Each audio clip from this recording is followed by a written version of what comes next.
Good evening. Thank you all for coming. We're going to call to order the Grand Forks Public School meeting of February 26th. First item on our agenda is the Pledge of Allegiance. For those of you in the back, all the flags are up this way, so if you could face this way. I pledge allegiance to the flag of the United States of America and to the republic for which it stands, one nation, under God, indivisible, with liberty and justice for all. Dr. Lunn is going to read the norms of the school board, and after that, I'll go over a little bit of the process for tonight's meeting. School board meeting norms. Number 1, be prepared. Number 2, be on time. Number 3, value and respect each other. Number 4, exercise thoughtful deliberation and conversation. Number 5, be professional at the board table and when visiting with the general public. Number 6, speak up when the norms are not being followed. And number 7, advocate on behalf of students and keep the community in mind. Thank you. This is probably a record number of attendees at the school board meeting, so I want to go over a few items to consider as we move through our meeting process. First and foremost, thank you all for coming. Because there's a lot of people, if there is an emergent situation that occurs or someone needs assistance, there is individuals right outside this room. Please leave space if that happens so that we can attend to whatever situation is occurring. There's an exit out that way as well. This exit is an option, but probably would use that one first. If it's an emergent situation, you can exit out that door. We generally take citizen comments around the beginning of our meeting, but since this item is on the agenda, we will take any comments related to the budgetary process during that time. Right now, we're slated to hit that area of the agenda around 7 o'clock. So you are more than welcome to stay until that time. If for some reason you have to leave before then and you've filled out a blue sheet to talk, you are more than welcome to send an email to the school board if you have to leave before that time. Additionally, we have a couple items to approve on the financial update before getting into the budgetary process. We'll work through those items first. Then Dr. Brenner and our business manager will give an update about the budgetary process. If some of your questions have been answered at that time, or you have more information and you wish not to speak, when I say your name, you can either just stay where you're at, or you can just choose not to speak at that time. We do allow up to 3 minutes for every individual to speak. However, depending on timing, we may need to stop citizen comments. Again, you can always send your comments via email. I have not organized these in any particular way. I will just ask any individual to come up in the items or in the order that I've received the blue sheets. So I will reiterate some of those things when we get to that portion of the meeting, but I wanted to give everyone a heads up about how that process would work. Okay? Next item on our agenda is the approval of the agenda. If there's no changes, do I have a motion for approval? Move approval. Motion by Dr. Lunn. Is there a second? Second by Bill. Assuming a roll call vote, all those in favor signify by saying aye. Aye. Aye. All those opposed, nay. Motion carries. We'll now take the approval of the minutes from the February 12th, 2024. Amber, Go ahead. just a quick question. Do we have somebody phoning in tonight? Yes, Joel is on the phone. Okay. Thank you. Thank you. Approval of the minutes from the February 12th meeting. Move approval. Okay. Motion by Dr. Lunn. Is there a second? Second. Second by Dave. All those, assuming a roll call vote, all those in favor signify by saying aye. Aye. Aye. All those opposed, nay. Motion carries. Are there any public comments related to items that are not on the agenda? Any public comments related to items that are not on the agenda?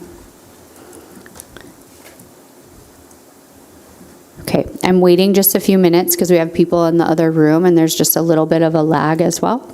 So if I am seeing none, then we'll continue on.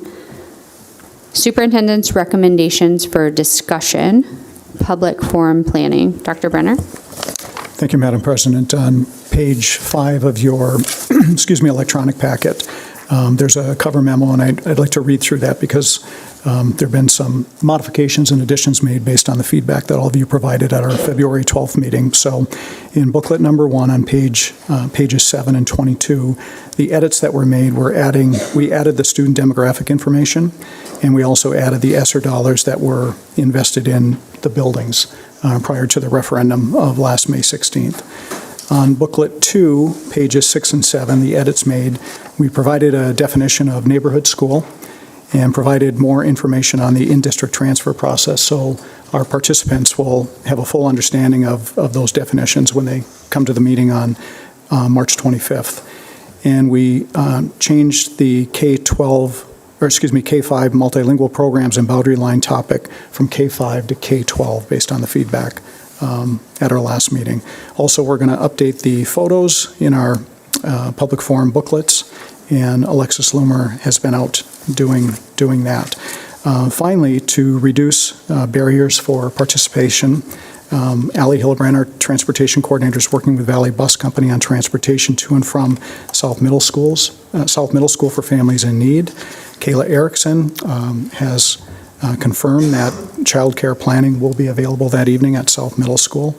And Ivona Todorovich, ML coordinator, is reaching out to ML interpreters to have on site. So rather than me go to those pages and call those things out, I just called them out on the memo and would respond to any questions or feedback at this time. Otherwise, there's no action needed, but we can just move forward with the booklets as proposed. Any questions from board members? Go ahead. Just one quick one. In the second booklet, it talks about schools identified at capacity, and then it has 5 X's. I assume, are we going to fill those 5 X's in? They'll be filled in. We're waiting for Rob Schwartz to provide. I figured so. Thanks, Dr. Yeah, Lund. thank you. Any other questions? Go ahead, Cynthia. Just a comment. I'm still a little bit worried about that as the topic, and so I will send some more feedback about that topic.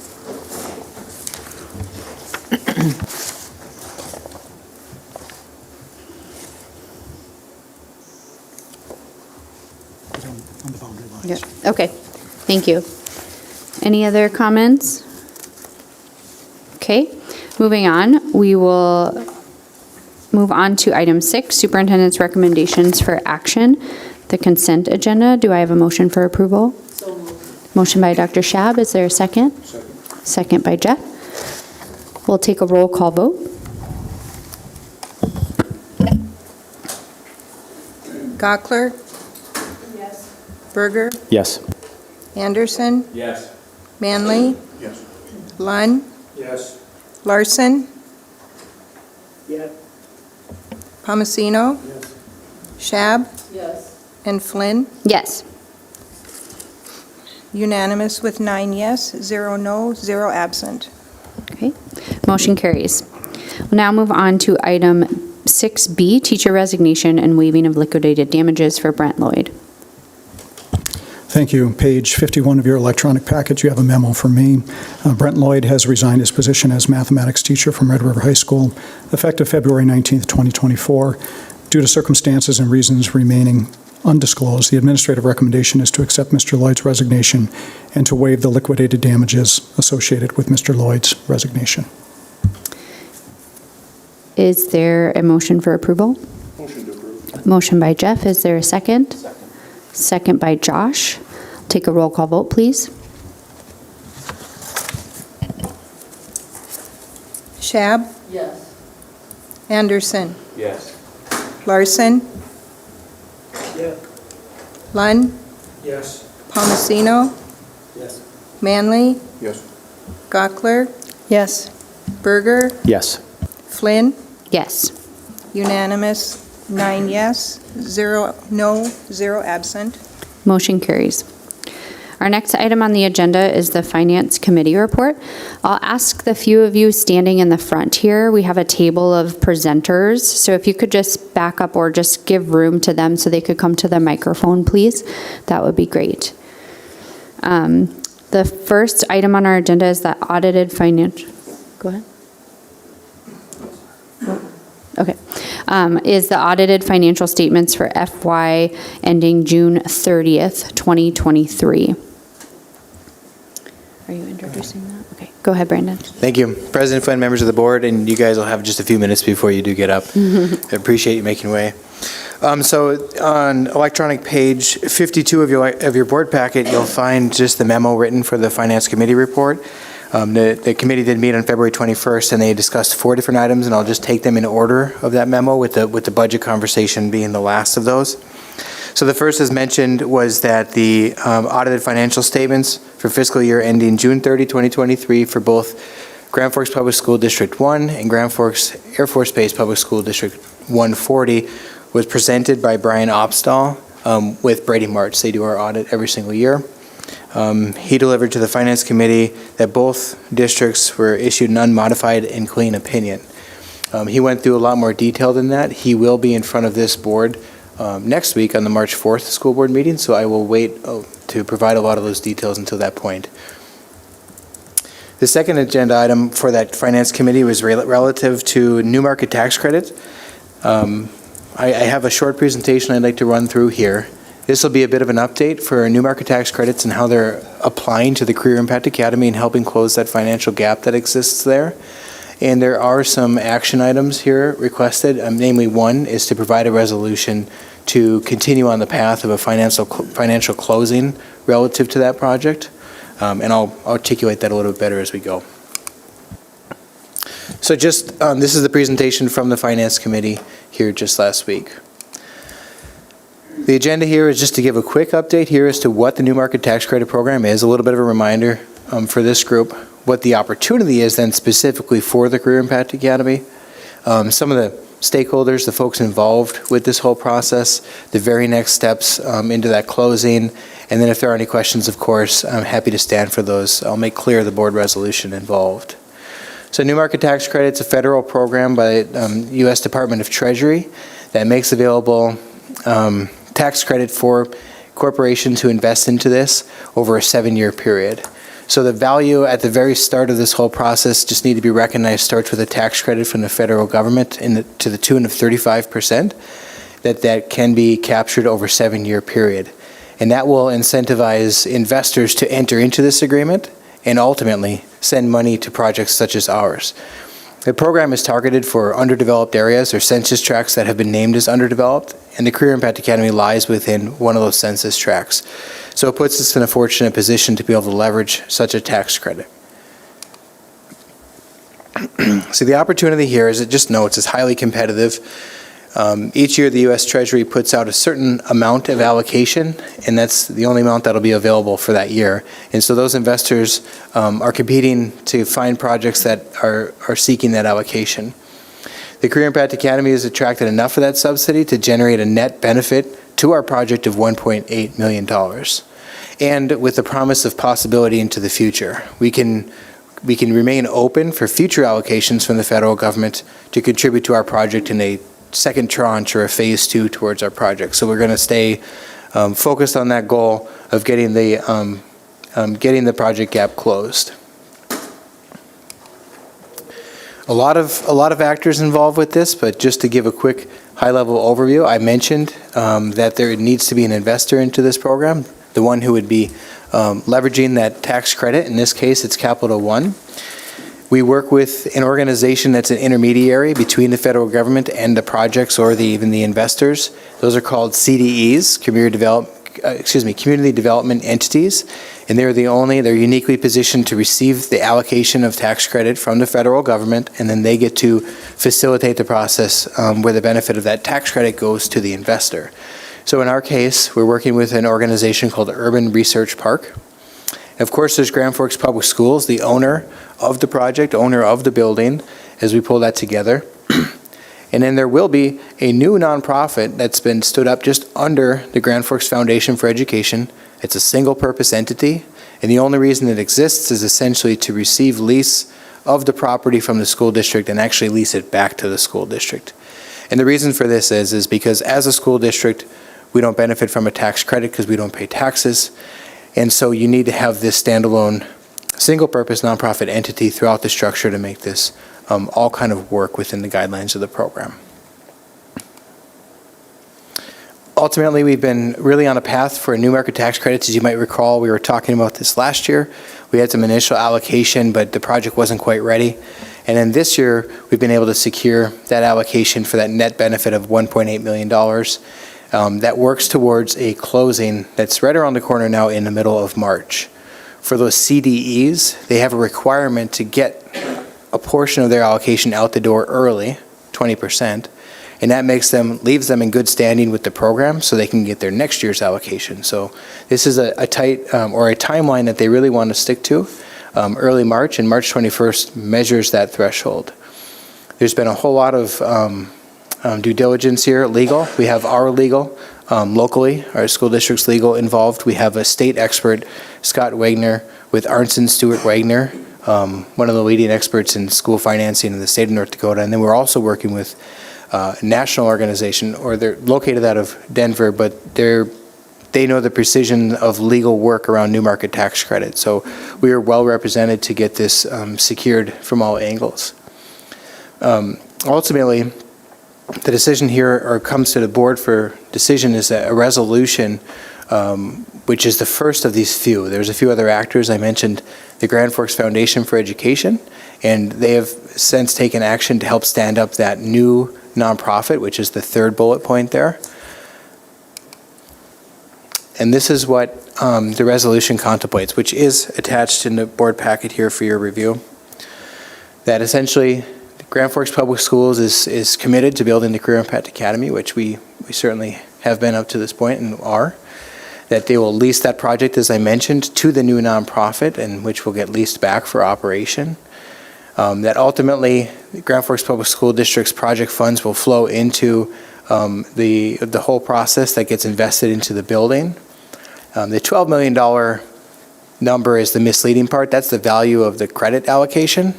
All told, the net benefit of the allocation is that $1.8 million. And then lastly, is that the school board would authorize the district to execute all legal documents associated with this and any really next steps here prior to the closing. And that's all included on electronic page 64 through 67. And this resolution acknowledges all those purposes and ultimately says, therefore, the school board would authorize myself and school district administration to pursue this to bring that net benefit to the project. Happy to answer any questions. And this, of course, had come to you through the Finance Committee where it was unanimously approved, but happy to answer questions. Are there any questions for Brandon at this time from board members? Okay. If not, I'll seek a motion to approve the consideration of new market tax credit resolution. Approve the resolution as outlined in the packet, starting on 64. Motion by Dr. Lund. Is there a second? Second. Second by Bill. Any discussion? Okay. Take a roll call vote. Gockler? Yes. Lund? Yes. Palmasino? Yes. Berger? Yes. Anderson? Yes. Larson? Shab? Yes. And Manley? Yes. And Flynn? Yes. Unanimous, 9 yes, 0 no, 0 absent. Motion carries. We'll now move on to item 6C3, Valley Middle School bid results. Perfect. Thank you. So this is an exciting news here. We have construction engineers and Icon architects represented relative to the Valley Middle School project. Icon, of course, has been hard at work since the referendum designing a school that we can all be proud of. And construction engineers has been working to price the numbers associated with building that school. That went to bid, and those bids came in on February 7th very favorably. And so I'll turn it over to our team here to walk through that. Tom Wesley on the left was with Icon Architecture. Lance Munson in the middle with Construction Engineers will lead us off here through the bid results. And Ben Mattson also with Construction Engineers available. Yeah, good evening. Thanks, Brandon. As Brandon stated, we received bids on the 7th. It came in very favorably. We received 165, we had 165 bidders bidding over 190 individual project work scopes, which is outstanding. We worked hard through the process along with Icon to make sure that the building was right-sized. As you're all, I'm sure, aware, construction costs for everything have been escalating at rates higher than normal for the last 5 years. So through this process, we're always trying to make sure that the design is right-sized, the district is getting what they need, get the most value in the project. As part of that, we develop alternates, which I like to talk about as being like relief valves for the budget, so that you can start with the base project that you know is going to be on budget, but then have them ready so that you can add them into the project if the bids come in as expected or better than expected. So right now, if you look at the estimate worksheet, which is a long document, right now we've kind of pre-accepted all of the alternates. There's a few exceptions. The first two that we show as rejected basically can't be accepted along with voluntary alternate 14 because they're kind of the same scope or overlapping scopes. And then there was one just for a mechanical equipment, basically choosing one brand over the other, which we've talked with both facilities and the mechanical engineer, who are both comfortable saying that there's no need to add that, to take that other brand. With all of those accepted, the total project cost, including soft costs, right now is at $52,739,382. So that's in relation to the $55 million budget. So a couple $1 million under budget. What Construction Engineers is asking the board to consider is acceptance of RGMP, or guaranteed maximum price, at $44,584,385.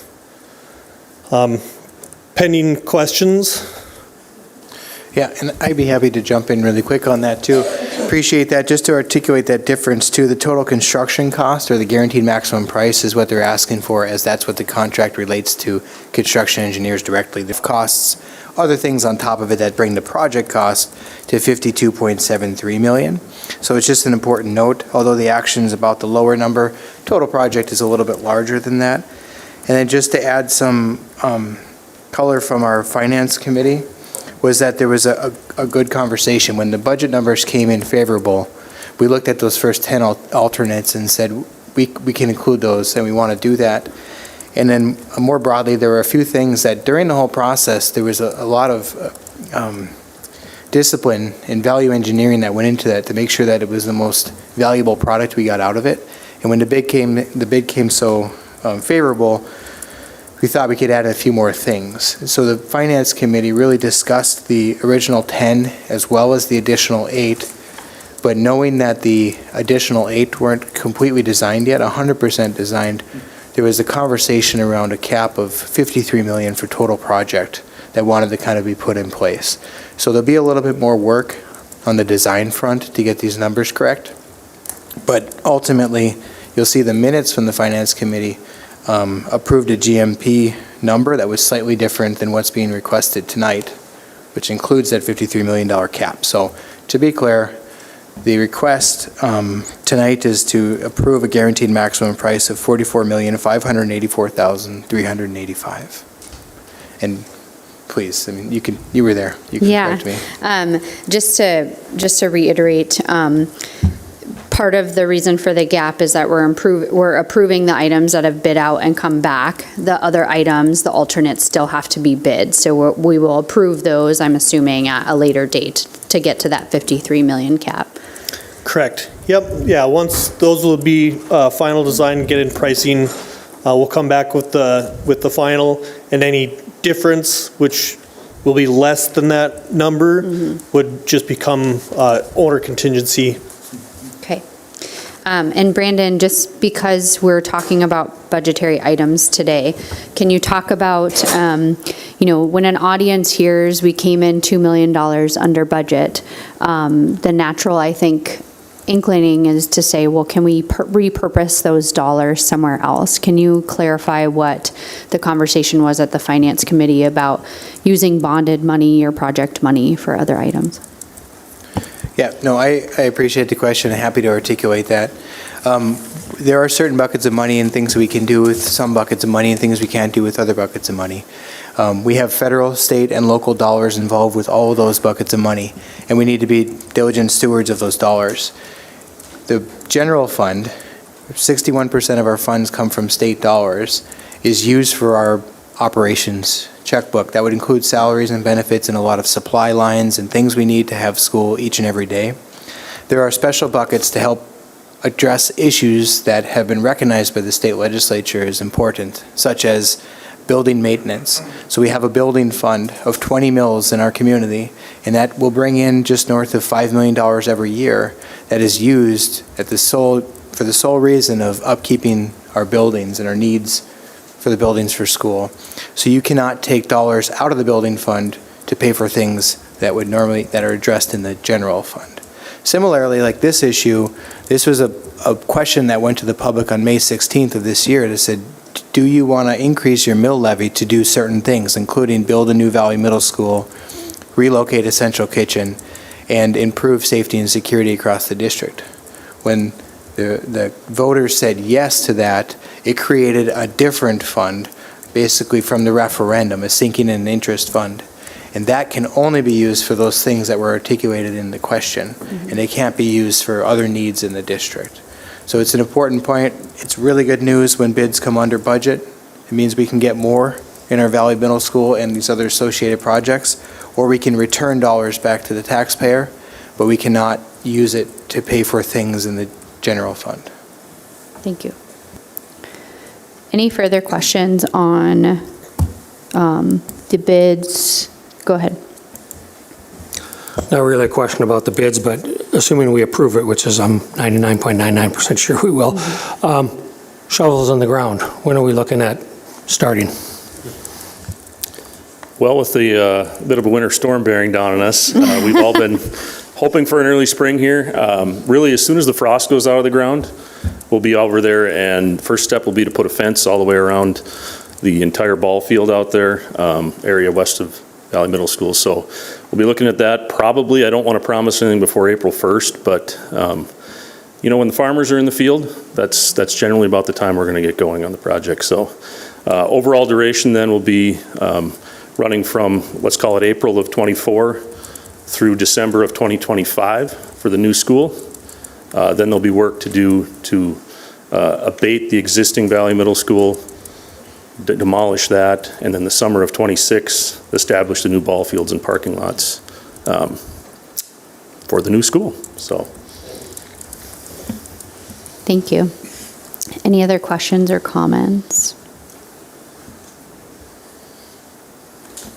Okay. Are we okay over there? Yeah. Okay, thank you. I'll seek a motion for approval for the guaranteed maximum price for construction in the amount of $44,584,385. I'll make that motion. Okay. Motion by Bill. Is there a second? Second by Jeff. We'll take a roll call vote, please. Manley? Yes. Palmasino? Yes. Larson? Lund? Yes. Gockler? Yes.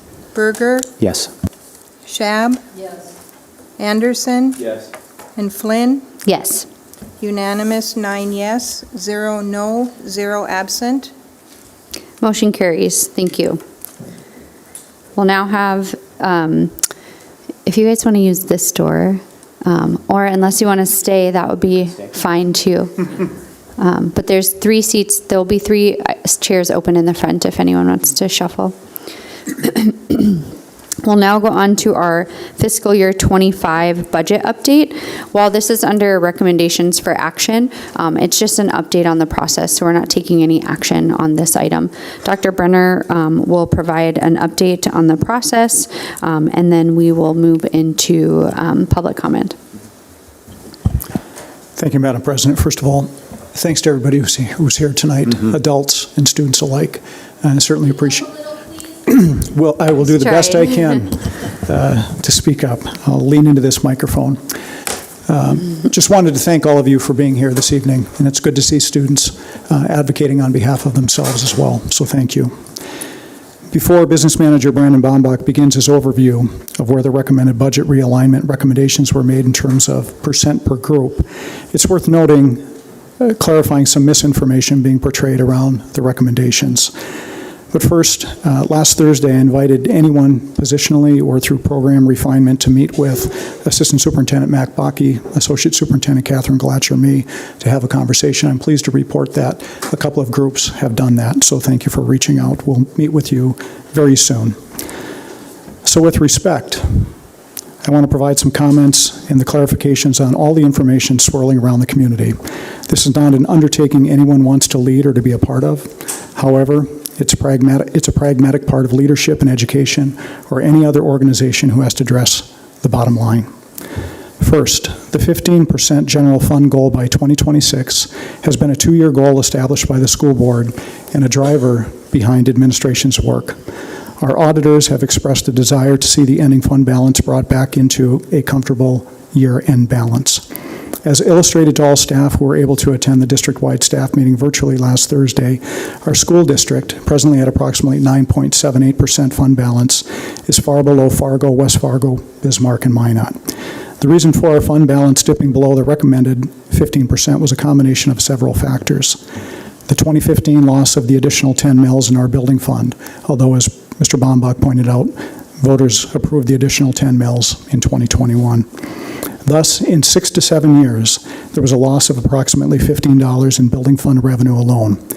Without those resources, the district relied on the general fund, our checkbook, to pay for catastrophic boiler failures in several schools, along with replacing 2 aging relocatables at Viking Elementary School. Further, the state's funding formula change reduced local property tax revenue and capped mills, which was another revenue stream change and subsequent loss to our budget. Anyone believing we are padding the budget does not understand the reality and the complexities of our budget. Again, 15% is recommended by our auditors, and actually the auditor who was at our Finance Committee meeting last week said 15 to 25%, and so we're shooting for the low end.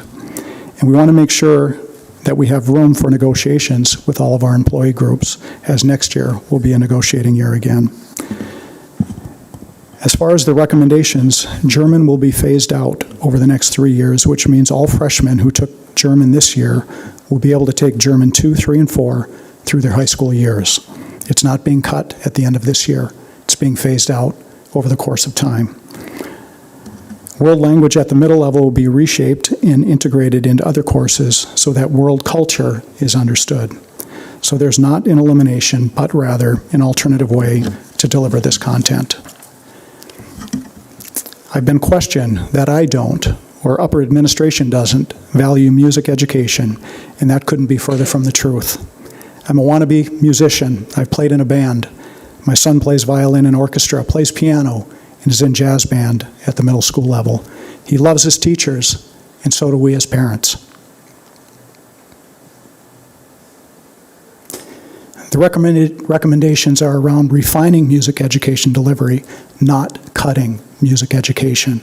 I want to repeat that. We are not cutting music education. We have a model that allows for music teachers to serve a portion of their day providing one-on-one lessons with students. That's an expensive model. It's the conservatory model. It's been supported by the school district for quite some time. We are advocating that rather than one-to-one lessons, instructors work with groups of students for skill development. Again, it's our perspective that this is refining the delivery of music, not cutting it. It's been suggested that music education is taking the largest reduction. That's not quite true. Elementary schools across the district are going to see a 7 to 10 full-time equivalency reduction given enrollment trends. In other words, reducing teachers by 7 to 10 across all of our elementary schools.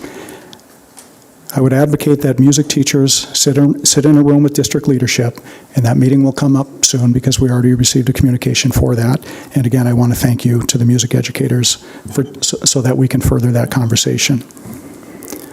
What's been lost in the conversation is that anyone whose position has been affected will have an opportunity to work in another capacity. For library media specialist paraprofessionals, that may be another paraprofessional role, and I can fully appreciate that may not be what they want. They have their positions through the end of this school year. Nobody lost their job last week. Many of our teachers are multi-certified and are qualified to teach in other content areas. While that may not be their true desire or their passion, they will still be gainfully employed and be paid where they're placed on the salary schedule. Attrition, that is, staff retirements and resignations, will continue between now and this summer. We'll do everything in our decision-making power to align skill set with position availability. Is it perfect? Far from it. Does the timing work for everyone? I doubt it. Finally, there's been a tremendous commitment by the school board and me to elevate compensation for all colleagues in a manner that will attract and retain people. For the 10 years prior to my superintendency, salaries received minimal growth, which put the district further behind large and small school districts in the region and across the state. Last spring and summer, school board negotiators went deep into the general fund to address those salary gaps. It was stated then and throughout this year that balancing the other side of the ledger was necessary. Respectfully, we can't increase salaries by approximately 13% over 2 years and expect the budget to balance itself. Every area of the school district has been affected by reductions, as Mr. Bombach will illustrate shortly.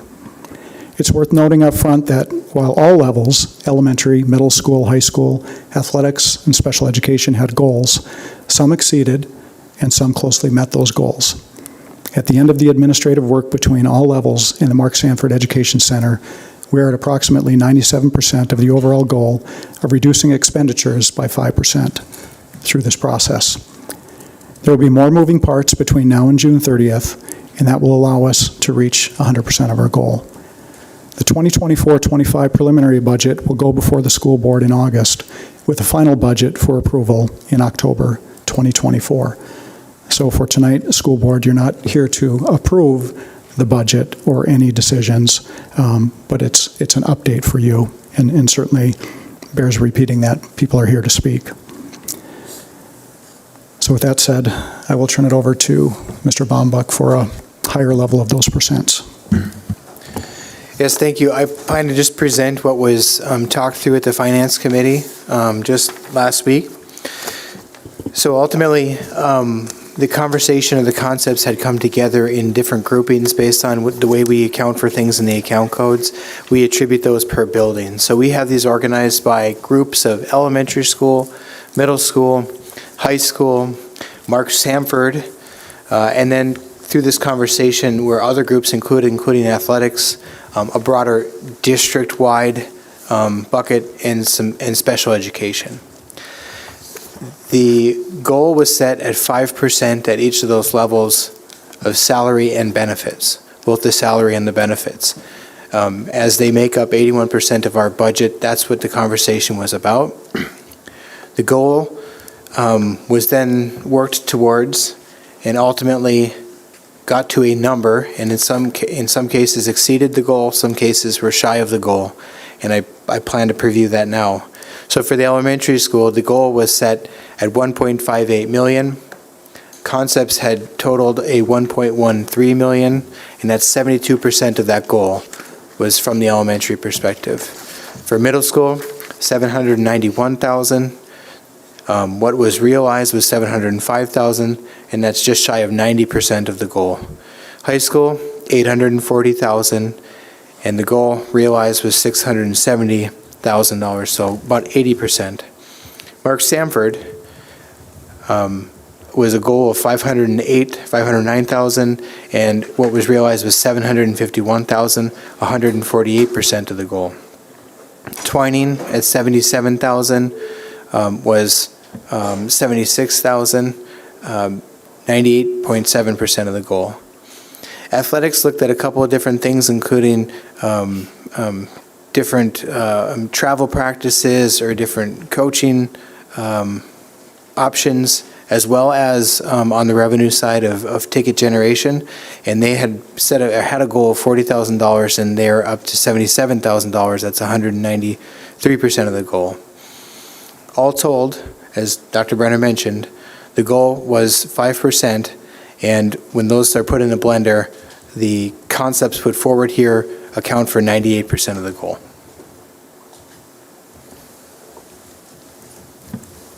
Okay.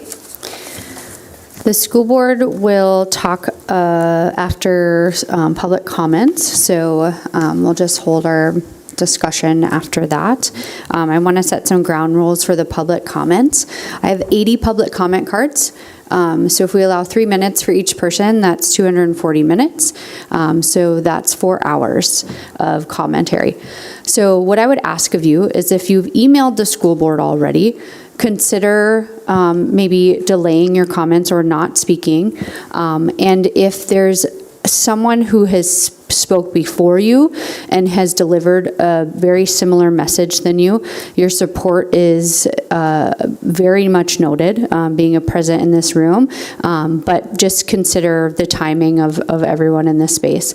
The school board has had longer meetings than this. We're more than willing to stick it out, but just in a consideration of time and repetitiveness, again, all of our emails are listed on our website. We'd be happy to take your comments. All of those comments are being collected. The superintendent has those, and we will note those in ongoing discussions. As far as coming up to the microphone to speak, I will call the individual. There'll be a little bit of a delay just in case someone's coming from the computer lab area. So I'll wait a couple minutes, which will also add a little bit of time to all of these comments. So we'll just wait. If I don't have anyone at the microphone in 5 to 10 seconds, I'll move on to the next person. When you get up to the microphone, there's a yellow sticker. You'll hit the sort of voice icon. If the microphone is on, it'll have a red symbol. So if it's already on, you don't have to do anything. If it's off, you can hit that button. We will, everyone in this room has been very respectful. If there's any consideration of any disrespectful comments, we'll have to reconsider the public comment portion. If there's any misinformation or misstatements and the superintendent wants to correct anything or answer a question that someone has, we will allow that to happen. However, public comments are not a discussion. We don't respond for the public comment section usually, but given this is an agenda item, if the superintendent wants to make a statement or answer a question, I will allow that during this portion, but the impetus for this time is not to have a discussion back and forth, okay? Could you read the person and the next person? So the next person. Yep, I can do that. Thank you. Yes, thank you. So a suggestion was made that I'll read the first individual, and then I'll subsequently read the individual behind them so that they could get ready if they choose to speak.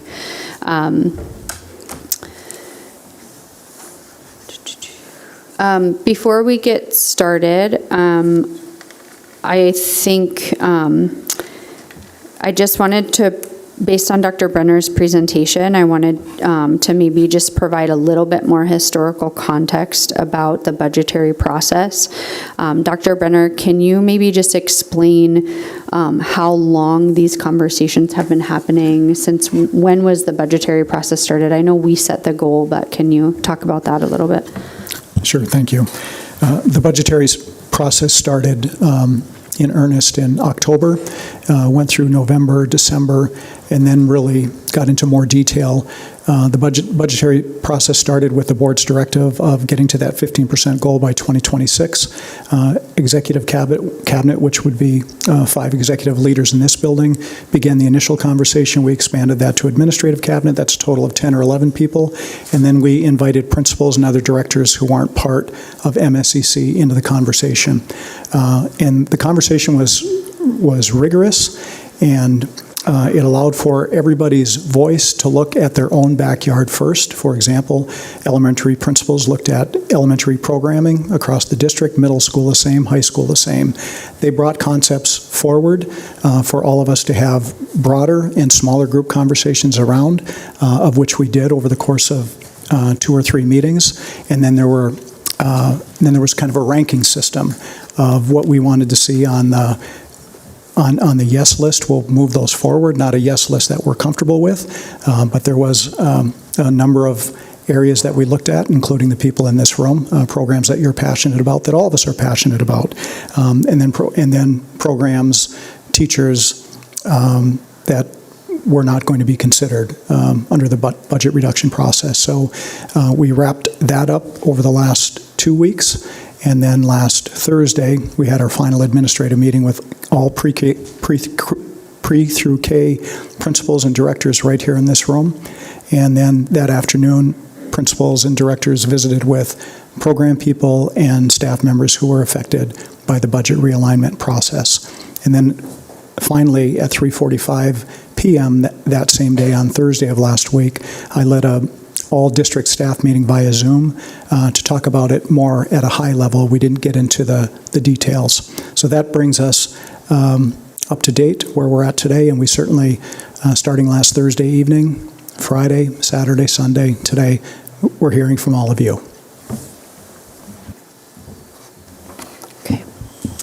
Okay, so the first, and I apologize if I misspeak on anyone's name. The first person I have is Jake Colenzi, and then Easton Sievertson. So go ahead and speak right at that mic. There you go. Perfect. Thank you. I'm Jake Collins. I'm a sophomore at Red River. I am a member of the Red River Band. I want to discuss the changes to the budget and about the lessons and the group lessons instead of the one-on-one lessons. For each student to be individually taught is very important to people who are looking to grow and learn in the field of music. And for a group lesson, it can still be helpful, however, not to the same degree as one-on-one lessons can be.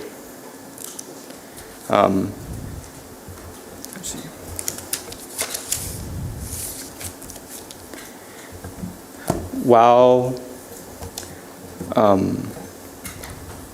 I understand that a group lesson is more cost-effective and economical.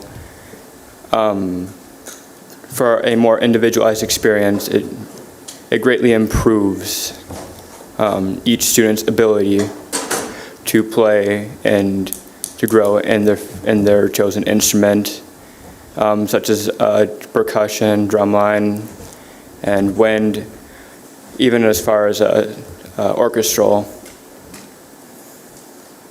Thank you. Thank you, Jake. Should I turn this off or? No, you can leave it on. Thank you. So we have Eastern Sievertson next, and then Calvin LaFontaine afterwards.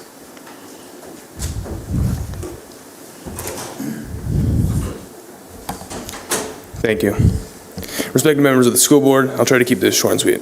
As a member of German, band, jazz, drumline, and as a Red River High School student, I believe that these budget cuts are not only detrimental to teachers, but also detrimental to the students. I don't believe that... Huh? Oh, yeah. I believe that music is very important, and I don't... Oh, man, I'm sorry. Music's very important to me. That's what I'll try to get. As someone who's been playing guitar since 7, percussion since 10, and as a composer since 12, music is a huge part of my life. And by trying to change the experience, by trying to save money, but you're making it less individualized, and that really hurts as a music student. Someone who's been pursuing the language of German, it hurts that you're trying to phase it out, and it hurts that future students will not have the same opportunity to learn about the beautiful language and culture.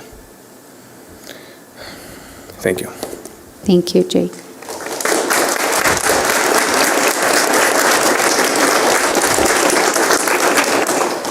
So we have Calvin LaFontaine, and then we have George Beaver. I didn't want to read three. I didn't want to read three names. Okay, is George here? Go ahead, George. We will have, after George, Michael Lozizovich. And just for the folks in the computer lab, just know that there is a delay, so when you clap, it interrupts the speaker.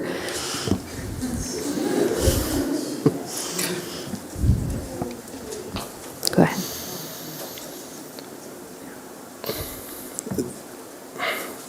Thank you for taking the time out of your days to actually come and listen to all of us. That means a lot to, I can assure all of us. I'm George Beaver. I'm a Red River student in 11th grade. There have been many times where programs have benefited me, and theater arts is one of them. Theater arts is a very unique topic for me because it has helped me in many different things, and that theater arts falls under the subject of fine arts. Now, I know it's not in every grade. It's mainly in high school. However, I was an orchestra kid. I did play in band, and I did sing in choir, so I have multiple different levels of experience through that specific time. And it does very much pain me to see that those experiences will eventually phase out, and it hurts me quite a bit. On top of that, it also hurts me to see that the German program is also getting phased out too. Now, I understand where you all are coming from, as German is not very much spoken, at least not here, that is. However, my mother, which I'm sure you all are familiar with, Lisa Powell Beaver, was a beneficiary of the German program. She got to travel to East Berlin and West Berlin during the Iron Curtain area, Cold War. Sorry. As I'm trying to say, those experiences are something that can't be replaced, or really, and it's just really hard to articulate how much this hurts all of us. And I understand where you're coming from, but I just hope you can see where we're coming from too. Thank you very much.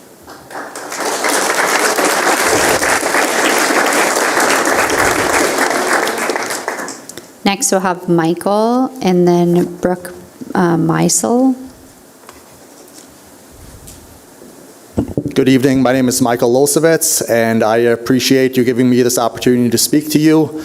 I'm here to specifically speak about German, and first off, too, I want to mention, too, that I've been a resident of Grand Forks since 2010, and I am staying here because I want to be here. We just moved and purchased a house over the summer because we love this community.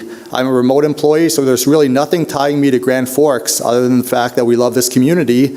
And one of the things I love is the fact that my kids get to learn German. I was raised in Germany most of my life on army bases, though, and when I got when I was about 11 years old or so, I had a desire to learn how to read and write German because I just didn't learn that in the schooling system. So I started taking German then, and it was challenging, but it was a great experience. It enabled me then later in my life to write letters to my grandparents, and I too have been able to translate some documents for my colleagues as well. And it trained my mind as well to do other things. So I am a lawyer and a CPA, and I was able to do that. Part of the fact was because my mind was trained by being exposed to another language. And I think it's very detrimental to take language training away from students. And I will mention too that I've bonded with my kids as well, as I have a son who graduated last year, and I have a daughter who's a sophomore, and I've bonded with them and over this German. And I have another child who's only in second grade now, and it makes me very sad to hear that German will be cut out, and I will not have that same experience with her. And I really hope that you will reconsider this decision and find other ways to make the budget work by not cutting out the German language program. There's a large German heritage here, and even though my parents are native Germans, and even though I don't have any direct connections to Grand Forks with a DNA ancestry, I'm related to several folks here. For example, at Brady Mart's, one of my coworkers turned out to be my 10th cousin. And so we have some German connections here, and it would be just such a shame to cut it out, to take that away. world culture is just not going to replace being able to learn the language and understand the culture in the process too. And there's a way to enhance it too. I'm always happy. I'm committed to this community. I'm always happy to help out too and volunteer in any way I can. But I'd hate to see the German program go, and if there's, like I said, if there's anything in my power to keep it around, I will do so, and that includes being here to provide these public comments. Thank you very much. Thank you.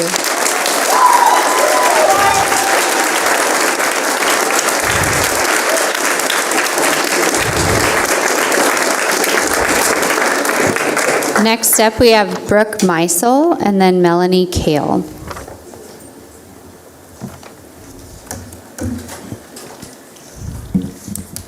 Hello, my name is, sorry, a little short. Hello, my name is Brooke Meisel. I want to try to keep this short. I'm a little emotional. I have been in the arts from a very young age. I remember starting in elementary school when I started orchestra. Sorry. It's okay. And it's very much enabled me to want to learn more about so many other things. I'm a very creative person. I love everything that I do, and I'm so happy that I get these opportunities. And also German as well, is that I am German, I have German ancestry, and being able to do the arts and these languages, and it inspires me to see these amazing teachers and how impassioned they are and how impassioned they make me to want to do these beautiful things. Like learning other languages from other cultures that I'm from, like Polish.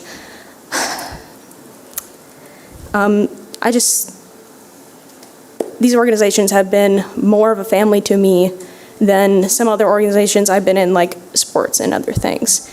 And every show that I am in, like theaters, they grow my heart, they grow my brain, they grow everything, and they're so important to everybody because I have seen people come to our shows and sob because of the beautiful messaging that we are able to present, because of these opportunities that we are given. And I cannot stand for them to be taken away from us. Thank you. Thank you.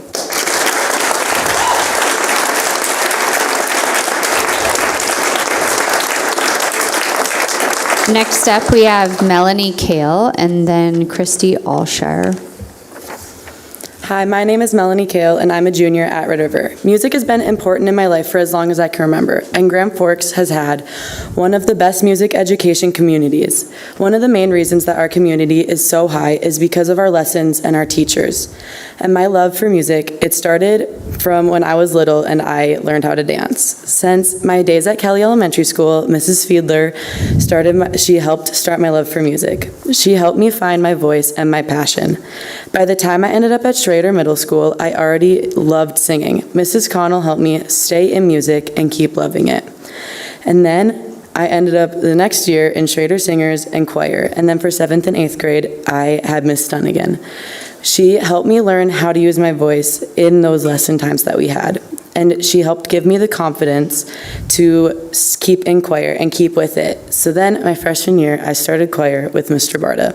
And he helped me get the courage to audition for all the musicals and plays. And his lessons just helped me learn so much more about myself than they would have if I had other people in there with me. And then I did the scariest thing that I could have imagined, and I kept with choir the next year. So I moved up, and then I had Mr. Hovey as my choir teacher, and even though you could tell I was scared, he made sure to keep pushing me, and he kept me going. We would always have our lessons, and we'd stand there and talk, and it would always help me feel better about the class. So then this year, I have been dancing for 10 years at this point, and I got injured to the point that I had to quit dance. And it was really hard for me because dance had been my passion for so long, but I still knew that I had music. The first people that I told were all of my music teachers, and they all supported me, so now I'm here to support them. Thursday, February 22nd was probably one of the hardest days for me because I saw the teachers that I loved crushed. I was one of the first students that was told at Schrader about what had happened. And so I ended up staying with the cast of Mean Girls Jr. While Miss Dunnigan and Miss Connell attended that 3:45 meeting. And then they came back and they could barely face any of us because they were all so crushed knowing what could happen to their jobs. So now we are all hurt knowing that our teachers could potentially have different spots in their jobs. So that Thursday, February 22nd, 2024, may feel like just another day to most people, but to a lot of us students, it's the day that our teachers and our mentors were told that they could lose their jobs and they could lose their passion for what they love, and by that, it could lose a lot of us students' passion in what we love. Thank you. We'll next have Christy Alshire.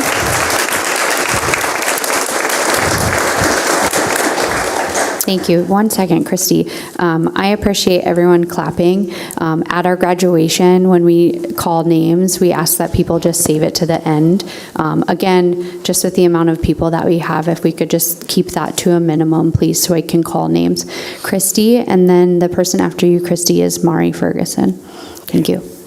Hello, my name is Christy Alshire, and I stand before you as a retired music teacher in the Grand Forks Public Schools, where I taught junior high band at South and ended my career as the band director at Grand Forks Central High School. I choose to speak because I'm frustrated, saddened, and tired of constantly having to defend the music program and the music teachers. I stand before you realizing that the other cuts to the arts and different programs exist as well. None of it makes sense to me. But I am here advocating for something that I believe in and feel strongly about. It feels like every time there's a financial strain, the music teachers, fine arts, and other programs are targeted over and over again. It is so deflating for those music teachers that put their hard work, put their heart and soul, not to mention the many man hours, into their school's programs, and most importantly, the students. The delivery of the meeting last Thursday was unexpected, unannounced, and hurtful. No one was prepared to hear what was presented, and the targeted teachers were very frustrated and deflated, rightfully so. It's a huge blow to feel like you are not appreciated or that you are not meeting requirements when in fact you are going above and beyond to make your programs a success. The proposed changes have left many questions and uncertainties.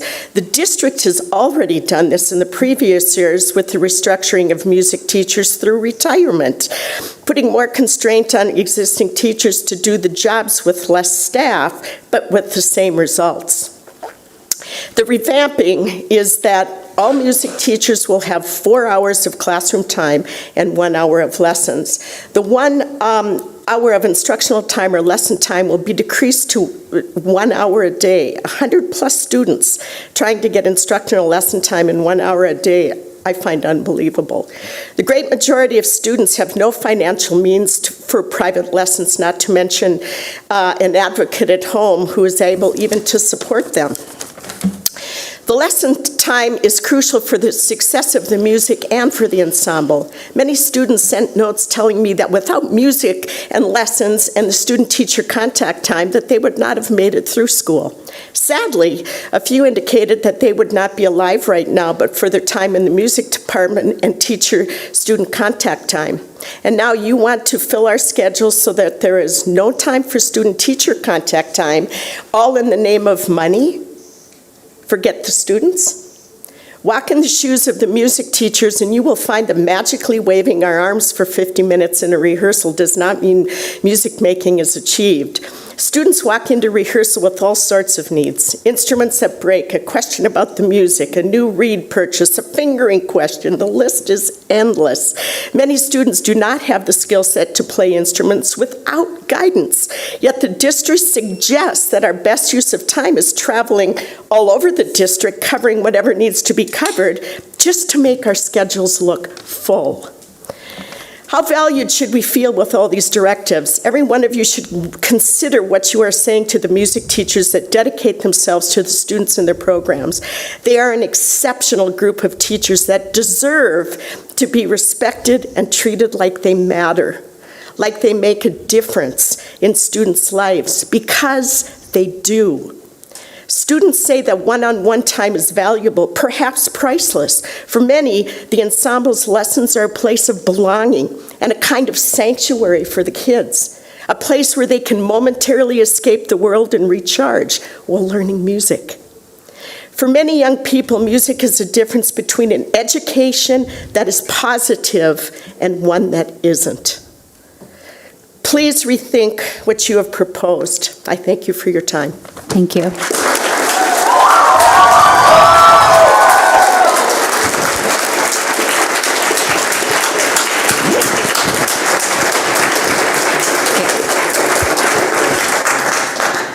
Just a reminder, if I read the second person's name and we can't hear it, then it's going to cause some delays. So maybe perhaps we could snap instead of clap. That's a little less loud. Perfect. Thank you. Okay. Mari and then Jonas Ferguson. Hello all, my name is Myri Ferguson and I'm a freshman at Central High School. The GFPS music department has been a tremendously impactful part of my life. I've been in the Grand Forks public school system since I was in 4th grade. Since I've been enrolled, I've been in 1 year of orchestra, 5 total years of band, 2 years of jazz band, and 5 total years of choir. I've been in Grand City's Children's Choir and SPA since I was old enough to participate. I was most recently in Central's production of Anastasia, but I've participated in countless other shows and productions. My family has been musicians and performers for generations, and I am lucky enough to have a family well-rounded in the arts and music. I play 7 instruments plus my singing. 2 of those instruments I learned through school programs plus choir, further advancing my singing. Others in this school district may be less fortunate than I in musical areas, but they still deserve the same opportunities to learn as students like me whose families are able to prioritize music outside of school. I don't feel like this plan has those kids in mind. Not cutting, but refining, to use your word, Dr. Brenner. 5 music positions at the middle and high school levels would limit these opportunities to younger students, not to mention this plan is extremely unfair to the current teachers, one of which is on your very board. Giving these amazing educators unnecessary fear for their jobs for the second time in 3 years is inhumane and unacceptable. With this proposed realignment, you are choosing to greatly limit the creativity and talent of hundreds of students in the middle and high schools of your district. There's a reason our shows and concerts are so good. It's because of the hours of care and attention poured into us by these incredible educators. They see us as people in a way that many other teachers just don't. Please do better for us. We deserve it, and so do our teachers. If there's one thing I know about music kids is that we care. Maybe we could be a part of the solution here too if you give us an opportunity to help. Thank you for your time and for hearing us. Thank you. We'll take Jonas Ferguson and then Eli Stevenson up next.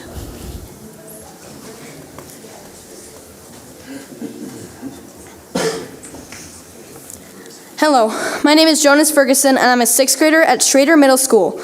I previously spoke in 2021 when I was a third grader at Lewis and Clark Elementary, when the district had proposed cuts to the music programs and did make significant cuts to art and enrichment, two things that I was very involved in. Though I appreciate the practice with my leadership skills, it would be very nice if you, the school board and administrators, would understand the value of music education in our systems. I am involved with band and orchestra in my school and plan to join the choir and audition for the musical next year. At the beginning of the year, I had started learning a new instrument, the tenor saxophone. At first, I had no idea how to play my instrument. It was only when I had my first lesson that I learned how to play and have fun with it. Lessons in school provided me the ability to try new instruments until I found one that I liked. That was really important to me as a musician. All students should be able to access lessons like I do now. This is also a matter of equity. I was born into a family that greatly values music and the arts. I have been lucky to be skilled in music in many ways. Some people are not as fortunate as me. They do not have families who are as engaged in the music community. If lessons were cut or downsized, they wouldn't get as much of an opportunity getting involved in music like I have. My 6-year-old brother Rocco is in 1st grade right now. In 5th grade, he plans to join band and play percussion. He could have a hard time getting the music education of learning an instrument without lessons. That is not fair, because my older sister Myri and I got a chance, so he should as well. I and lots of other people know that our music teachers care about us. Every day when we come to school, we know that they are here to support us and help us grow. They shouldn't have to come to work every day worrying that they're going to lose their job. They deserve better. In conclusion, the future of Grand Forks music education is at stake here. To you, this might just be numbers, but to us, this is our lives. If you care about your students, your future students, and the arts in our education system, do not make these changes. Thank you for your time and consideration. Thank you, Jonas. We'll have Eli Stevenson and then Jonathan Haug. Okay, Jonathan?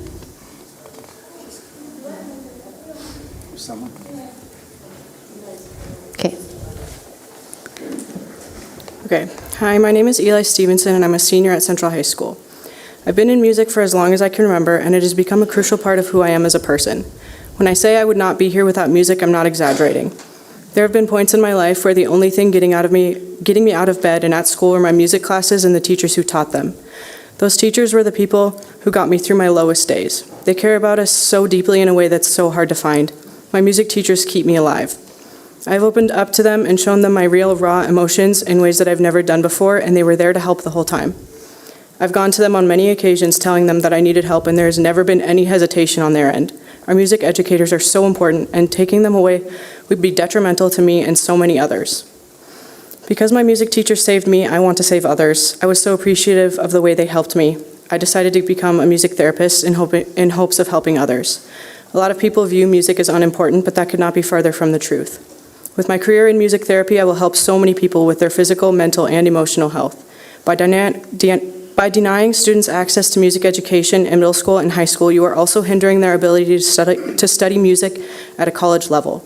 Students need exposure to music in order to keep their spark alive. If they're not able to receive adequate music education throughout middle school and high school, they will not have the level of experience needed to continue music in college, ultimately leading to the decrease in people graduating with music-related degrees. I would just like to say that I have learned more from my music classes than I have from all of my other general education classes combined. Please let us continue our music education. Thank you. Thank you, Eli. Jonathan Haug and then Tommy Hofferth. Hello, my name is Jonathan Haug. First, I want to thank you for your service on the school board, and completely understand that budgets are no fun to work with, so thank you for listening to everybody, and an amazing kudos to all the students that have spoken. This is unbelievable. I'll be as quick as I can.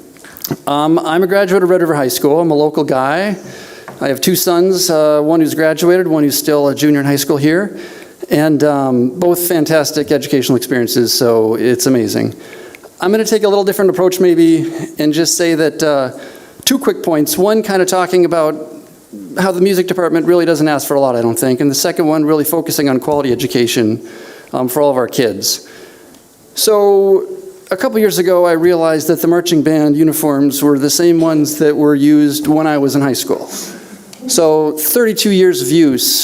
So when we learned that, my wife and I decided to donate the funds to purchase new marching band uniforms. So I think this speaks to the music department and what they're willing to work with and make last.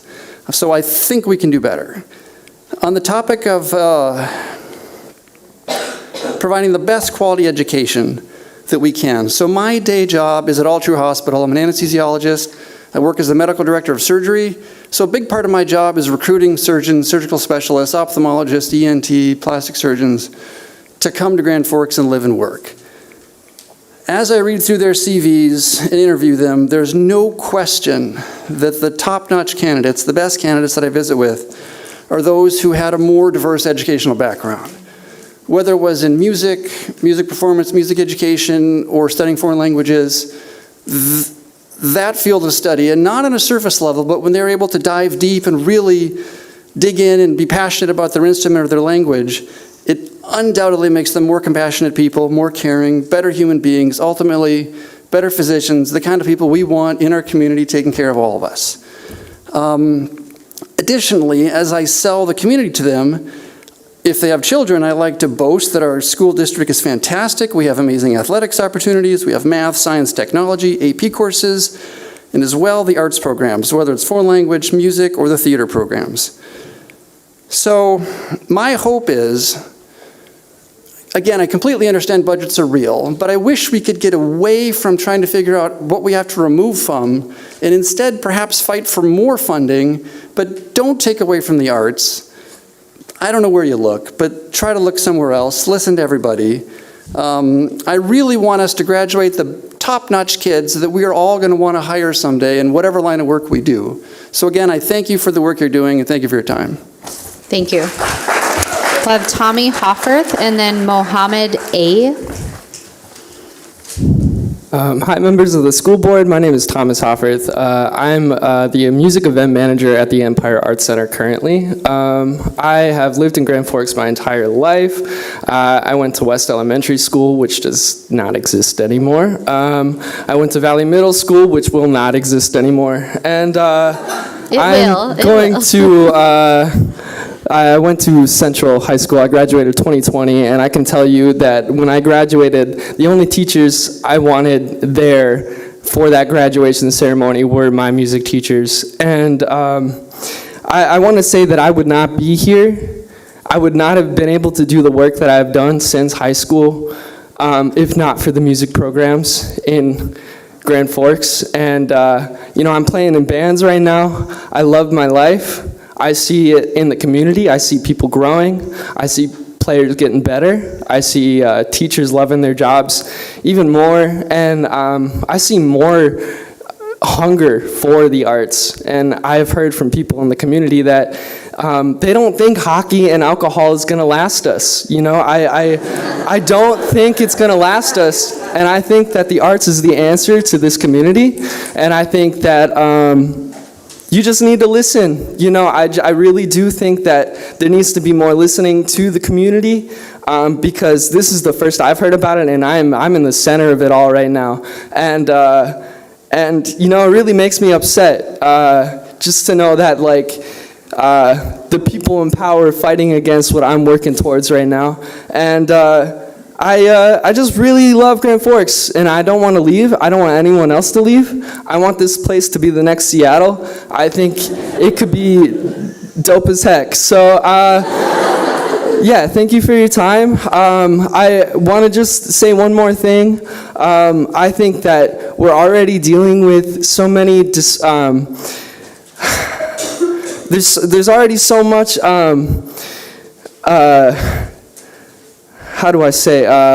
inequity in the community. I feel like between the schools, even within the schools, I feel like there's inequity, and I feel like kids are going to be disproportionately affected by this. So if you have money, you're going to be able to get private lessons. You're going to be able to do other things that cost money that those kids who aren't able to won't. I played bass clarinet. There was one bass clarinetist in my band for a year, and that was me. And if we had public lessons, I wouldn't have been able to practice my parts with the other players, So I really do think that there's some good points being made, and I really hope there's more. So thank you so much for your time. Thank you, Tommy. We'll have Mohammed A. and then Jennifer Kaladka.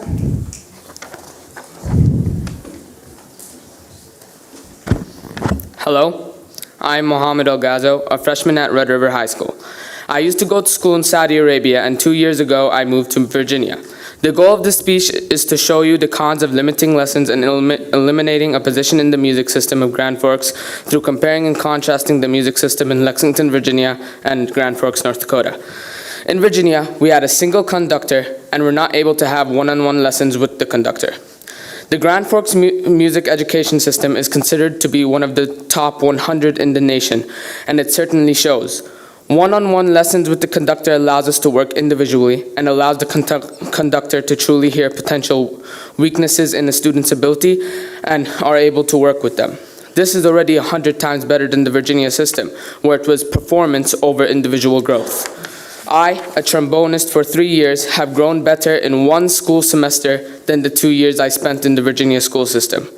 I could barely hit a high F in Virginia, and now I am now able to do the whole B-flat scale, almost 3 octaves, and learned how to play the bass trombone efficiently. And I owe it all to the Grand Forks music community and especially the private lessons. I and some other trombonists have formed the trombone choir. I know a saxophonist and 2 trumpets who have joined and are learning trombone through private lessons. Private lessons teach people new instruments and also allow conductors to know how we play and how we learn, and that they can use that to apply to their teaching ways. This is why the Grand Forks music program is in the top 100 of the nation. On to removing a music position, having multiple conductors shows us different conducting styles, teaching styles, and teaches us to adapt to different learning styles, not only helping in music, but also other academics.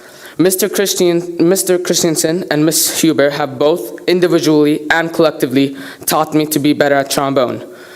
I, a person who never thought about playing a musical instrument in Saudi Arabia, came to the US and got introduced to a whole new culture, a whole new passion. And I can talk for everyone in the fine arts that we all have passion.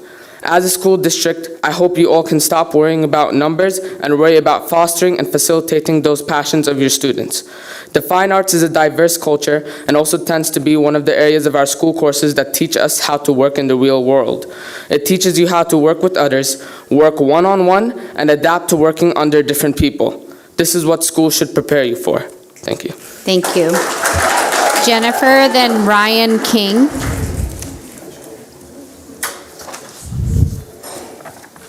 I want to take just a minute before my comment that, do you know how many school districts would love to have 100 or plus Gen Zs showing up and saying, we don't want average, we don't want basic, we want to be challenged, we want more. This is incredible. I mean, all you hear is Gen Z is apathetic and they're not engaged in school. They're standing here for 2.5 hours in crowded, hot rooms to tell you, challenge us. Tommy brought up a good point about hearing things. So I'm actually speaking on a different subject today because I also heard something that hasn't been made public, and we'll see if it's true or not. Apparently, Red River might not have a computer science teacher next year. That when Mr. Zettler moves to the Career Impact Academy, we're thinking about combining Central and Red River computer science. I want you to know, computer science is only offered in the afternoon. All the core subjects are in the morning. How do you put one person in 2 high schools at the same time? One of these high schools is going to have an empty room without a teacher. If you are saying to them that they can do computer science online, it is ironic that I stand here when just mere months ago, my son and other Red River students were here because you were celebrating the computer science program at Red River. Those same kids that just went out and won the championship for the state of North Dakota, back-to-back champions. The amount of certifications and courses and competitions that these kids have engaged in is phenomenal, and that doesn't happen from just an online curriculum that they can do by themselves with a teacher checking in from Central. My son and his teammates have won over $2,500 into their 529 account, over $32,000 worth of summer courses from institutes nationally recognized. Those things don't happen unless you have a teacher in that room building relationships, building connections, and saying to those kids, hey, I saw this. Should I register for you? Should we try this? Should we do this? Going above and beyond because those kids are at the forefront of their mind, because they are there working with them every single day. My son is currently going through college applications. Computer science is the hottest, most competitive field out there. You think it's hard to get into Stanford, Harvard, any of the Ivy Leagues? You try getting in anywhere in computer science. There are record numbers of applicants, and the acceptance rates are 3%, 5%. At best, a really good chance is 10%. We are going to leave Red River kids with almost no chance of getting into a competitive computer science school if we do not give them a teacher in that room. A teacher that advocates for them, a teacher that presents to them additional opportunities, not just the online Cisco curriculum. On February 5th, the Herald and the Fargo Forum ran a story about Thief River Falls budget problems. I don't know if anyone read that. There was a very creative solution in there, that rather than cut entire programs, they cut a couple games off of each sports schedule. Quoted in the article was, we think that we could just reduce the number of events, and that would be better than eliminating entire programs. I don't know. I looked through the packet. I didn't see anything, but... Please finish up, Ms. Yes. Kalaka. That's it. I'll leave that there. Thank you. Brian King, and then we have Lee Owen Cable. Hello, my name is Ryan King. I'm a private voice teacher in town. I graduated from Grand Forks Central in 2012, and since then I pursued a career in music that has been incredibly fulfilling. I studied and performed opera professionally in California for a few years, but I ended up coming back to Grand Forks for a few reasons. The most relevant reason for tonight is that music education in this town has a history of being exceedingly good. We have long been punching above our weight class for a town our size, and that's due in no small part to the work our teachers do to make this a place worth living in. As a private voice teacher, I've often grappled with the morality of my position because it often means that I only work with students who are of a socioeconomic class that allows them to pursue private lessons. I worry that I'm increasing the already evident knowledge gap between students with much and students with little. It's not very pragmatic of me. I'm sorry, Dr. Brenner, I put that in earlier. I'm not trying to dunk on you. It's not very pragmatic of me, but it says on my website that students who can't pay should contact me directly, as I never want money to keep a person from doing what they love. In 5 years of teaching, I've had 0 students take me up on this offer. This is because I ignored another piece of the puzzle. Students who can't afford extra lessons often don't have the time for it anyway. They're working a job after school or watching their siblings or doing any number of things that I didn't have to do because my parents had money. Dr. Brenner mentioned that it's the conservatory model, but what it really means is that everybody gets a chance. I remember when I was younger, people told me that things had to be a certain way because it was the pragmatic thing to do. Pragmatism has been a shield for so many leaders in my life, and when I was young, I think I believed it. But now I'm old, I just turned 30, and I'm a leader, and I'm a dad, and I know that there's so many solutions to every problem. If something doesn't work for my students, I don't tell them that this is the way it has to be. I find another path to the same destination. Whether you're cutting music or refining it or being pragmatic, at the end of the day, you're making teaching music harder for teachers who are already working harder than they should have to. If this decision is made, we'll be asking fewer teachers to work harder hours for a less fulfilling end result. Why would they want to do that? And if they leave their job, what's it going to cost this district to find new teachers of the same capabilities? More than we'd be willing to offer, I imagine, and probably less than they deserve. If I had a class at my school that empowered students to do that, I would be investing in it more, not less. You don't see students doing this for a math class, and that's not because math isn't valuable. Math is meant to teach logic and abstract problem solving, and music teaches you how to use that problem solving in creative ways. It teaches you to collaborate with others and to create something bigger than yourself. It forces you to look at your neighbor and to connect with them. On a basketball team, if someone's struggling to perform, you put them on the bench. In a choir, if someone's struggling to perform, you reach out and help them because music teaches you that you're only as strong as your weakest member.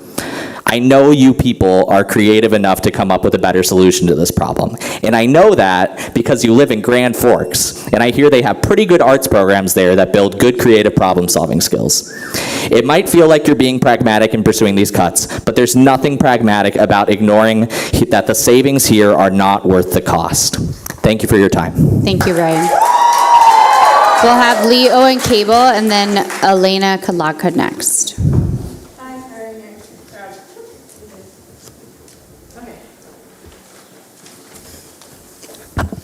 Hello, my name is Lee Cable, and I am a sophomore involved in the arts at Red River High School.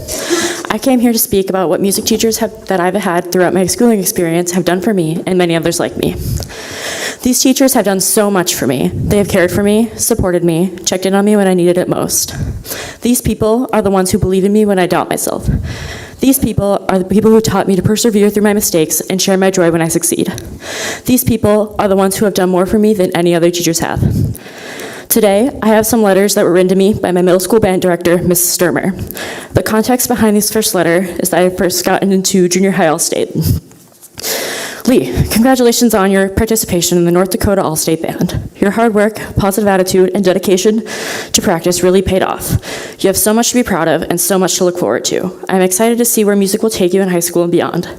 Keep being amazing, and don't hesitate to reach out if you need anything. She shares my joy, and she believed in me this entire time.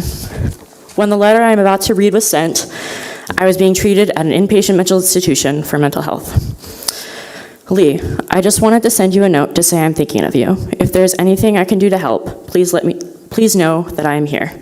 We miss you and your beautiful flute playing in band. She cared enough for me to send me a letter making sure that I was okay even after I had left middle school. There are many more instances of these teachers going above and beyond to connect with and teach me in a way that no other teacher has even come close to doing. Like Mrs. Huber, who constantly reminds me of how proud of me she is and who constantly encourages me to do my best. And Mrs. Boshi, who I have not had as a teacher for a while now, but still reaches out and connects with me. There's so many students who I am sure feel the exact same way as I do and who feel just as loved by music as well. Thank you for your time. Thank you. Have Elena Kalodka and then Owen Hull.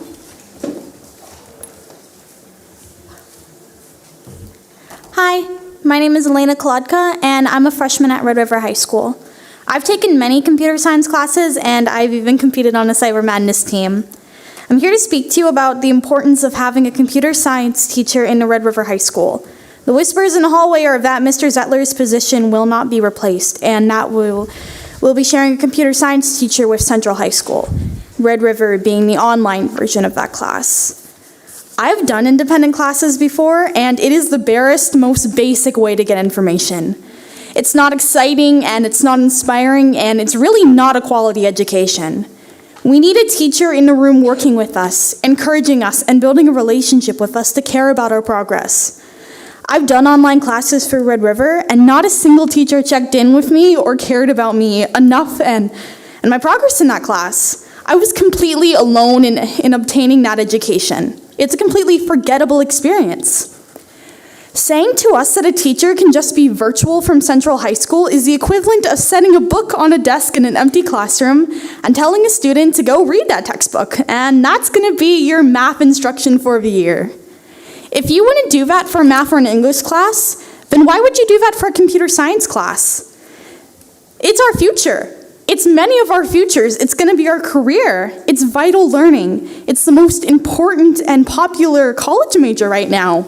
And with this plan, you're going to leave Red River High School students unprepared for the future. That's unfair, and it's short-sighted in your educational plan for the district. Taking a class is more than just reading a book or doing lessons on your own. If you want to engage students in successful learning, you have to give them a leader, a person in the classroom who can expand the lesson out from the computer screen or off the textbook page and apply it to daily life, connect it with other subjects, and give us a solid foundation to go off to college with, to get into college with. We deserve to be excited about our courses and inspired to continue learning more about a subject. If you leave Red River without an in-person science teacher, computer science teacher, the numbers enrolled in these classes are going to drop because not every student is capable of doing an independent study, nor do they enjoy learning on their own. They'll get disinterested and frustrated and give up on computer science altogether. Is that what you want for our future? For us? You are going to single-handedly, as a school board, kill a very strong, very successful program at Red River. An award-winning, state-recognized, and two-time back-to-back championship-earning program.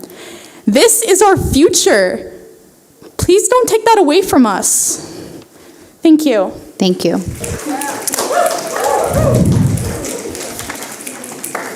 Owen Hull, and then Ricky Chen. All right, my name is Owen Hull, and I'm here to talk about the German program. I know you guys clearly don't value it, but I think it's really important because language learning in general is important. Spanish is important, French is important. I spent my whole summer, I spent June in Germany trying to learn more through the GAP program, which I was very disappointed to learn is being cut because that doesn't just affect us here, that also affects all of our German friends. And all of them will no longer get the opportunity to come here and practice the English they've been working on since 6th grade, which is extremely disheartening because they're all lovely people, and I've gotten to experience 2 different groups of them, and not one of them has ever been disrespectful in any way to the school. I mean, they've been great here in America, and I really think we've helped them learn and show them so much, and to cut them off from that is extremely disappointing, and I think that really shows a lack of valuation of America, and it's just disappointing that we don't get to show our culture here in Grand Forks abroad. And it's also disappointing that you're going to cut this German program, given that language is a college requirement. I mean, I'm going to UND, probably. If I decide to study German, because I want to pursue German now, and Frau Fiel has been a big impact on my life. My dad was deployed in Germany for a couple months when I was 7, and that sparked this little budding interest.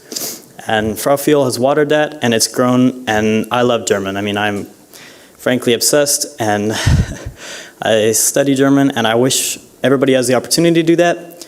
And here you are, chopping down everyone else's tree, killing that little budding flower before it can grow. And that is extremely disappointing to me. Clearly all these people are affected by it. I mean, they're showing their support for their particular program, their particular flower, and it kills me that you want to kill that. So, thanks for your time. Please, save the German program, save Frau Fiel. Thank you, Owen. Ricky Chen, then Abby Kinnenberg.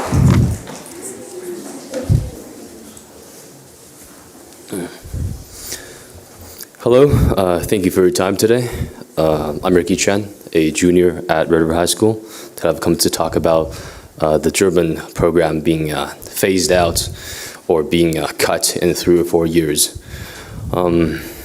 As you can see, I don't really have German ancestry, but I'm sure I've heard that many of my friends here and students here do. I feel like cutting the German program is something that will greatly affect their desire to learn about their ancestry, their culture. As Owen has mentioned, the GAP program, a very long-standing program between us and the Germans in Remsik, has been something that has really helped us exchange culture, has helped them practice their English, has helped them learn about us and us learn about them. I feel like that being cut is something that is really it's really saddening. I am not exactly a super passionate language learner, but one of the factors that has helped me be more passionate, has helped me pursue this language more, is actually my teacher, Frau Fiel. And I think that removing her from her position, I think is something that is just unjust. She has helped me so many times, and this year has introduced me to a Apple test, which provides a seal of biliteracy I can use on my applications and help me in my career. And she just goes just the extra mile to show how much she cares about her and her students. And I think that you cutting her out and not exactly considering her feelings really damages just Red River's reputation as a whole. And if you are going to place so much emphasis on music, I think that the language deserves some love too. Thank you for your time. Thank you. We'll have Abby Kinnenberg and then Ella McMullen.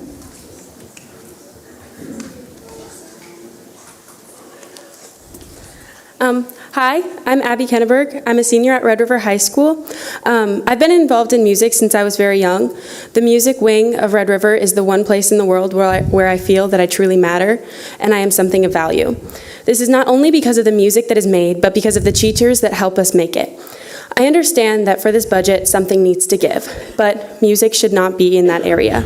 I urge you to reassess your other teachers and departments. If asked, most every student in this room could name a teacher who has not had an impact on their growth in school, but not a single one of them would name a music teacher. We are not a disposable department, and we do not have disposable teachers. These teachers are near and dear to our hearts. They are important to us, not only as mentors, but as people to confide in and who provide a safe space. Let these teachers continue to teach what they are genuinely passionate about. Passionate teachers create passionate students. I implore you to come to the Red River Central and Concordia concert this Friday at 7:30 in the Red River Performance Hall. Buy tickets and come see our talent and overwhelming love for music brought to light by our teachers. Thank you. Thank you. Ella McMullen and Rose Green, please.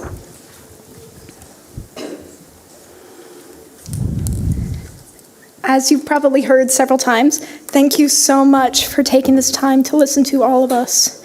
I'm incredibly grateful, and I want to share with you my experience with this music program. My family was searching for a job, and when we came here, we were introduced to this amazing schooling program. We were shown this amazing music education program. We were shown a way of life that many of these students have been able to participate in. One thing that will affect a lot of us will be this rearranging of lesson times. By decreasing the amount of lesson time we have with our instructors, we are decreasing the amount of time we have one-on-one. This will have a serious mental effect on all of the students. We all mentally benefit from this time with our teachers to both grow as people and to grow as instrumentalists, or as singers, or as musicians. I've spent several years in this program. I've been playing ever since 4th grade, ever since I've been able to play. And I know without these one-on-one lessons, I would definitely have struggled more with all of my problems, both physical and mental, and without these times where I've been able to openly cry in front of my mentors and be able to be comforted on things that they know are specific to me, I probably would not be here. And I really implore you to take a long think about what you're doing to each of us. I want you to take a look at how this would have affected you as a student if you were in these programs. Take a long, hard look, and take a look from our perspective and see that this is a way of life for us. It's a way of life for your children. And it is one of the most important things to us. Thank you so much. Thank you, Ella. Rose Green and then Nellie Sodockler. Thank you for the chance to talk with you. My name is Rose Green, and I have 5 children who've gone through the Grand Forks Public School System. My youngest is a sophomore at Central right now, and we moved here specifically into this district because there was a strings program and because there was German. And I am really shocked and horrified to hear of the proposed cuts and changes. You can't have school without teachers, and you can't have education without courses.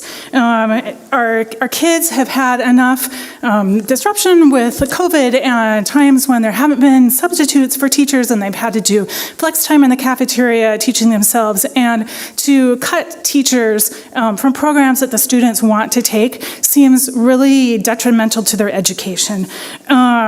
I don't understand how it saves money to have these teachers who are specialized in a subject that the students want to take, to have them teach something else.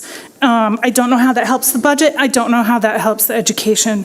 I want to specifically talk about German for a moment, because I know many people have talked about music, and I second everything that they said. I wholly support the music program. But I want to talk a little bit about German. They said that German language won't be taught, but we'll just teach German culture. You can't teach culture without language, okay? There is perhaps an idea that people have that German is this outdated, quaint little thing that, we wear lederhosen and, we think about, I don't know, Oktoberfest or something, when the reality is that Germany recently became the 3rd largest economy in the world. It is a right now thing. Germany is a powerhouse of medicine, medical technology, science, engineering, and business. And our students need to be able to compete in a world that involves that country and that region. Our students need to have foreign languages so that they can go to universities.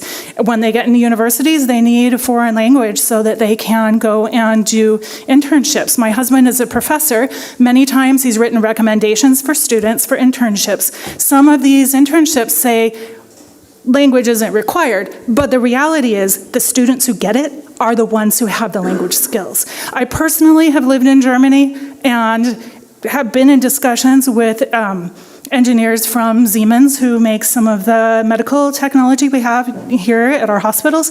And it's a real thing that these language skills are essential right now in this world. And it is not true that, well, everyone speaks English. It's not at all. I feel that if we got our programs, if we got our music programs, if we got our language programs, we don't make our district better, we don't make our community better. Instead, we make our district like that mall that we have down the street where the stores are slowly disappearing. We don't want to be like that. So thank you. Thank you, Rose. We have Nellie Sodockler and Aaron Rubish.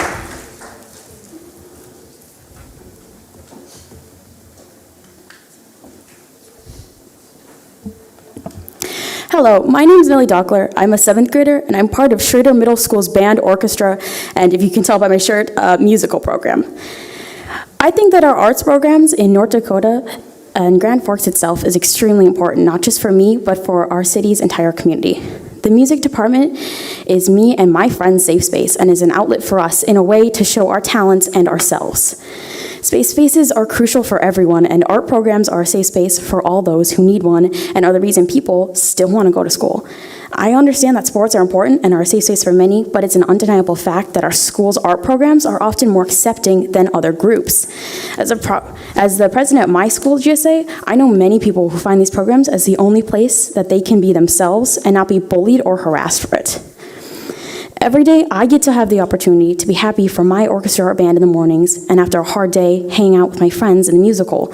Sometimes these are the only things I want that cause me to want to get up in the morning and want to go to school. My fear is that these cuts will get rid of these spaces in our schools and the ability for people to express their joy and feelings freely. This is only amplified when I think of my friends who are in a tougher financial situation and will not be able to do this if you cut the budget for their the free music classes, for their instruments that they get through the school, and for the individual lessons that they get taught. I'm most honestly worried about my little sibling and all the kids younger than me. When you get rid of these programs, it adds up over time and gets rid of the ability to do these things as younger kids. Schools have already cut the ability for those under 5th grade to partake in orchestra, something I find terrible because I started orchestra in that very grade. Soon, if my teacher is cut, my siblings will not be able to be in middle school musical or even 6th grade choir. All this to say is I want everyone to be able to feel the immense joy these clubs and programs have allowed me to have. Thank you for your time. Thank you. Aaron Rubash, and then Cassie Slater.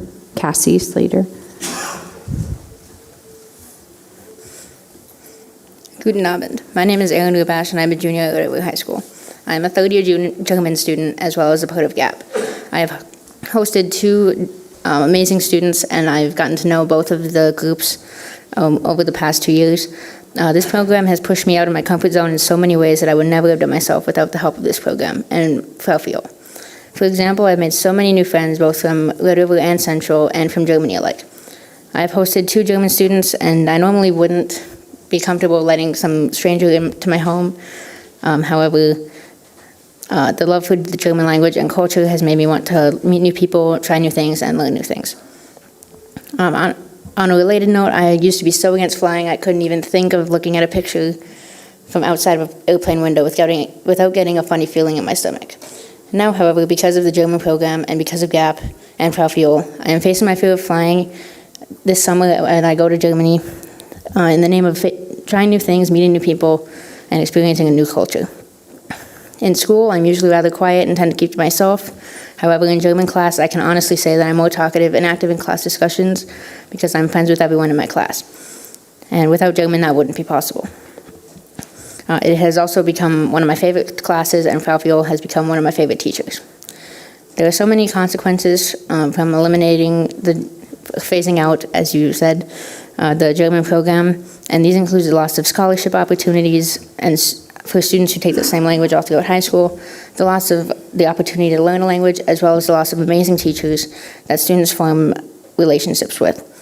I consider myself so lucky to have been able to have Frau as a teacher over the past 3 years, and I sincerely hope that students will continue to have the German program and to have Frau as their teacher.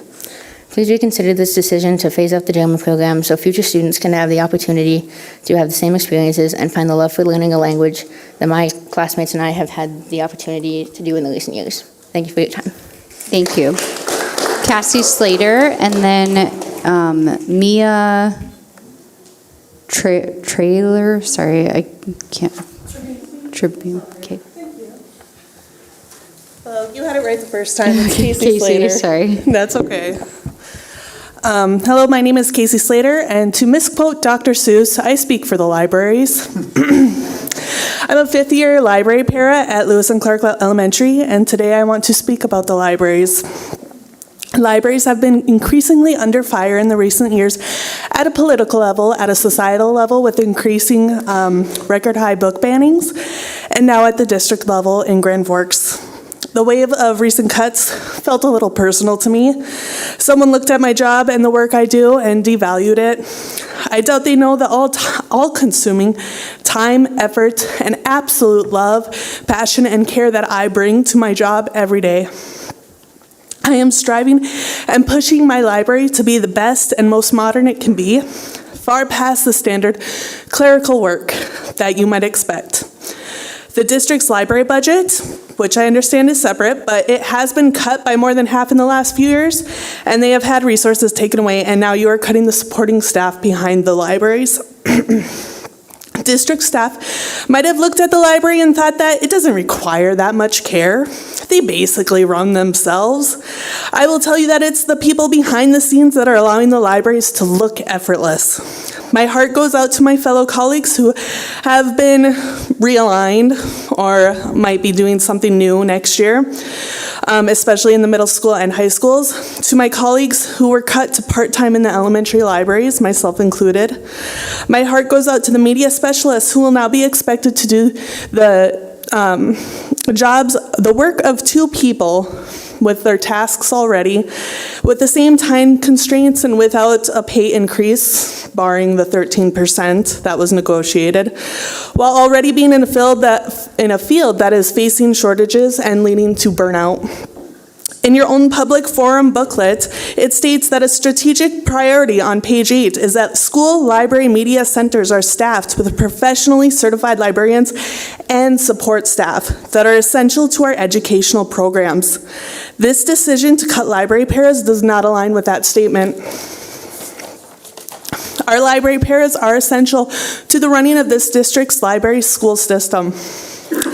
Library paras are essential to our educational programs and to student achievement. It has been mentioned in this district that they prioritize students and their academics above all. According to a study done in 2008, test scores tend to be significantly higher with schools that have full-time certified school librarians, as well as those that have a librarian with support staff. Without para support, students and staff's access to the libraries to explore, research, use resources, and check out materials will be hindered. Access to school library resources throughout the school day is important for students and has a tremendous impact on their academic achievement. Even today, I counted, I had 25 interactions at my school this morning and this afternoon. 25 different interactions that they might not get next year, and that means that a student might not get that book that will change their life. A teacher might not get that resource that they need next day, of course, and that is important. I fear for the future of the direction our district is heading. I fear for our libraries. When the next cuts come around, will the library media specialist be next? If I wanted to continue my education and become a school media specialist, would there even be a position available for me?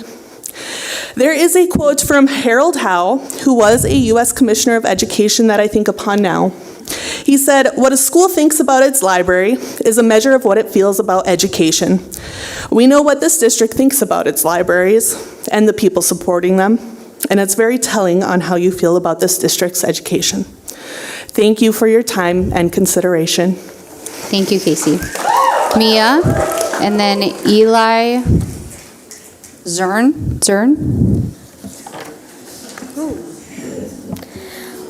Hi, I'm Mia.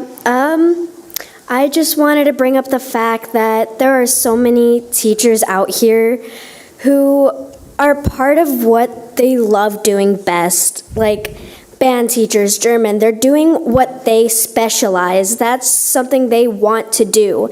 And them having to give that up to teach something else because all of this is fading out isn't right. It breaks all of our hearts entirely.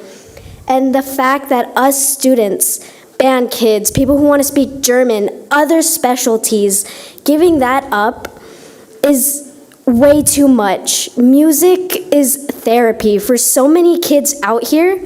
And if you have searched it up, so many Germans, we are probably the second most having Germans here in North Dakota. And it's best to learn their language because some of them might not know English. And it's us who need to learn to communicate. English is a very hard language to learn, so it's not easy. I'm part German, and I'm still trying to learn till this day. I'm also Mexican. I have to still learn more English than what I know. Band is something I cannot give up. I have been in Texas, and I have been in band since my 5th grade year. I have not learned instruments much. I have been in color guard, doing marching. And ever since I came here, since last year, I have learned an instrument I have never played. Bass clarinet. I am the only bass clarinet in my band right now. And without the lessons they are providing me, I could not play any note without the band teachers I have. The lessons help us students learn what we need. And giving that up is gonna hurt more. And it's infuriating that many students are gonna be heartbroken, losing the teachers they need. And teachers do this to help us learn what we need most. It's not something you can give up, and teachers can't do many things, but they can. They just, I don't know how to put it. Teachers want to do what they specialize best. If they have to teach something else, it's gonna be stressful. Like, a lot of teachers rather teach what they know more of and what they learned growing up. Same with us students. Being in band, lots of us want to be musicians. Lots of us want to learn German. Many people want to move outside the States. It's hard. Thank you, Mia. Eli Zier. And then Chloe Schott.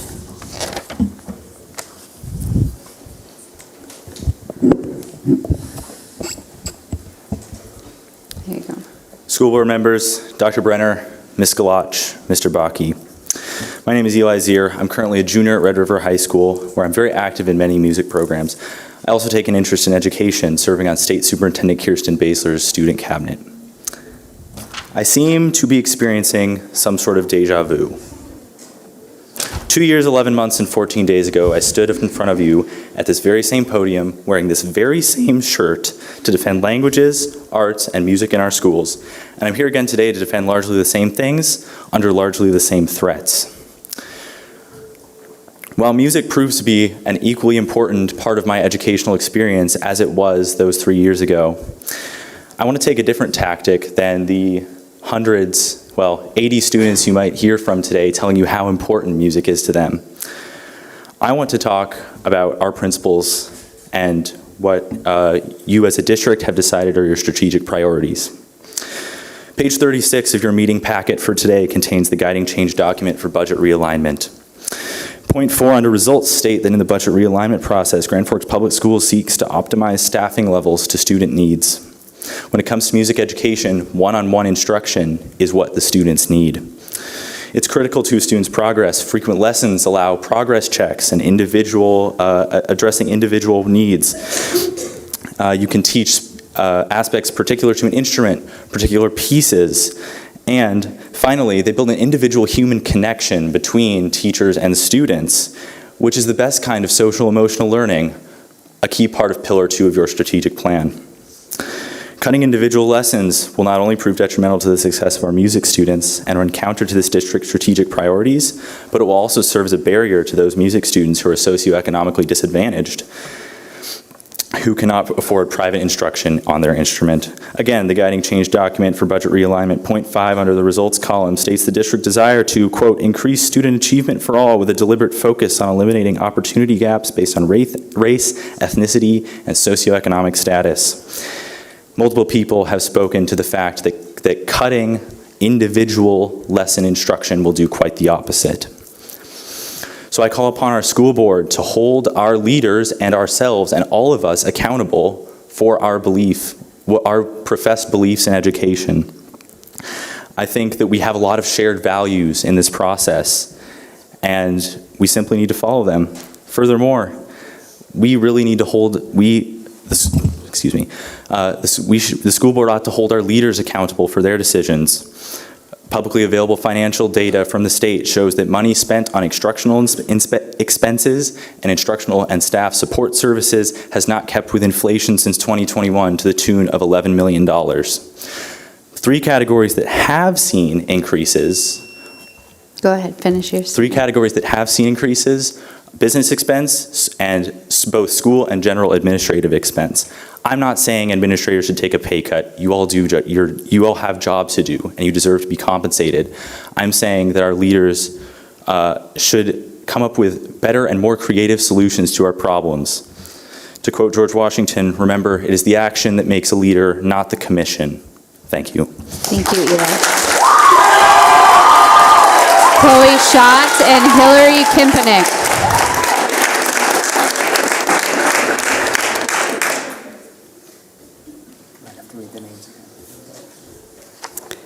Chloe Schott.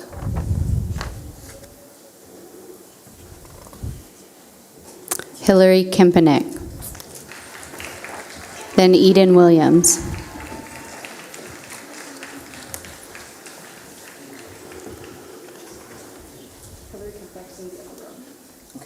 We can wait. Okay, she's on her way.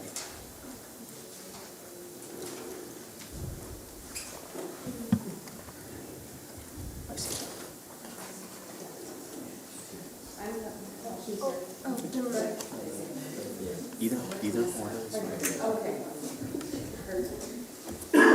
Hi. Go ahead. My daughter's been here since 5:15. She has her name in there. I'd like for her to read before me. Okay. I think it's good to hear kids. I'll find hers and then we'll call you and go ahead. My name is Niska Kempenek. As a sophomore at Red River High School, I've found that my studies in German and my involvement in music have profoundly shaped my personal growth and cultural understanding. Unfortunately, budget cuts now threaten these valuable programs. The study of German has not only expanded my linguistic capabilities, but has also served as a gateway to my heritage and cultural identity. Diving into the historical significance of my family name, Kempenek, which is royal, has ignited a curiosity for German history and tradition within me. I recognize that my journey of self-discovery is shared by many fellow students as we collectively benefit from the culture shared and provided by language courses like German, which Frau Fuhl, my teacher, has helped us with exponentially. The potential elimination of German class would sever a vital link to our heritage, denying future generations the opportunity to explore their roots and perpetuating a disconnect from our cultural legacy. The enduring partnership with GAP, which we have been with the same school since 1990, underscores the importance of fostering cross-cultural exchange, facilitating language acquisition, and nurturing global citizenship. To sever ties with GAP would not only disrupt decades of collaboration, but also deprive future students of valuable experiences and perspectives essential for navigating an interconnected world. Similarly, proposed elimination of the teaching positions in the music department threatened to remove such a welcoming environment. This program is more than just extracurricular activities. They foster self-expression, confidence, and resilience. Our music teachers serve as mentors, nurturing artistic excellence and fostering a sense of belonging within our school community. They are our trusted adults. Taking teachers away can damage our social lives and mental health, which I thank Mr. Hovey and Mr. Barda for being my trusted adults. In a society that often prioritizes STEM education, it's crucial to recognize the importance of the arts and humanities. Courses in languages and the arts cultivate creativity, critical thinking, and emotional intelligence, qualities essential for success in an interconnected world. Especially in the aftermath of the COVID-19 pandemic, music provides crucial outlets for self-expression and mental health support after my generation was isolated during a serious time of mental and brain growth. In conclusion, cutting German class and the music teaching positions would be short-sighted and detrimental. These programs are essential for providing students with a well-rounded education and preparing them for challenges of the future. By preserving and investing in these programs, we demonstrate our commitment to the next generation of students, offering them opportunities to expand their cultural awareness, empathy, and resilience. If you truly prioritize and support our mental well-being and want us to have a supportive environment, like you say, you would listen to our voices. Please reconsider your proposals and look for different solutions. Thank you for your time. Thank you, Niska. Eden Williams and then Andrew Forrester.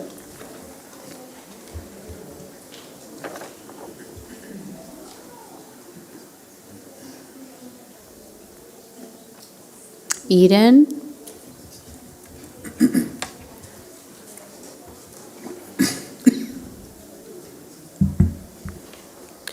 Hello, my name is Eden Williams. I'm a sophomore at Red River High School, and I personally think we should keep music in our schools because it's really important it's really good for students who are not into things such as athletics or student council, etc.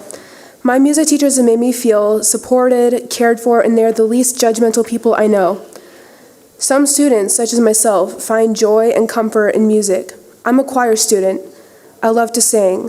I find joy in singing and learning to sing and being in a choir class with people who enjoy the same thing. I love learning how to sing better, and I love harmonizing with others. Being in choir has made me feel connected to my peers who enjoy the same thing I do, like singing.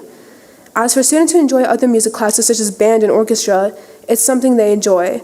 Some students love playing instruments, and it's their passion. They especially love to learn how to play their instruments better. For many years now, music has been a part of our lives, and I strongly feel that it should stay in our schools here. Not all students can be athletic or enjoy student council or other activities outside of the performing arts. Another thing to consider is our music teachers. A choir teacher should be teaching choir. It's what they specialize in. Same thing goes for a band teacher or an orchestra teacher. It's what they're experts in and what they teach best. Being in choir and even theater has boosted my confidence. I'm hardly ever afraid now to be on stage, whether if it's for a choir or the musicals I've been in.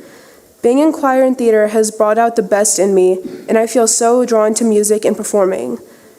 It kills me knowing that teachers could lose their jobs and students can have their passion taken away from them. I love being a part of musicals. I love participating in choir concerts, and I always look forward to them. I know that there are many other students who feel this way too. Please, and I beg, please don't take any of this away. Us students will be deeply impacted by possibly losing our favorite music teachers and not being able to do what we love. Music brings me to life, and being on stage makes me feel so confident. I feel deep in my heart that we should keep the music and the performances in our schools. My point is, taking away these electives would devastate a majority of people who enjoy doing and teaching what they love. Kids who have choir, band, orchestra, theater, and German. Please don't take this away. Thank you.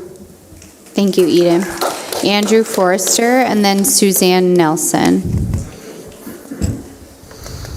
I, like most of the other people in this room, find sanctuary in the music department, and that comes from the teachers of the music department. Their constant dedication to all of us individually is what makes us all talented musicians and artists. They work so hard to create concerts and shows that wouldn't be possible at all without them. And they're always there for anybody who needs help, whether that be like emotional help or help with the music and material we're working on. They've helped me grow as a person, not just in the musical world, but they've also helped me grow individually. When I was struggling last year to keep my grades up, I would be held accountable by them, and I greatly appreciate that, because without them, I would not be doing as good in grades as I am now. And to see one of them go would be devastating, to say the least. For the sake of us, the students, and our teachers, please reconsider any efforts to decrease students' access to a program that profoundly impacts their daily lives and future endeavors. Thank you. Thank you. Suzanne Nelson, then Rachel Hafner. Sorry, I'm very short. Hi, my name is Suzanne Nelson, and I wanted to say a thank you for your time. I know it's been long. It's like 8 o'clock now for you guys. I don't envy your positions. I don't want your jobs. It's hard. I worked for a multi-billion-dollar corporation for over a decade that had occasionally some eyebrow-raising business practices in the news.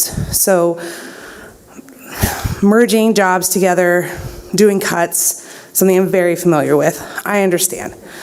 However, one thing this company does well is that they make sure they don't use short-term wins and sacrifice the long-term gains, which is what I'm afraid is going to happen if we continue to cut these kind of programs. Arts, language, library, music, they have been consistently shown over and over again in multiple studies to improve students' test scores. And I understand, even when I was in high school in the late 1900s, they were trying to cut music programs even then. So I get it. They don't make any money. They're not as exciting as winning a state championship, but they are important. A study done by the University of the British Columbia of over 100,000 students found that those that were involved in music, in arts, significantly outperformed their peers, time and time again. And this study also took into account things like gender, ethnicity, and socioeconomic backgrounds when conducting this. This was also replicated in studies done by Johns Hopkins, the American Psychology Association, and the National Institute of Health. This is not something that is just fluff. And in fact, in researching for today's meeting, I was not able to find a single study that showed that cutting these programs did anything to benefit the students, ever. And I research for a living, that's what I do. Additionally, I have to sneak in something for the computer science program, because that to me is alarming. That is our future. It has been quoted by multiple magazines such as Forbes and the New York Times that Gen Z is woefully unprepared for the future. Just because these kids can pull up YouTube on our iPhone since birth doesn't mean they understand how that works. And coming from the generation that was downloading viruses from LimeWire on our parents' computers and coding our own MySpace pages, that's embarrassing. And it's kind of scary because World Economic Forum show that 9 out of 10 jobs will require some kind of digital skill beyond being able to use a phone. My own child struggles with typing. She can't type. Why can't this generation, this mind-blowing to me that this isn't taught more in the schools. You should be adding programs that have this. And I know it's difficult. I know you're under tremendous pressure. I know the numbers. But I'm asking you as a parent to please reconsider these decisions, because it's very short term and we need more for our kids' future and they need these programs. Thank you for your time. Thank you. Rachel Hafner and then Sarah Galbraith.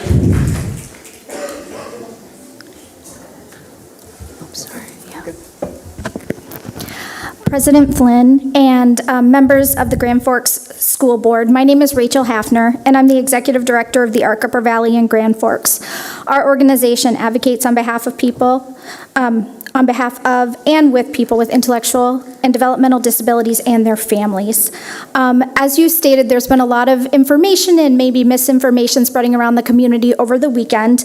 One of those pieces of information was potential cuts to, obviously, the music program and to some of the languages and to computer science and those types of things. There were also concerns about potential cuts to special education positions within that department. And while I have not been able to verify that that is the case, I just wanted to come and share our thoughts about the importance of special education in our schools. As we all know, budgeting for such a large school district is a complex process and not without challenges, and I don't envy any of you trying to figure out how to make the budget balance.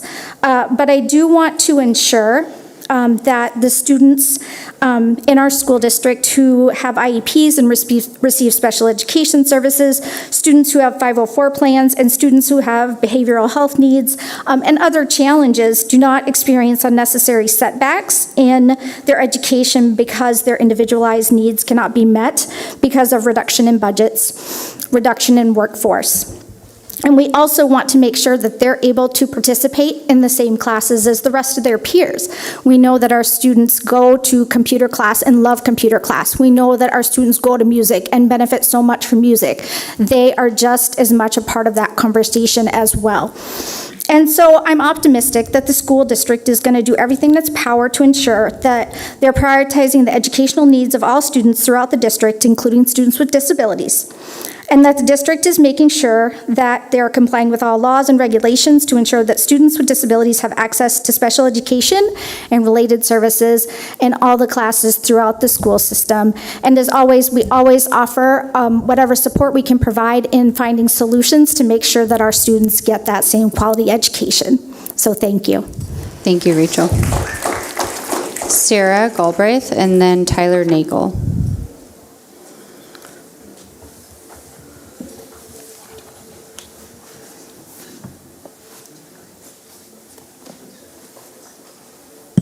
Okay, Tyler Nagel, and then Gracie Welsh.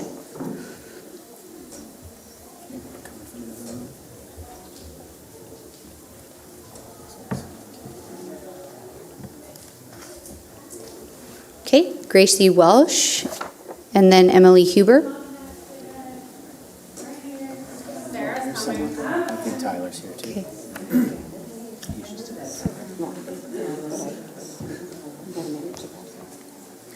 Sorry, I was in the other room. It's quite packed in here. So my name is Sarah Galbraith. I'm a community leader. I'm a mom. I'm a supporter. And I just wanted to again reiterate Thank you to all of you listening to this tonight.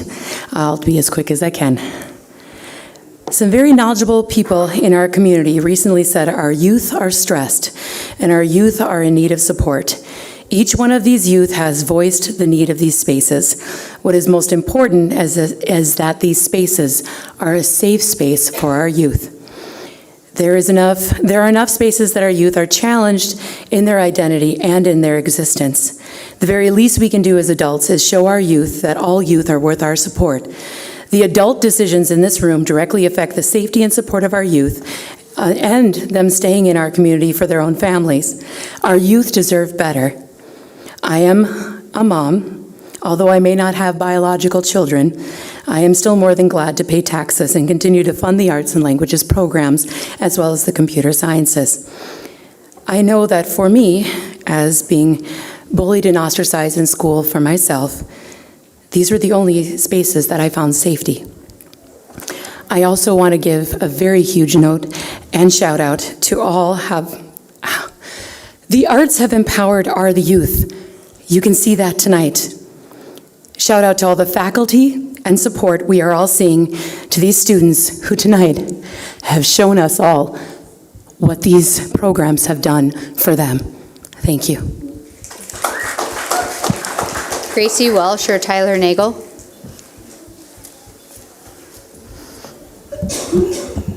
Hello, my name is Emily Huber. Not related to Mrs. Huber in the band department, though I have taken my woodwind methods class from her. I am a aspiring music education student at the University of North Dakota. I play oboe in the wind ensemble, and I am an alto saxophone in the marching band. Throughout my journey as a musician, starting way back in elementary school with my first instrument on the cello, and I have worked my way up, all the way up through college, through multiple different instruments, and now in my music education career, I have learned 4 types of woodwind instruments. I am on my second brass instrument, and I have learned 2 different types of string instruments. I wanted to share with you some opportunities that I had that I would not have gotten if a band program would have not been provided. In high school, I was invited to join the Northern Ambassadors Band, which is a program that takes kids from North Dakota and Montana and travels them over to Europe to spend 2 weeks performing around various venues and countries, specifically 7 in the course of 2 weeks. During that time, I was able to utilize my skills in my French course that I was taking at the time. I was able to learn time management and just learn altogether, meet new people from various areas. I got to learn more about myself and my instrument and make new connections that I would have never thought possible. As well as this past weekend, I got back from the North Dakota Intercollegiate Band, which is a band made up of different college students from all across North Dakota, where on average this past week it was about 8 from 8 different schools. We come together on a Friday around 1 p.m. and we learn 4 pieces of music. Over the course of 12 hours, we learned an entire program and were able to perform it at the level of as if we've had months of practice. And I have been able to connect with nationally recognized directors and fellow writers of said band program music. And that has increased both my knowledge and hopefully my knowledge to pass on to students one day, hopefully in the Grand Forks Public Schools. And that would have not been possible had I not been given the boost from my elementary, middle, and high school programs. And additionally, the latter part of my junior year in high school was cut short due to COVID. I would not have been given the boost to get back into the music program or back into school if I had not had the music program, if I had not had the theater program. I stand before you as a descendant from multiple teachers. My mother and grandmother have been teachers both in this school district and around various parts of the country. And multiple of my family members have been involved in this school district and many others around the world and nation. So please reconsider this decision to cut these programs. Thank you for your time. Thank you. Tyler Nagel and then Matt Strand. Hello all. I'm a graduate from Red River High School 2004. I enjoyed many of the programs that we're speaking about tonight. I'm a little disappointed that over the last 20 plus years, some of these programs have lost some of their luster. And seeing that they may have lost a little bit more for my own children today. So to start, I would like to read just a small excerpt of an article online. When children incorporate music education into their lives, they are more likely to reap benefits that will last a lifetime.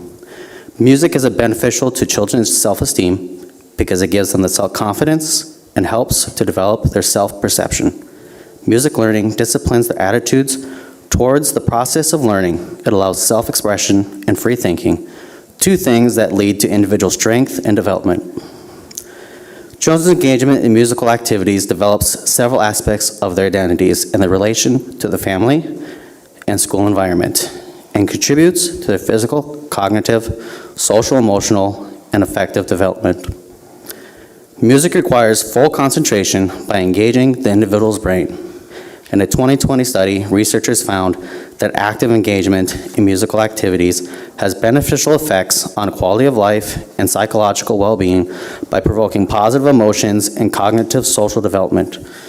Growing evidence indicates that music education programs promoted psychological well-being, social inclusion, and in cognitive development in infants, school-age children, and youth. And as a final note, as maybe an olive branch, I implore the school board to join the National Association for Music Education in proclaiming March as Music in Our Schools Month. Thank you. Thank you, Tyler.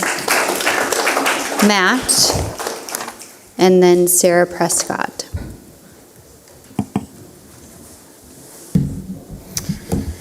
Hi there. A lot of you know me. I recognize a lot of faces here. We played in bands together. We've played at, I play for your church. My kids attend your classes. I've been a musician for 35 years, more than 35 years actually now, but I've taught private lessons in Grand Forks. I've got 3 kids that have benefited from the Grand Forks Public Schools music program, and it's been as integral to them as it has been to me. You know, some of you might know me as kind of a left brain person, but music is my right brain. It's my expression of creativity. It's how I'm able to stand up here in front of you and speak somewhat extemporaneously. We talk about how Grand Forks is a good place to raise your kids. It comes up all the time. It's not the weather, it's a good place to raise your kids. The music education opportunities are a really big part of that for my family. And just look at this crowd of respectful, engaged people, passionate people. It's important to them too. From a little bit different perspective, I'm a veteran of music cuts.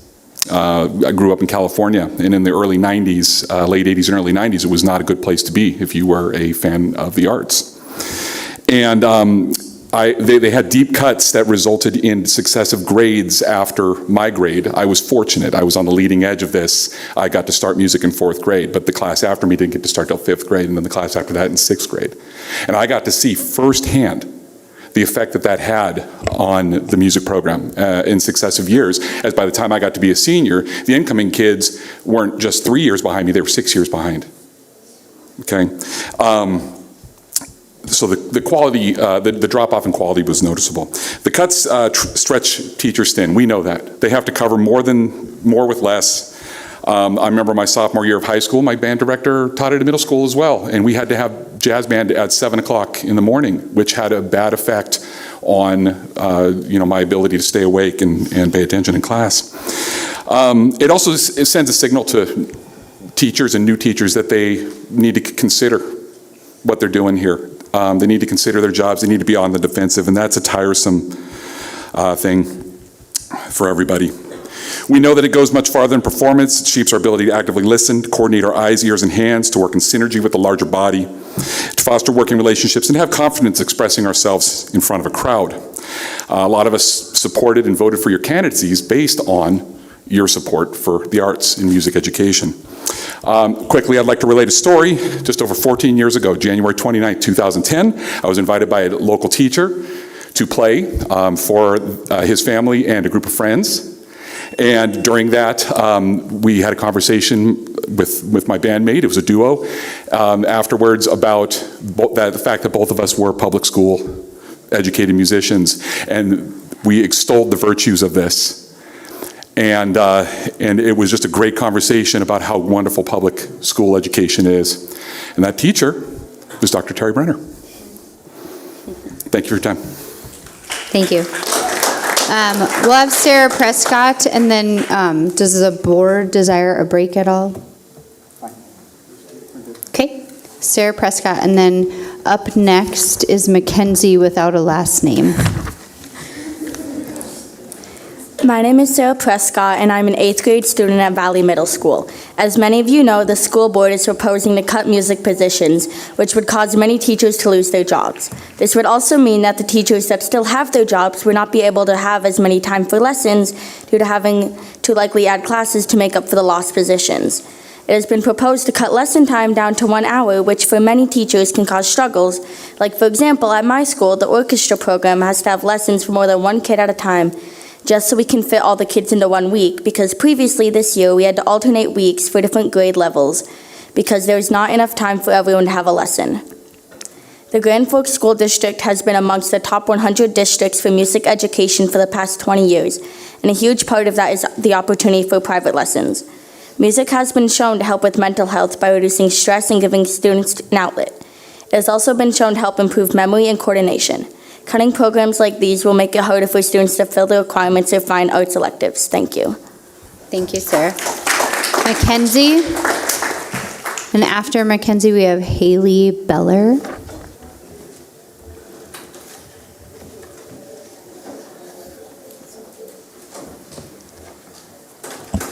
Hi, Mackenzie. I'm an 8th grader at Valley Middle School. They are wanting to cut music, German, and world languages positions. I participate in orchestra, art, choir, and theater groups. I also was planning on taking German next year while I'm in high school, which I will not be able to take if the program gets cut.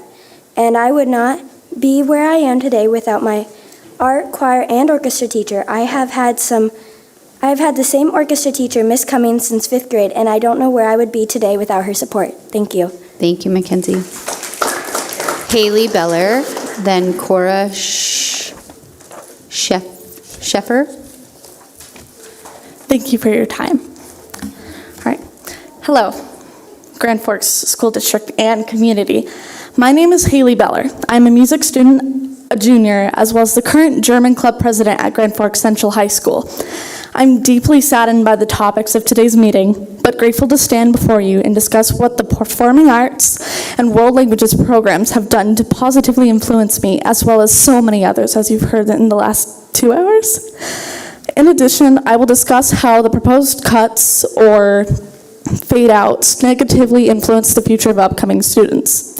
To begin, I've grown up around music. I know many people in my family and community who learn to play instruments or have sung in choirs and how it has benefited them in the long run. Music connects us and helps kids to learn fundamental skills that help them function in society. In an article by the National Institute of Health titled Influence of Music on the Hearing and Mental Health of Adolescents and Countermeasures, it reads, the influence of music on adolescent mental health is significant, encompassing areas such as emotional expression, regulation, fostering social connections, and a sense of belonging, and promoting creativity and intellectual growth. Music has helped me become confident and understand that everyone has a purpose. Music helps me thrive in my daily life. It is a language in and of itself and a necessity for our future. I thank Mr. Mercer, Mr. Carrier, and Mr. Barta, and so many other music teachers in this district for helping their students become the amazing people they are today. The next thing I will talk about is the language department. As stated before, I was appointed German club president back in September of 2023. In this position, I have firsthand experience on viewing just how much this department means to students. It is proven that learning a second language or multiple languages makes you smarter and opens you to many new opportunities. It can also establish connections to parts of the world where communities with which you have never interacted with before. By interacting with the foreign language communities in North Dakota, it helps us come to a common understanding and diminishes our differences. Ithaca College states that the study of foreign languages and cultures leads students to become more responsible and committed global citizens. This therefore proves that learning these languages helps improve our society. In conclusion, I urge you to reconsider the potential budget cuts and full-on, erasing German for these future students in the departments. Put yourself in the students and teachers' shoes. Taking away these opportunities is taking away the next generation's creativity. Thank you. Cora. And then we have Stephen Lesmeister. Good evening, members of Grand Forks School Board. Thank you in advance for your time and active listening to my concerns this evening. My name is Cora Sheffer. I'm the oldest of 3 children in my family. I'm currently an 8th grade student at Schrader Middle School and looking forward to attending Red River High School next year. I have attended school at Lewis and Clark Elementary, and my 2 younger siblings both attend Kelly Elementary. Music has been a big part of my education this far. I currently play viola in orchestra, flute and band, and I'm in choir and participate in musical theater. Last week, when I heard the proposed cuts to the music and language programs, I was at school surrounded by my peers and music teachers. The room was overcome with emotions, anger, sadness, and hurt. As I later reflected, I understood it is responsibility of this board to ensure Grand Forks schools are financially prepared, but also board's responsibility to advocate for other students' educational well-being. I urge you to evaluate if the trust we have put in you is being misplaced. If this proposal moves forward, will the potential benefits of this surplus truly be more valuable than the impact that we are certain these programs are currently provided?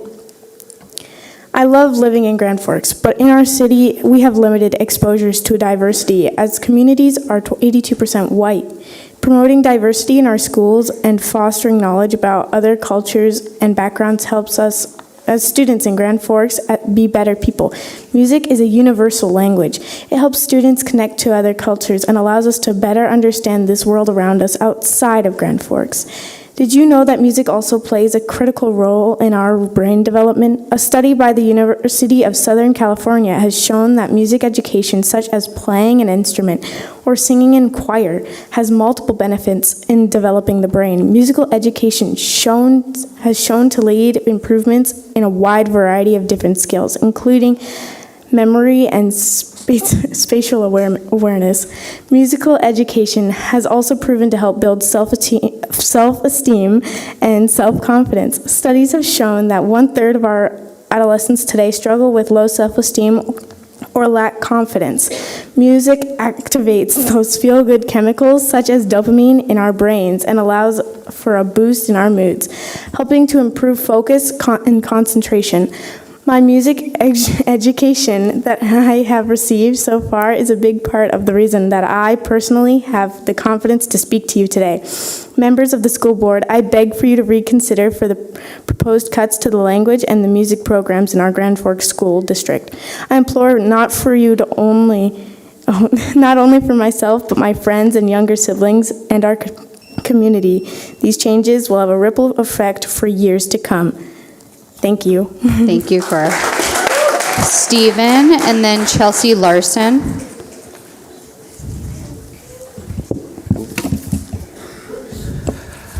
Hello, my name is Stephen Lesmeister. I'm a sophomore at Red River and currently in German 2. On Friday, I went into Frau Fuhl's room for my first period German class. We had just finished our last test, and all of us were excited to figure out what we were going to be learning next. As I sat down, I had noticed Frau was not in the room. We thought that she was maybe going to get new lesson materials, as she sometimes does. Then that's when Frau came in the room. She came up to us and told us the bad news that German would be phased out over the next few years. That's when all our hearts collectively sank. This was not the news any of us had wanted to hear that morning. Frau then gave us work to work on our quarterly Duolingo assignment. A group of 5 of us, who are all friends because of German class, immediately started writing emails. I spent the last 3 days trying my best to help Frau and the program. Frau is an amazing teacher. She cares about the subject and our success. But more importantly, she cares about us. In the list of my top 5 teachers, she's probably at the top. She always loves when we ask questions because it's another opportunity for us to learn from her. And she loves that subject and she loves to teach us.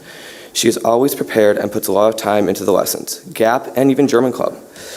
The German program has made it possible for me to have so many new experiences here at home and abroad. I hosted an exchange partner for 3 weeks in the fall, and honestly, it was an amazing experience. The German program enables so many people to meet someone from a different continent, someone they would probably never meet without it. And the GAP exchange has been happening for 30 years. That's an incredible amount of time.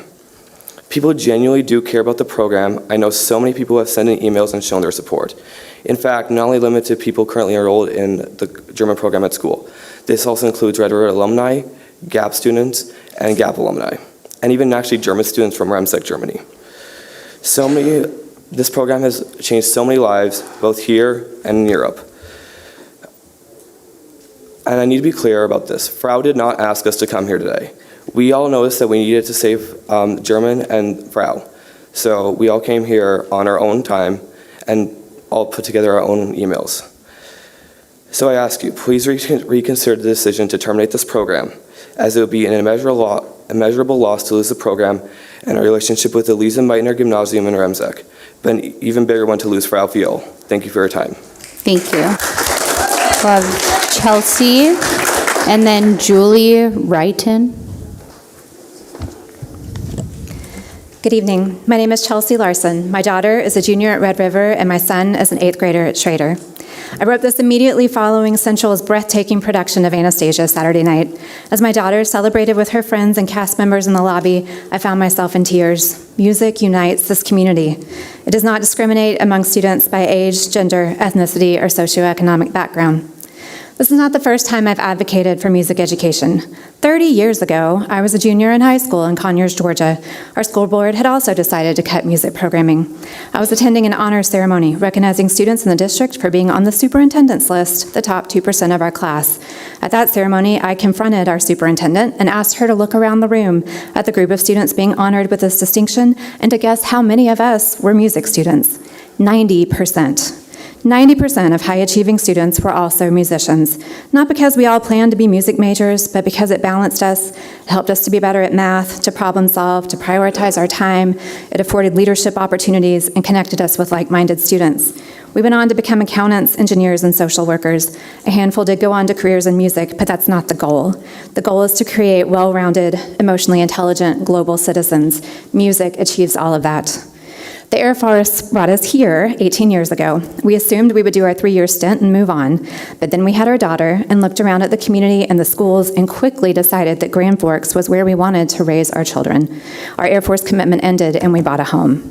Our kids joined SPA, GCCC, elementary, orchestra, band, and choir. In middle school, they joined the musical productions. My son's robotics teammates are all orchestra students. Not a coincidence that engineering and music go hand in hand.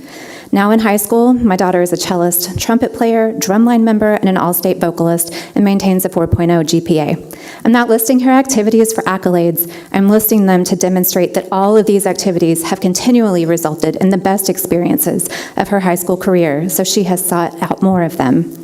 That is reflective of the dedication and compassion that these teachers have. They are leaders in their fields and have cultivated programs that are unmatched by other districts. They draw in students with their compassion, relatability, and outstanding programming. The Red River Holiday Orchestra Choir Concert rivals any professional performance. The All Cities Choir orchestra concert attracts nationally recognized talent due to our program's outstanding reputation. The theater performances are Broadway-worthy. Does that mean that Grand Forks is breeding naturally gifted musicians? No, we are a haven for passionate, driven educators. They have grown programs full of high-achieving students. Some will pursue careers in music, but all will take with them the skills they have developed for music, and our community will be better for it. I have been so proud to live in a best community for music education and to choose Grand Forks to be our forever home. Why would the school board ever choose to jeopardize a premier program? Grand Forks students and teachers deserve better. I strongly urge you to reconsider your reserve goal, as well as how and when it must be met.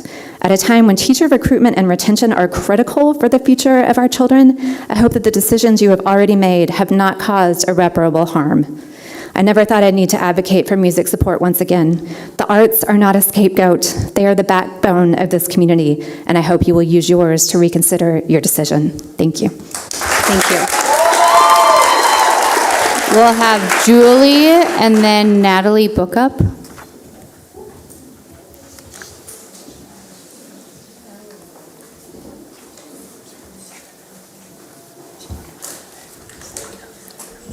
Hello, I'm Julie Wrighton. You have all, I think, probably received email from me regarding these cuts, and I'm not going to reiterate everything I said in the email. I just want to speak specifically on the German program.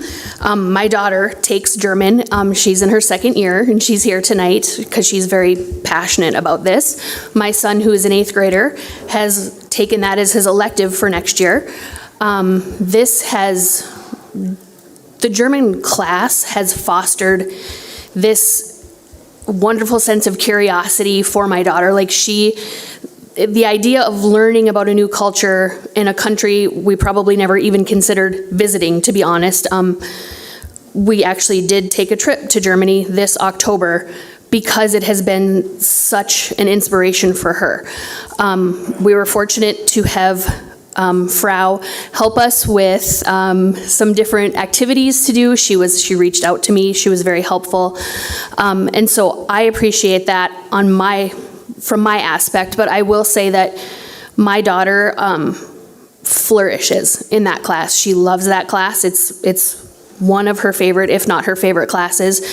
She loves her classmates, and it's really given her the opportunity to expand her horizons.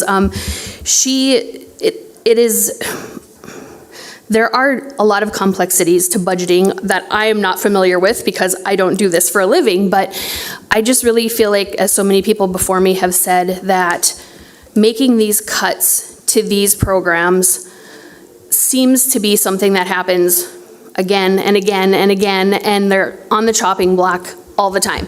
I have nothing against sports. I like sports, but it's like, it doesn't ever seem like there's much that goes on impacting those, right? Like, we don't really touch those much because they make money, right? You sell tickets to games and things like that. So I do understand that, but learning a language isn't just about learning how to speak another language. It's about opening doors to cultural understanding and building bridges across borders, which, quite honestly, in today's climate, seems to be something that more and more people in positions of power are trying to kind of take away that opportunity. It feels very much like these types of programs that aren't math or English or science just don't seem to be as important to people making those decisions, when clearly I've been moved to tears by some of these kids tonight talking about their passion for different things, and it just really feels like you are, not you specifically, but it just feels like they are being targeted in a way that other programs and athletics aren't targeted, and I want to be a voice for that. So thank you for your time. Thank you. Natalie Bookup, and then Kaylee Carl. Good afternoon. My name is Natalie Bookup, and yes, before you ask, Melissa is my mother. I am a sophomore at Red River High School, and I'm here today to stress the importance of the music programs. I've been a part of choir since it was first offered to me in 4th grade. Through the years, I have been a choir has been a great source of growth and has been, I have been in choir. A great source of growth has been the time that I have gotten to spend one-on-one with my teacher during voice lessons. Our music department has many opportunities that many others and I are extremely thankful to have. And we also have an immense amount of extremely talented individuals, not only in choir, but orchestra and band. A crucial part of achieving our level of excellence is having the time during the school day to sit down with our teachers one-on-one.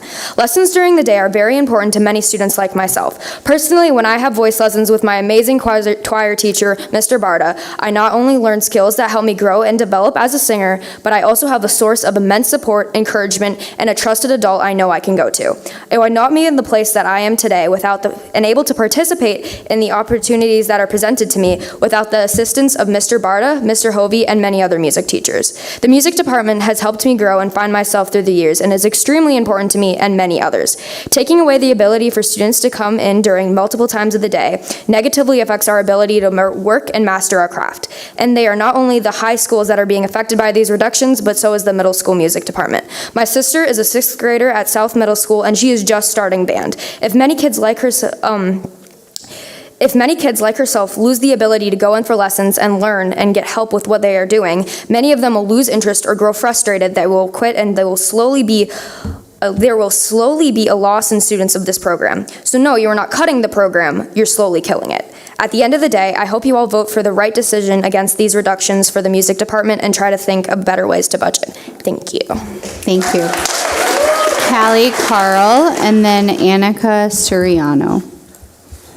Thank you for your time today. I know it's been long, but we appreciate your time. I'm a student at Central High School. As a student who is very involved in many programs at my school involving sports, theater, and music. I never thought that I'd have to stand here before you today and tell you why not to cut from this music program. I don't think that a lot of people truly understand how much music means to people involved in the music program, how much it means to them. So here are some words that I asked my classmates to share with you today. It has created a safe space in theater and choir. It has made me feel welcomed and appreciated. Music has always been my first love, and my teachers have been like my second parents to me. The memories, experiences, and friends I have made throughout these programs are things I could never live without. These are words that came from my classmates who truly believe in this program. Music has been such a big part of so many people's lives. Having those one-on-one moments with our teachers, such as private lessons, is so essential. These personal connections is one of the most important parts of music, and that's what teachers and my classmates is something that I could never get anywhere else. This program has given me so much more than I could have ever imagined. It has taught me work ethic, and has taught me how to be confident in myself. Our amazing staff is the reason why 4 years ago, Central was named the best music school in the country. Sorry, I lost my place. It breaks my heart to think about the kids that I have seen grow in this program, knowing that they will not get the same opportunities as I have and many others have gotten before me. As I ask today to please listen to each individual's story and what they share with you today, because this program is who we are. I know that I'm just a 16-year-old girl who doesn't know much about budgeting. However, the music program has shown me that I can be a part of something much, much bigger than myself. Thank you for allowing me to use my voice for what I believe in, as my parents taught me. Thank you. Thank you. Annika Suriano, and then Nicholas Bavette.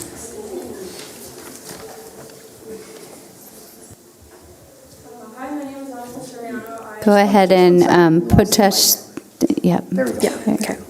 My name is Annika Suriano. I graduated from Red River last spring. You know why I'm here. I spent 6 years in the Grand Forks Public Schools after moving here in 7th grade. My first connections were my music teachers, Mrs. Dunnigan and Mr. Bosey. They were able to connect with me through one-on-one lessons. Even though I was struggling to adjust to a new school, I still had music and supportive adults who wanted to see me succeed and grow in an art that was important to me. Going to Schrader and Red River did not limit my support system to those schools. At middle school orchestra events, I knew that Mrs. McFarland from South was there if I needed help, and at every music and theater performance, Mr. Barter from Central was there to give a fist bump and an "I'm proud of you." To say that each one of these educators are important would be severely understated. They put everything they are into their jobs and students. You've heard the feelings of current students, but hundreds of students who have graduated from the district share the same feelings. Many of us have gone on to pursue careers as educators and in performing arts solely because of these programs and teachers. I myself am working towards being an educator because I was able to go to school a school that fostered a love for the arts, and because my fine arts teachers supported me in a way no core teacher ever did. They went out of their way every single day to make sure I knew someone cared about me, wanted me to succeed, and believed in me even when I didn't believe in myself. They reached out and took the time to know me beyond my grades. I have a brother who is pursuing a career in theater because of support from Red River's theater department, and another who is still at Red River and thriving in the music department. My sisters have been counting down the years until they can be a part of this. This not only affects current students and staff, but incoming students and the alumni who would not be in successful careers or even alive without these educators and programs. The reality of setting financial goals means certain things must be prioritized and others must be cut. However, it is the district's responsibility to prioritize students and all staff and faculty at every level. Grand Forks is known for its exemplary music programs and prides itself in providing safe spaces and opportunities for students. While my personal experience can only be a testament to the music and theater programs, I am also fighting for the other opportunities that are at risk of being cut. Foreign languages, art, library paras, and others should be at the top of priorities in relation to student success and SEL practices. Cutting programs denies students opportunities. Cutting teachers hurts the community, schools, families, and the students that were promised, to quote the Grand Forks School District's mission, diverse and meaningful experiences for all learners in a safe and supportive environment. Thank you for your time this evening and listening to our voices. Thank you, Annika. Nicholas, and then L. Walsh. Hello, my name is Nick Bovet. I am a senior at Red River High School. I am also a bisexual man. My whole life has been filled with confusion and exclusion. During my formative years in the Grand Forks Public School District, I never felt like I belonged anywhere. My recess days were filled with watching the boys play football and soccer while the girls drew with chalk and played house. I was always on the outside, never fitting into one certain group. That all changed when I joined choir. Choir has provided a safe space for kids like me. We live in an area where the LGBTQ+ community is very small, but that does not mean that we are not here. The music departments in the Grand Forks School District have brought us together, gay and straight alike. If this proposal goes through, 5 job positions from our music departments will be cut. But these are not just 5 jobs. These are 5 people. People whose passion is bringing students together to make music. It is not the buildings themselves bringing us together, it's the teachers. It is the teachers who create a safe haven for the kids. The teachers are what allow us to express ourselves and our love through music. Music is love. I urge you, please do not restrict our access to love and the teachers who promote our individual rights to love. Thank you for your time. Thank you, Nick. L. Walsh, and then Camden Antonenko. Good evening. My name is Elle Walsh, and I am a 17-year-old junior from Grand Forks Central High School. Throughout my 3 years so far, I've been involved in many different things within the school and my community, such as the Grand Forks Youth Commission. I am a leader in my school, being one of the junior representatives. Most importantly, though, I'm a musician. I'm enrolled in choir, and I'm a performer. Music and theater has become a second home to me. I have a voice in this community, and it's not being silenced anymore. I am more than outraged that our music and language departments are suffering from poor management on our school board. I am angry that we're being forced to lose our passions. What I'm most upset about, however, is that amazing teachers who have this job, not only to support their families, but also to work with great students, are getting their jobs seriously changed because you can't see the importance of these programs. You don't want statistics. What you're looking for is experience, and that's why we're all here. Myself and many others in this room and the others were a part of the most recent musical at Central, Anastasia. It was such a complicated show to put on, but it was so worth it. One of the first pieces of feedback that we got was that Anastasia was a good distraction from everything going on right now in the community. That was from the day the budget cuts were announced. If any people in these rooms went, you would have noticed something special in the cast. 2 of our members were 6th graders. They played very important parts in the show, and nobody else would have been able to pull it off. I graduate next year. They don't. Depending how quick these budget cuts are put into action, I won't be affected all that much. That's not the same story for them. They're growing up in a community where their passions are being killed. They're going to enter high school excited to learn and be involved in the arts, only to get there and be crushed that it's gone. The arts run our world, our community. But if our leaders are too ignorant to see that, then what's the point? Music brings people together, and now it's on the verge of getting taken away. The people with me in these rooms are all here for one purpose: to save our departments. In 2020, GFPS received the National Associations of Music Merchants designation for the best community for music education. In the 4 years since, this hasn't changed. Nothing has gotten worse for us until this moment. We are still in the top 100 music programs in the country, holding that title as well for 20 years. I want to know why that's just swept under the rug all of a sudden. Why are you killing something that isn't broken? Look at the students in this room. Look at who this is affecting. It's easy to make decisions like this without seeing face-to-face who you're hurting, but now you see us. Listen to us. The people enforcing these cuts aren't in our place. They have an outsider's view, but push themselves into our narrative. Understand where we're coming from. Start valuing musicians and teachers. Until then, we will continue to push forward. I will continue to push forward. Thank you. Thank you. Camden Antonenko, Niall Reedhammer. My name is Camden Antonenko, and I am a senior at Red River High School. I have been part of nearly every music ensemble available throughout my 4 years, and now hold multiple leadership positions in band, choir, and orchestra. The growth and support I have received throughout my musical journey would not have been possible without the opportunity to take consistent lessons during the school day. While we are able to make progress during class, the majority of improvement on our voices and instruments takes place during lessons when our teachers work with us individually. This allows us to be challenged in specific ways and find and correct technical troubles we have in order to improve our own musicianship, which in turn improves the group as a whole. Reducing lesson availability will slow improvement drastically, as individual instruction will only be available to students for 1, maybe 2 25-minute lesson slots per quarter. Lessons are most valuable when they are consistent, and taking less than 1 lesson per month is not frequent enough to show real improvement.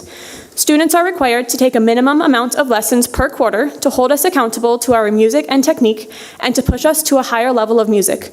Reducing or eliminating this minimum will be devastating to our departments and take years to rebuild our high level of musicianship and reputation for outstanding musicians in the state of North Dakota. This year, we had 42 Grand Forks, Red River, and Central students accepted into the All-State Music Festival. Most of these students do not take private lessons outside of school and rely on our amazing teachers to help guide, challenge, and support us. In order to audition for honor groups, we must have a lesson to choose a piece and at least 2 more to receive guidance and help on our preparation before the audition to help us unlock our true potential in order to compete for the limited spaces available. These lesson times not only help us improve our musicianship, but they allow us to form positive, trusting relationships with our teachers. The music department is the only place in the school where students are able to work with the same teacher as all 4 years of high school. As a result of this, we gain inside jokes, trust, and support, and know that we are cared about and valued. Our teachers come to understand how we learn best and then take that information and use it to push us as individuals and groups. Look around this room. See how many students are here to show how important music and our teachers are to us. This is not something that just happens without reason. The fact that so many students are here to support our music teachers and our department says a lot about the quality of teachers that we have. I can't imagine going through my high school and music experience without the trust and support I have from my teachers, and I am excited to finish my high school career with this amazing support system that I can always count on to push me to be the best musician and person that I can be. Thank you. Thank you. Niall, and then Ada Dochtler. Hello, I'm Niall Reedhammer, and I've been involved in the music department since I was in kindergarten. As an older sibling of 3, it makes me very sad that they will have to go through the music department as something less than what it is now. Today, I will be speaking for Ryan Nordhagen, as he is not able to attend. Hello. Unfortunately, I was unable to attend this very crucial meeting today, but thanks to my great friend and fellow double bassist, Niall, I am able to be heard because of his graciousness. My name is Ryan Nordhagen. I'm a Bachelor of Music student in Concordia College and a principal double bassist for the Concordia Orchestra. I went through Grand Forks Public Schools for 12 years. I was brought up playing piano from an early age, and I started playing double bass through the public school system when I was 9 years old. I struggled as a child with harassment and dysfunction from a very early age from my peers at school and my family, which I would argue up until recently has completely affected the way that I interact and handle relationships from a day-to-day basis. Even today, I struggle sometimes engaging with my fellow peers, but I've certainly healed partially over the last 4 years. And none of this would have happened without this district and the teachers that make it all work. When I was younger, I struggled to find a safe outlet. It felt like I wasn't wanted in my home or in my school. I was in choir and orchestra in elementary and middle school. They were my glimmers of safety that I had. And then when I ventured into high school, I was able to make the department a safe haven for me. In my new group, I could call my friends. While I did struggle fitting in, I knew every single day that I would do what I loved. I would get up in the morning and I had a reason and want to wake up for the next. My senior year in particular was a very rough and dark time for me mentally. I did not see myself of value in the slightest, but yet again, I found that I had one outlet, my friend that I will never leave, music. And as this was the time I was on my college applications, I applied to Concordia. With the help of my double bassist teacher at the time, Jeff Seablum, I was able to tour, audition, and get into Concordia. Even when some of my close family were strongly against my musical aspirations, it was then I learned that one of my parental figures attempted to get my middle school director to make me quit double bass. Rebecca McFarland defended and fought for me and made it clear how much she believed in my abilities as a musician, even at such a young age. My vocal directors, Alex Hovey and Alex Barta, helped me extensively when it felt like people tried bringing me down, gave me so many opportunities to become a strong and well-rounded musician. Music is not an extra. Music is core. Ryan Nordhagen, Concordia College. Thank you, Niall. Ada Dockler, and then Reagan Gockler.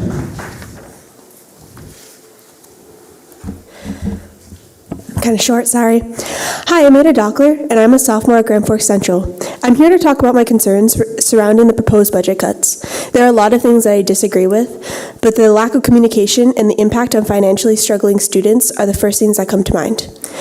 I originally wanted to offer ideas and solutions, but the lack of information made that difficult. The only thing that I managed to find consistent is that lessons will be cut to 1 hour per day, German will be phased out, music teachers' contracts will be rewritten. The more that I dug, the more questions I have. What will extracurricular lessons look like if I have chamber choir after school? Will I still have chamber choir? Will my directors, who I love, still be there? Even though a few questions of mine were answered, there are still several things that have been left out. The need for transparency now is needed now more than ever. With officials releasing statements so late and no solid facts being public until today, and little coordination between programs, there's no space or alternatives for possible solutions. We deserve to know what's going on with our education, and our teachers deserve to have security in their jobs. Music is universal, and yet a lack of public music education is an inequality in action. These cuts, particularly the ones for lesson times, will impact the accessibility for students. There are already very few free music opportunities in Grand Forks, with most choir opportunities being costly. For students without the financial privilege of private lessons, theater programs, and extensive camps, they are left with 2 community theaters and in-school classes. As a student who grew up without the extra cash to spend on said music opportunities, I taught myself with the help of my music classes in school. When I finally had the opportunity to receive in-school personal lessons, it changed my whole world. I no longer had to freak at WikiHow in order to learn how to control my vibrato or match tone, and I finally felt like I was on the same level as my more privileged classmates. I'm now the privileged one, as I have access to private lessons, and now want to advocate for students who were like me. Any music student knows that the second a lesson sheet goes up, it's a bloodbath. I mean, I couldn't get one for 2 to 3 weeks when my teacher had lessons 5 times a day. I can't even imagine what it'll be like to only have one period, what opportunities will be taken. Music doesn't have a paywall, and it doesn't have a price tag. In the end, I understand that some things have to go and some things will have to change, yet this will significantly impact student education and the livelihoods of our educators and their families. I don't believe that it is too much to ask for transparent communication of what and who will be impacted and how teachers and students will be supported moving forward. Thank you for your time. Thank you. Reagan. And then Anna Tedford is next. Hi, my name is Reagan Gockler, and I'm a senior at Red River High School. I have been involved in the Red River Music Department since I entered high school, and it has become like a second home for me and many of my friends. I joined choir in 3rd grade, and I have been a part of it ever since. These programs have grown with me, and I now regularly spend 6 hours a day in our department. But I'm not going to use my time here to tell you about how much the music department means to me or how much it has helped me to grow. If you are not able to see how invested our students are in this department from the outcry this has caused so far, I don't know if you will be able to. Instead, I'm going to use my time today to tell you exactly how your plans go against your own values and goals for our school. Red River's handbook states that we provide diverse and meaningful experiences for all learners in a safe and supportive environment by fostering curiosity, inquiry, and innovation. We grow and learn together by embracing change and taking risks. This will no longer hold true if your planned budget realignment goes through with. Opportunities for growth will not be available for all learners and instead restricted to those who are able to take private lessons outside of school or class time. This not only decreases student access to these valuable resources that should be provided for them to learn and grow, but also stifles the program. By slowly decreasing the access students get to their teachers, you would be forcing students to seek other opportunities that some may not be able to afford. This ultimately goes against the district's policy of creating meaningful experiences for all learners. In your own words, Dr. Brenner, high levels of investment in music education is a strategic priority, all the while recruiting present students to secure degrees in music education so that they may return to the school district and continue the tradition of the gold standard of music education here. How can someone who says that we have a tradition of a gold standard expect us to uphold this to such a degree while pushing us to the back burner and cutting staffing? This new budget must be reviewed again. Our wonderful program is what it has become because of the devotion of our teachers and students, both who use their lesson times to become so much better. Just this year, we had 42 Grand Forks Public School students make it into our North Dakota All-State Music Festival. These numbers reflect the hard work and passion of our students and staff who continuously work to be their best. We have consistently been ranked one of the best communities for music education nationally, and there must be a way to realign the budget without cutting support to our consistently amazing program. Before you make any decisions stifling our programs, I strongly encourage you to come to a concert or performance and see our gold standard of music education and our student and staff love for the program on full exhibit. I hope that you will review your policy regarding supporting our programs, and thank you for your time. Thank you, Reagan. Anna Tedford, and then after that is Boldy Way. Anna has asked to switch spots with me. Okay. Abby Bowe. Bo? Yes. Okay. Joey.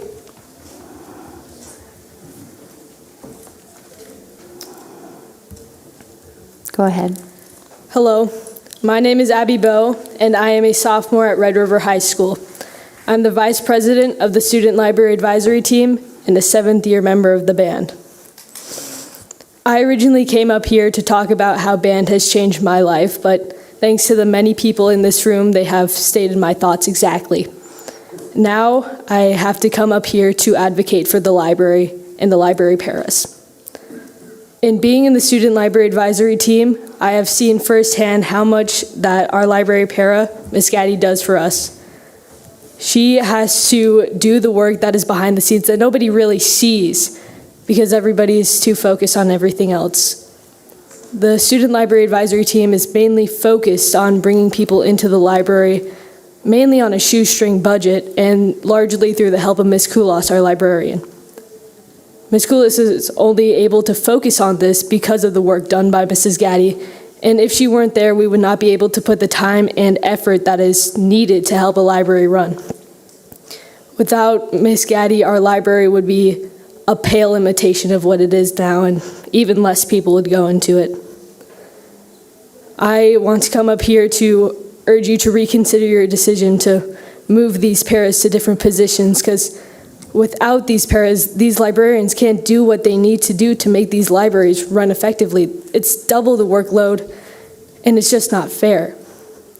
So please, reconsider your decision and keep the library paras. Thank you for your time. Thank you, Abby. Boldy Way. And then if Abby is switching with Anna, Anna's next.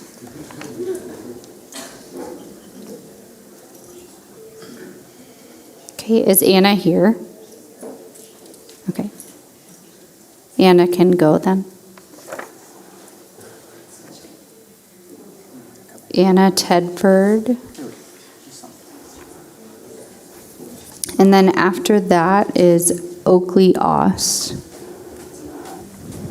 Anna's feeling unwell, but I'm Bobby Weck, so I'll be going for her in return. Do you have a blue card? Yeah, I do. Okay, sounds good. Hello, my name is Bobby Weck, and I am a senior at Red River High School. I am standing before you today to speak the words that will hopefully not only influence you to deny this decision, but to express how much the music department has imprinted on the students and how the topic of the cuts is impacting them too. Music is a sense of freedom. It is something that is used to speak from the heart, to embody a person and their soul, and to send messages that can impact a person even harder than words could even begin to express. Music is an escape, a way for people to relish in some form of enjoyment whilst experiencing tough times. Music builds people up. It helps make them into things that the students weren't even aware that they could become. It's about a journey of self-discovery. Music can help build a kid up from someone who lacks self-confidence and views themselves poorly. I have received a tremendous amount of support from Mr. Hovey and Mr. Barta ever since I started high school. The music department has helped me accept who I am as a transgender man and a queer individual, which has helped me create a healthier relationship with myself. Ever since elementary school, I have been bullied, harassed, and made fun of for dressing, acting, and identifying differently. It has gotten to the point where it has brought me to a very dark place. It made me think and do things that no child should ever have to experience, including self-harm and thoughts about suicide. But the music department has helped me, welcomed me with open arms, and has taught me to be stronger and to ignore these comments that other students have made about me. And a reason why this is the case is not just because of the music, but because of the teachers. The reason why we are here today is to fight for those who have worked hard to get where they are. It's about stripping them of that joy, taking all that work and shredding it in front of them. It's almost a slap to the face. I have met some very talented music teachers all throughout middle school and high school, people who have helped me through so much, and they have taught me to be who I want to be, and they have shown me that I am important, talented, and understood. To hear that those teachers who have worked hard are being considered for a cut is not only impacting them, but impacting the students as well. These are people we trust, people we can seek help and comfort through. I highly recommend that there should be some reconsideration with this subject, or we find a different way to fix an issue such as this one. I appreciate you taking the time to listen to me speak. Thank you. Oakley Oss, and then Macy Green. It's Maya. How are you guys doing? Maya Green, sorry. Thank you. All right. Before I start, our senior-junior audition choir at GFC recently went to the North Dakota ACDA concert because we recently got selected as one of 3 choirs across the whole state to perform there, which is a huge deal. Terry Brenner left us a wonderful note in the program about the importance of arts and how it benefits our community. So you get it. And I'm saying now that it's time to apply that note. My name is Oakley Oss, and I'm from Grand Forks Central, and I'm part of the student body in which that participates in our music department. Thank you to everyone here. My point of discussion is how you guys handle the schedule for which we have outlined for the music staff. 1 period strictly for lessons is simply not enough. At Grand Forks Central in our band class, we have 99 students and 2 teachers, wonderful teachers at that, and our current curriculum is about 3 lessons every quarter per student. That's the requirement that we have to do. So about 300 lessons divided by 2 teachers. Hopefully we got those 2 teachers, about 150 lessons each per quarter that they have. Even more generous if we do the lesson groupings that you guys were talking about. That's about 30 lessons each quarter per student. If you think about like 5 students per group, could be more, could be less. So our teachers work extremely hard to keep this kind of curriculum up, of course, and they are a gift, and right now you guys are like the opposite of Santa Claus. The current lesson plan is feasible for our teachers as of now because they have enough time during the day to meet each kid, and our lessons are used to help kids like me and even kids in middle school learn and grow with our current instruments or voices. They are also critical for helping kids learn new instruments where they might need to do so with joining various school ensembles, and they are a huge help to practicing in festivals and competitions such as our EDC festival, where Grand Forks Public Schools skyrocketing. Refining our lessons this way will be very detrimental for learning the way that we want to right now. Music without the lessons is math without the calculator, and it's learning without our English, and it's soup without a fork. Our teachers will have to fight 3 times as hard to get that connection with our students, and that makes our school so special. And I know for a fact that they will, but it won't be for you guys, it'll be for us. You believe that we need to put music teachers into various other jobs around the school district, but spreading our teachers, sources, and schools even more thin, our school's quality will decrease, and you will notice. Our teachers aren't robots where you put in their pay and get out everything you want. Our teachers are wonderful gems and the brightest minds that choose to support their students and not anybody else that tells them what to do. For those reasons and plenty more, these budget cuts and schedule changes are not appropriate for the thriving Grand Forks public school system. If you have a heavy heart and a hard time protecting your own choices after this, then good. Keep that heavy heart. Thank you. Thank you. Maya Green, and then Genevieve Ulrich. Hello, my name is Maya Green, and I'm a junior at Red River High School. Today I stand before you not just as an advocate for music programs, but as a guardian of the soul of our education system. Music, more than just mere notes on a page or melodies in the air, embodies the very essence of our humanity. It transcends language barriers, cultural divides, and socioeconomic boundaries. It speaks to the heart and stirs in the soul in many ways that textbooks and lectures cannot. Imagine for a moment a world devoid of music, a world where sweet strains of a violin or powerful chords of a piano are replaced by silence, where the joyous harmonies of a choir or rhythmic beats of a drumline are silenced forever. It's a bleak and desolate landscape, one that robs our children of the richness of the human experience. But sadly, this is the reality we face if we allow music teachers to be less valued in our school. Every budget cut, every slash program represents not just a loss of funding, but a loss of opportunity for our children. For many students, music is not just a class, it's a lifeline. It's a refuge from the pressures of academic rigor, a source of inspiration in the times of struggle, and a pathway to self-discovery. Think of the countless lives that have been transformed by music. The shy child who finds their solace in choir, the troubled teen who discovers guitar, the aspiring artist who learns the value of discipline and dedication through hours of practice. These are not just anecdotes, they are testimonies to the power of music to shape lives and build futures. And let us not forget the countless studies that have shown the myriad benefits of music education. From improved academic performance to enhanced cognitive skills, from increased empathy to decreased stress, the evidence is clear. Music is not just an extracurricular activity, it is essential to the holistic development of our children. But beyond the statistics and research papers lies a deeper truth. Music is a fundamental part of what it means to be human. It is woven into the fabric of our existence, connecting us to our past, grounding us in the present, and inspiring us to reach for the stars. So I urge you not to just consider the bottom line, but the beating heart of our schools. Do not let budget constraints or bureaucratic red tape silence the voices of our children.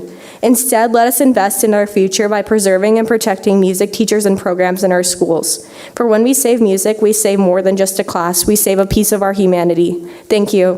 Thank you, Maya. Genevieve, and then Wesley Losevitz.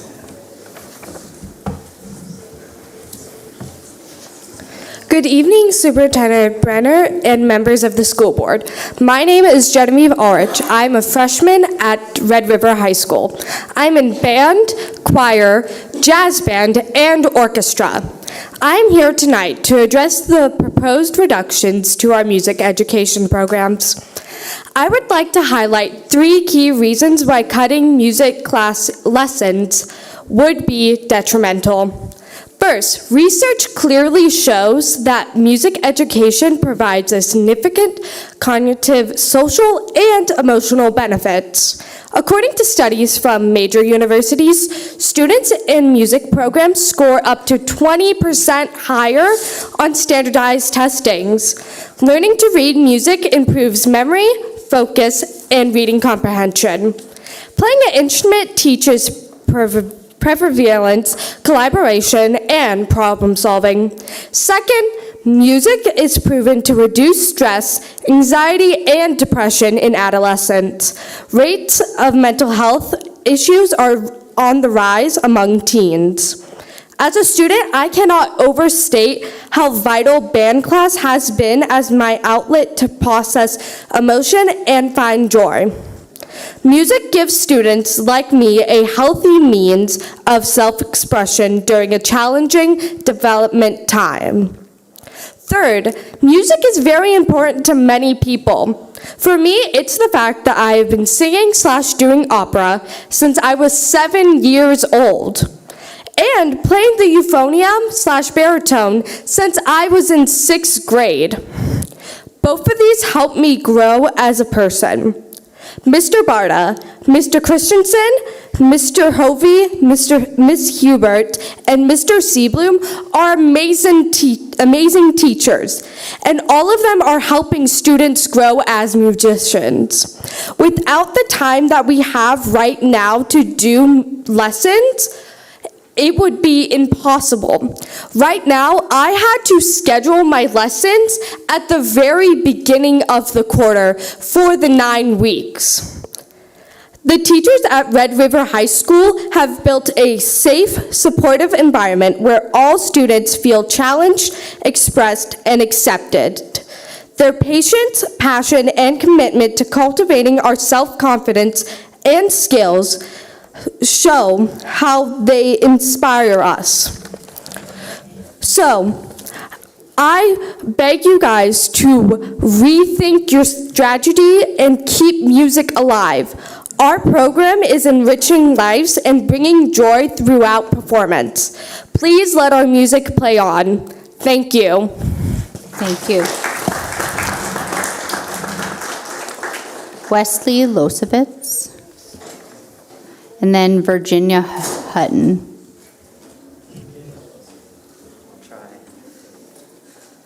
Look at all these bright, smiling faces.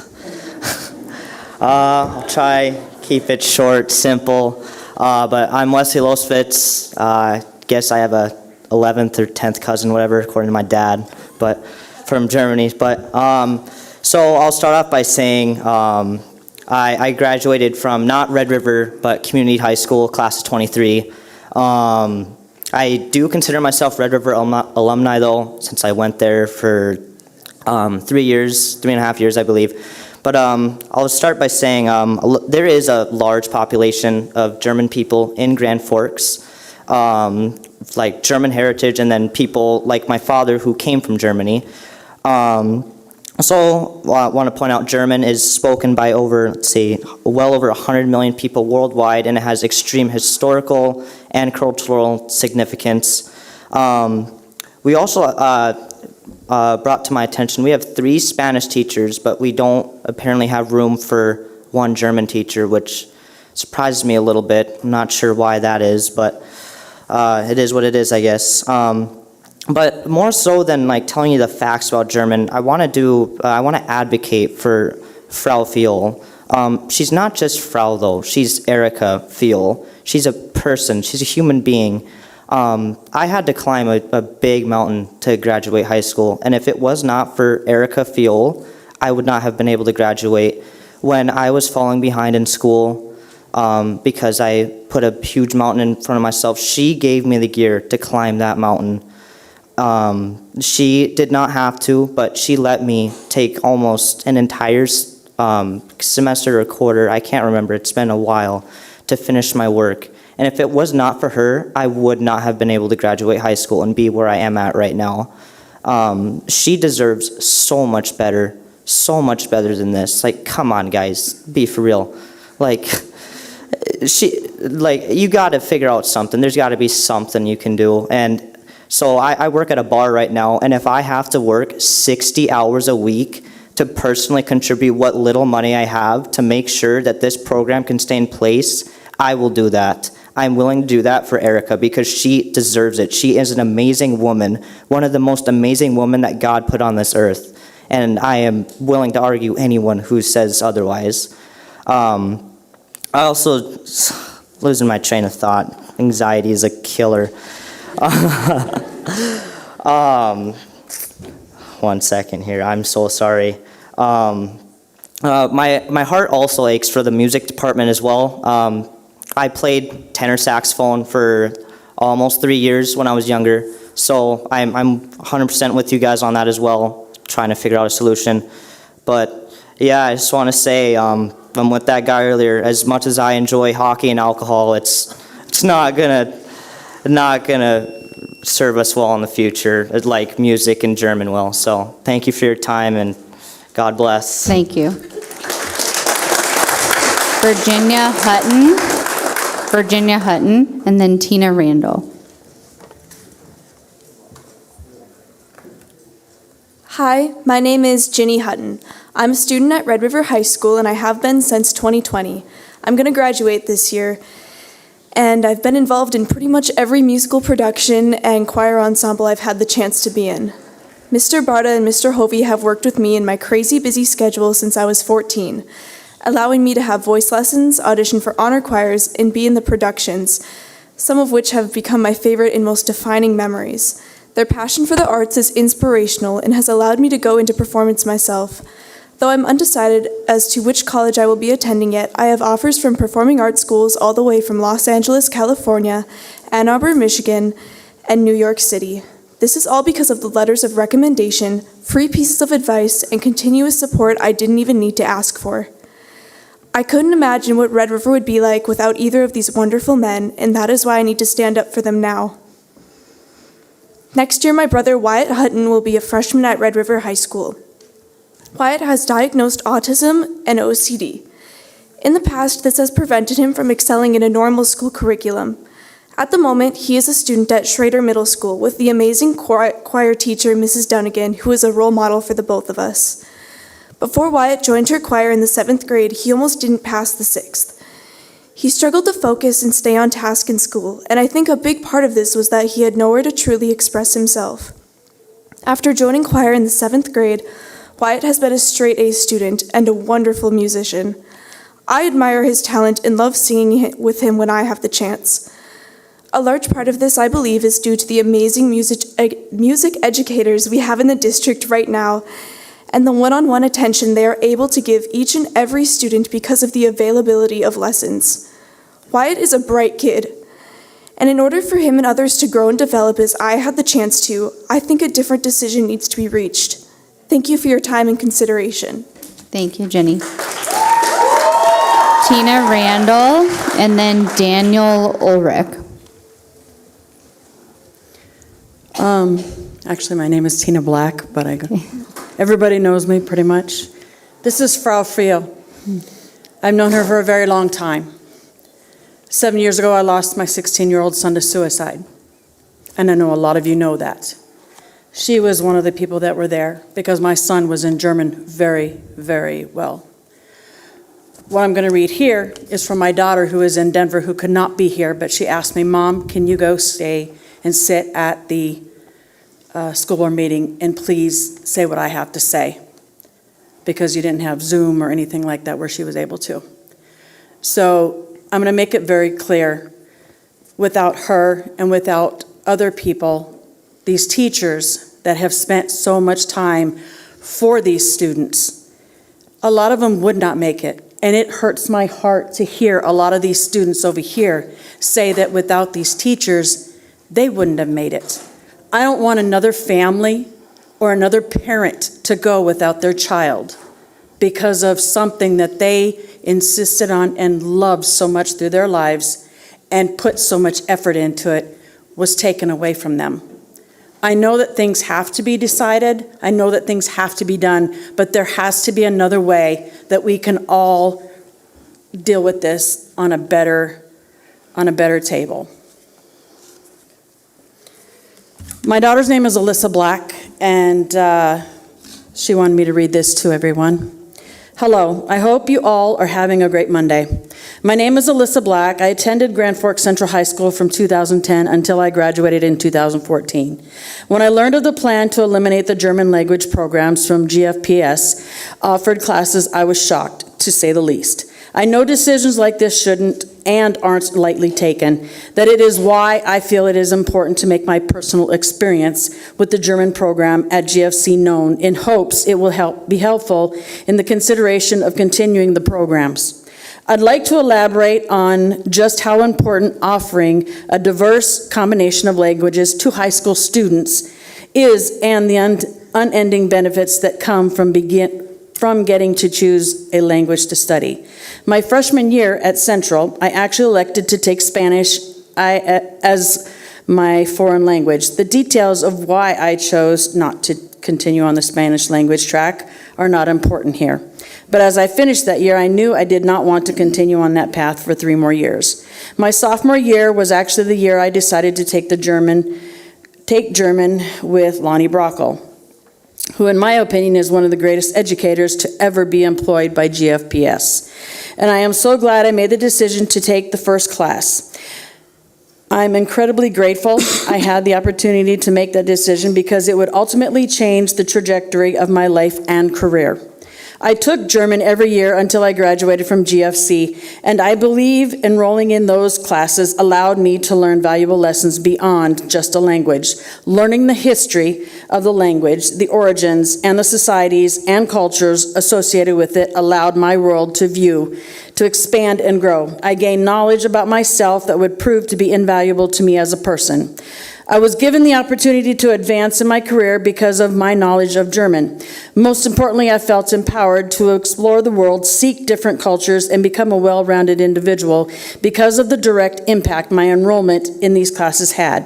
At the age of 25, I was diagnosed with ADHD, and I had discovered this condition had gone undiagnosed, as it often does in women and girls, from a young age. Reflecting back on my time in high school, it was very obvious that I had to overcome many obstacles related to my condition in many of my classes. One class that I had the fondest memories of was German. I can tell you without a doubt, being able to show up and challenge myself to learn a new language made me feel secure in the way my brain functions, which is a very rare occurrence when you have ADHD. The one class I could count on to support my needs was German. Removing this option from high school students would take away one of the few potential outlets that kids with smaller conditions have to explore, resolutions to never-ending battles that come with not understanding why our brains don't work in the way our society tells us they should, and in the way most classes in high school cater to you. Learning a language is done in a way much different than the traditional classes like math, science, and history. You would be robbing the entire generation of the privilege to explore options and opportunities that mirror the real world. This is especially worrisome, and when considering how isolated Grand Forks already is geographically, removing the German language program from offered classes would not only deprive students of a choice, but future career and professional opportunities as well. After graduating high school, I went on to study psychology with pre-med focus. I had always dreamed of becoming a physician, and while that dream is still a work in progress, I'm currently well into a career of clinical research. To be specific, I hold a senior leadership position at a global trials company. Notice I said global. Part of the reason I was able to secure my position in the value my knowledge of German added to establishing a partnership with one of the largest healthcare companies in Germany. I was able to sincerity and trust to our partnership because of my willingness to work with them in their language. I'm involved in many extensive cancer research projects because of this partnership, and I am making a difference in global medicine because of my education in the Grand Forks public school systems. This is because I had a choice. I chose to learn German. My experience with German didn't stop in the classroom. In fact, I loved the class so much I decided to go outside of my comfort zone and apply to be a part of the GAP exchange. Through this exchange, I was able to show multiple German students over the years that American public school system was like how life as a teenager in America looked for those in Grand Forks at the time. It was an honor of a lifetime, but it didn't stop there. I would go on to actually participate in the exchange myself and went to Germany the summer after my junior year.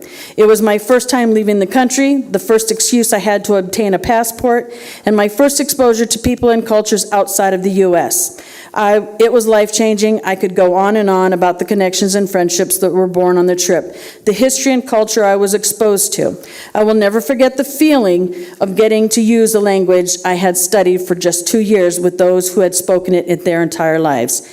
That alone opened my eyes in what the world is and potentially offers. I often refer to that trip as the beginning of the rest of my life because of the value it holds to me as a person it offers. In fact, one of the esteemed members of Grand Forks Public School Board, Monty Gockler, was on that trip and got to witness as 13 teenagers' lives were transformed in those 3 weeks. And although we haven't spoken in years, I hope she knows her role and mentorship during that time still means so much to me today. My personal experiences aside, I believe it is quite obvious the value that choice has when it comes to an education at that time when our education system is being defunded. Our educators are undervalued, and the children of today who will inevitably be the leaders of tomorrow are being robbed of quality curriculum.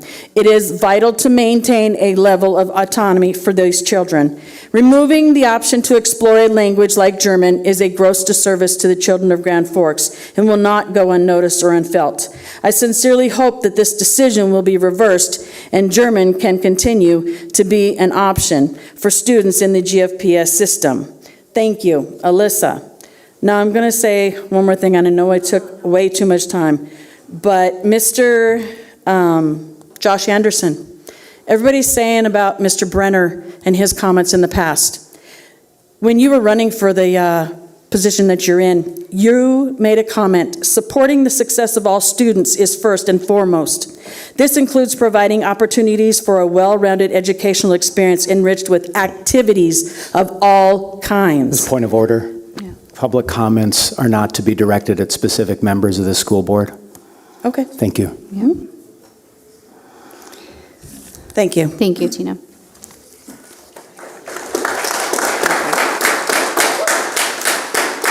Danielle Ulrich, and then Miley Peseno.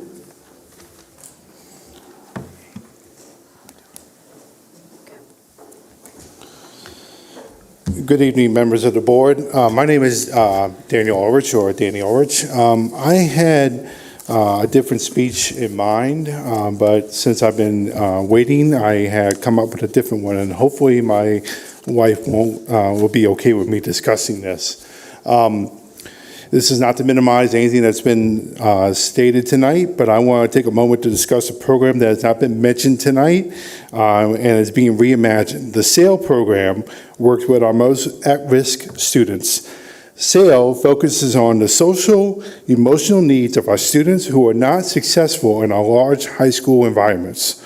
I have personally seen how this staff works to create innovative ways to improve the views of them, the students' views of themselves and celebrate their achievements. SAIL was reimagined last year, moving from the STEP program into SAIL. It does not need to be redesigned again. These teachers have built a personal relationship with the students, even with the families. And I encourage you all to actually go to the SAIL building, talk to the students, and hear the stories and how SAIL has changed their course. Sean, Connor, Janie, Please don't Sierra. say students' names. These are teachers. Okay.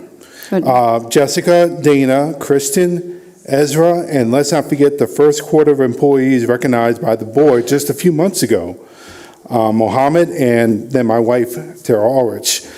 These are caring adults and have changed the attitudes of dropping out students and how they can achieve their dreams. Please don't let the sails be a sinking ship, but allow the captain and the crew to continue their journey in helping out those at most risk students and allowing them to sail into life as a captain of their own ship. Thank you very much, and have a good evening. Miley, and then Mary Ann Crow. Hi, my name is Miley Pacino. I am a sophomore at Red River High School and a part of the arts programs. When I first heard about the budget cuts you were planning to make, I was devastated, and I still am. I thought this was something that could never happen to our schools. I've always seen things like this in movies and at other schools, but I figured that our programs were too important to too many kids that our school board would never even dream about doing something like this. I thought surely nobody would want to take away something that makes so many students and families in our community happy, but I guess you just proved me wrong. The arts programs have brought so much joy to our entire community. I know of elderly people living in nursing homes that constantly look forward to our shows and know how much effort our directors, teams, and our students put into them. They're always asking about when our next show or concert will be. I also have seen the amount of little kids whose dreams are fulfilled by our programs. Our directors work to reach out into the community to help young kids learn about their passions for the arts and help them grow. I was one of these kids once. As a child, I really loved to sing and didn't know what I could ever do with that. But my elementary school teacher, Mrs. Fiedler, helped me learn about what I could do with my capabilities and nurtured my love for music. As a middle schooler, I dropped out of a lot of interests due to COVID-19, and music was one of them. I wasn't in any shows or choirs. I felt very isolated for many years until I joined Theater 1 as a freshman just to fill a credit. This is where I met Mr. Barta. He helped me find my passion again and showed me what I could do with it throughout my high school career. He also made me feel important and like I could express myself without being judged by anyone. I know this is how many people feel around him. He eventually convinced me to join choir, where I met Mr. Hovey and Mr. McFarland. They are such amazing people and create spaces where people feel cared for, a type of atmosphere we can't find in most other places in the school system. I am so thankful for the entire arts program for helping me find a place where I belong and also helping me find some of my best friends.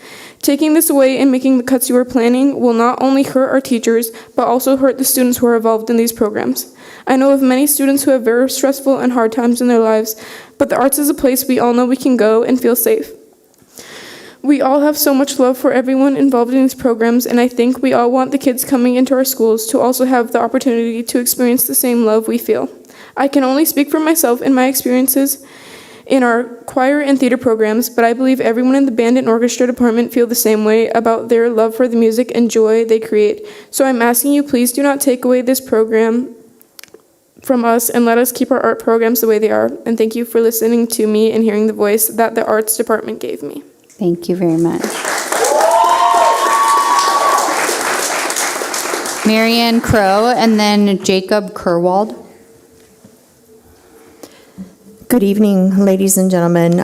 Thank you very much for taking the time to listen to us all.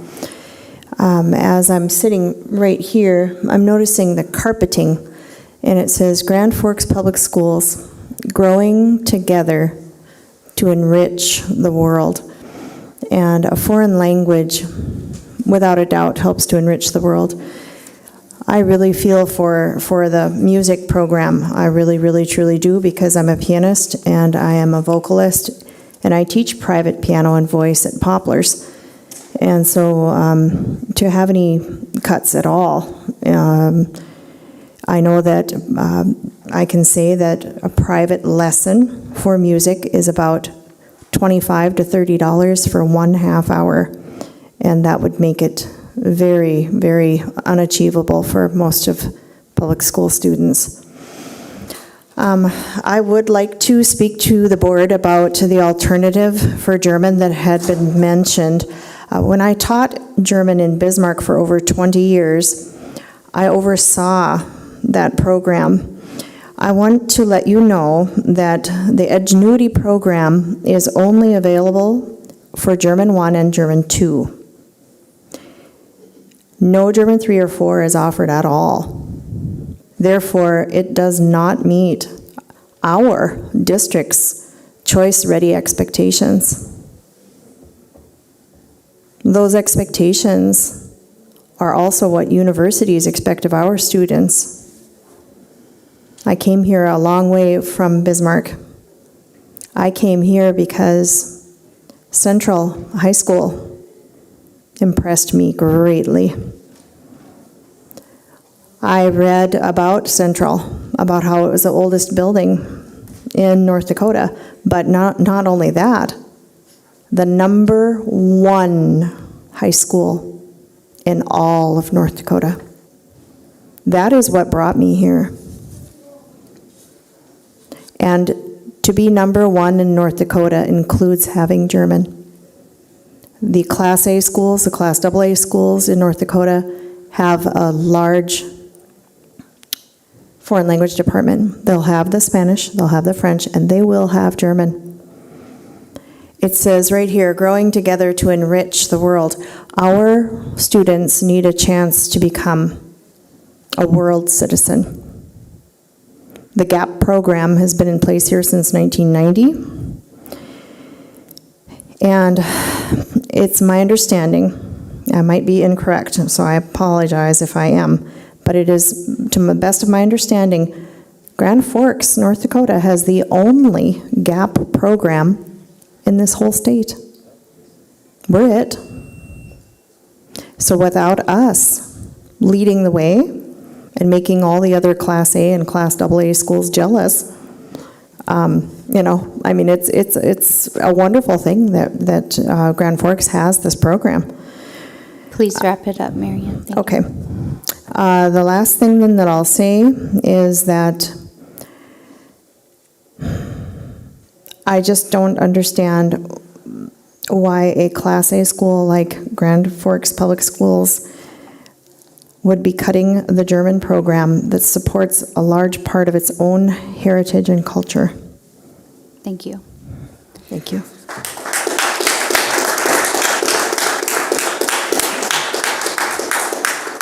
We'll go with Jacob, and then we'll take a break for about 5 minutes. Hello, I'm Jacob Kerwald, and I'm a freshman at Red River. Today I'd like to talk about the cutting of the German course, and then the private music lessons, and of course Frau Fuel, the wonderful teacher. The German program has been a core part of our school's foreign language structure for over 30 years, and has been responsible for the growth and development of thousands of students. And it really hurts me to hear that people are having this opportunity ripped away. Yes, while not cutting immediately, over time students are going to forget about the heritage that is rich to us. My last name is Kerwald. It is from Germany. I have 100% German parents, 100% German grandparents, and I have a grandfather, and I have a great-grandfather that served in a world war because he knew German. Here in the Purple Heart, and is still revered among our family today, because of his knowledge of Germany, he was able to save soldiers' lives. German isn't just something that you can learn about and then forget. German can change you and enhance your learning experience forever, and I'm really hurt to hear that people are losing this opportunity because there aren't any other options, which I believe there are. I understand that they might not be the easiest to find, however, I think that if we want to improve the education in our school, German must stay as a core course. In addition, I also have been deep friends with Miss Fiedler, a music teacher at Kelly who retired, and I actually have been taking piano lessons from her for a while. This one-on-one time has been special beyond belief to me. I've gotten to know Miss Fiedler as a person better than beyond belief, and she's actually become my confirmation mentor. As a result of that, I just can't understand why cutting lessons could ever be a good idea. I understand that there may be deficits in education positions. However, this is why we are ranked so highly in music, as others have said. This is also why people continue to come to us. Miss Fiedler has become a support structure, and I essentially am getting her for the fee of a piano teacher as a counselor for 30 minutes to an hour at maybe half the rate just because I've gotten to know her through music. I don't see any world where this is good for the students in any way if we cut this. Finally, I'd like to talk about Frau Fuel as a teacher. I've only known Frau Fuel for maybe 6 months, probably slightly more than that, and she's already changed me as a person. I've developed a daily routine in her class with only a semester, and I've gotten to love it already. It's one of the parts of the day that I look forward to. After lunch, I'm always excited for German. It's one of the classes that keeps me entertained. It has great classmates, and it always brings me to enjoy learning about other cultures. German has been a core part of me growing up in my family, and I really want to to continue that way for other families. Frau Fiol has showed me some of my family heritage as well. On the first day of school, she asked me my German name in its German pronunciation. I didn't know that because we'd actually Americanized it to how I pronounce it, Kerwald. However, she said it Kerwald, and I've learned that's the correct way to pronounce it. I would never have known that without her amazing educational abilities and the opportunities she's provided to all of us. Thank you very much. We have 8 blue cards left. We'll only take those blue cards for comments after we reconvene at 10 o'clock.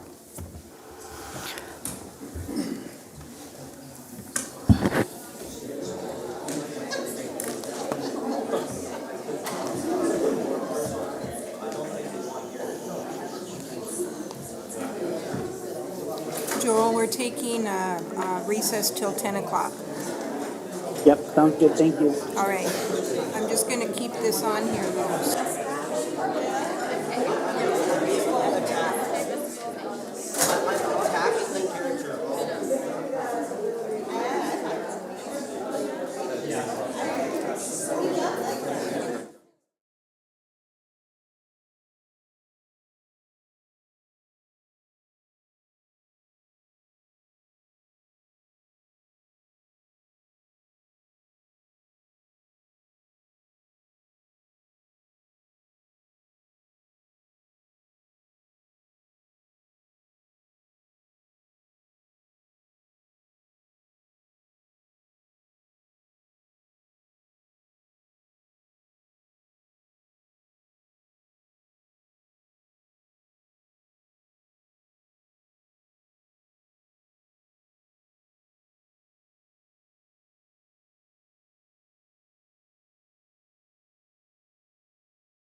Whenever Hi. you're ready, just Okay.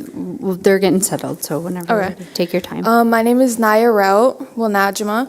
I'm in 10th grade. I go to Red River High School. So I'm going to start off by telling you my story as well as my family's, because I think that music not only impacts the lives of students, but as well as their families. So my dad was a lost boy refugee from South Sudan who was forced out of his home at the age of 16, losing his mom, dad, and 3 of his brothers. He was fortunate enough to come here to America and settle here in Grand Forks, North Dakota, where he started a family. My dad, after going through all his trauma, became a man of not many words. Music is so important to me because I was able to bond with him through it. He saw how happy it made me when I was able to sing during concerts. It gave him something to be proud of. Naya, could you hold on 1 second, please? Yeah. Could someone please ask the other room to just quiet down? Yeah, thank you. I'm sorry, I was having trouble hearing you. No, it's Thank okay. you. Go ahead. He saw how happy it personally helped me grow as a person, as someone who once didn't see a future for myself, and after going through a tough time, it gave me a second chance and a safe place. The after-school program, the music school program, not only helped me, but gave me a place to be at peace. In 7th grade, I joined a piano class which South had provided. It gave me many skills, like being able to speak in front of people like right now with confidence. It gave me confidence, something I very much lacked at the time. So I want to thank all the wonderful teachers who not only contributed to my growth, but gave me the opportunity to make my dad proud and show that I can do anything. It gave me the ability and motivation to keep going, to show myself and others that just because it isn't hockey, basketball, nor math doesn't mean it's less important nor valuable. Now I would like to talk about its benefits, because I know some of you will think to yourself, this is great, but what does music teach? Secondly, music education has a positive impact on cognitive skills. Numerous studies have shown that learning music improves cognitive functions such as memory, attention, and problem-solving skills. The act of reading musical notation, interpreting rhythms, and coordinating movements while playing an instrument or singing requires concentration and mental agility. These skills transfer to other academic subjects, helping students excel in areas such as math, language, and science. So, to end this, I would like to say music is a moral law. It gives soul to the universe, wings to the mind, flight to the imagination, and share a gaiety to life and everything. Like moral laws, they're here to stay, and so are we. So thank you. Yep. Thank you. Adina Weinstein and Bodan Srivatsava. Sorry. Hello. Good evening. Now, my name is Adina. I am a Grand Forks Central graduate, and I'm a German immersion language instructor at the Global Concordia Language Villages program. I'm here today, like most of these people here, to express my frustration with the proposed budget cuts. These cuts to special education, visual arts, libraries, foreign language, and of course, music and theater. The numbers show that these cuts are made not to meet the current budget, but one in the next 2 years. And this gap shows people that it's kind of a symbol of abject failure. You're not getting ahead of future overspending. The students will fall behind. These cuts are permanent and visual symbols of the fact that our city could be just doing more for our children's education. There's not just room for growth. The growth is possible. It's attainable, and the school district is actively choosing not to pursue this growth. The district has chosen to not just blatantly ignore the students who need more help academically, but laugh at them, patting themselves on the back for not giving these students what they require. Budget cuts to the foreign language programs in middle school is a direct and obvious attack on language learning. This budget seeks to absolutely kill foreign language at one of the most important developmental ages for students to be speaking these languages. It actively makes it more difficult for them to pursue this in the future, not just in high school, but in college and in their adult lives. It seeks to completely eradicate German at the high school level.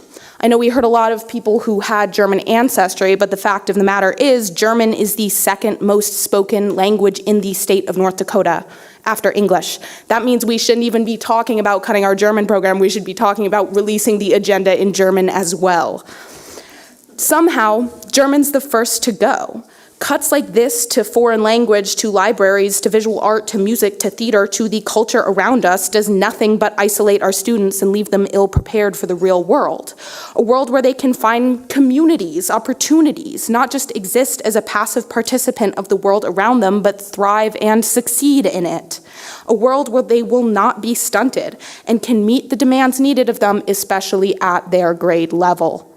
Cuts to special education are especially ridiculous. A program that needs more help, more support, whose teachers are already doing a 4-person job as one individual, is now a victim of budget cuts as well.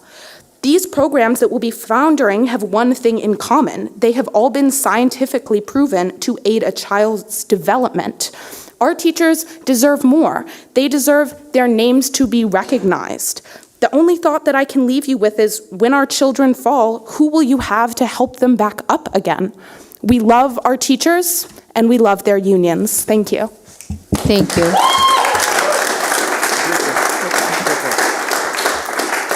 After our current speaker, it's Bricker McGillicuddy. All right. Hello, I'm Vedant, and I'm a freshman at Red River High School. I'm in band, orchestra, and jazz band, and I have been since I've been eligible for each group. I'm also a first-year student in German. There's no doubt that a good majority, well, I think all of the people in this room today have been greatly impacted by music and language classes, myself included. But I would like to discuss something a bit different, which Reagan Gockler touched on earlier. But I think it's important to rehash these issues because in the past, the district hasn't always listened to these issues and hasn't always stayed true to their values, in my view at least. Our district's vision is to provide diverse and meaningful experiences for all learners in a safe and supportive environment by fostering curiosity, inquiry, and innovation. We grow and learn together by embracing change and taking risks. The way I see our district going about these changes is quite contradictory to the vision. Well, eliminating German classes is not going to provide diversity. Eliminating music positions is not going to foster curiosity. Eliminating a language such as German, which by the way is the only non-Romance language offered in our schools, is doing the opposite of promoting diversity and exposing local students to the world. You are closing off cultural opportunities for your students, which will limit your diversity.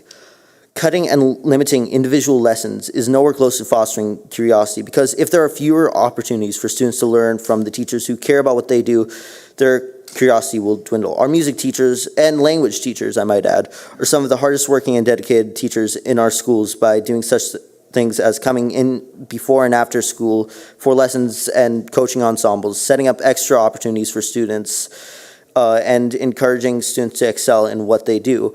And this is just a quick anecdote, but so Mohammed, who spoke a bit earlier, he is the honorable co-founder of Red River's Trombone Choir alongside me, and we talked to Mr. Christensen about forming a trombone choir, and he said that you should make it open to kids who don't even play trombone, and he offered to provide them extra lessons in addition to lessons on their primary instrument. And I think the opportunity, the fact that we have that opportunity in this district is special, and we should preserve that. But cutting lessons is going to put up a barrier for many students. Students in a lower socioeconomic bracket who use these lessons to learn an instrument will suffer in contrast to those who have money to hire a private tutor. Lesson times being reduced will kill our diversity in music. We are straying away from these values of innovation and curiosity.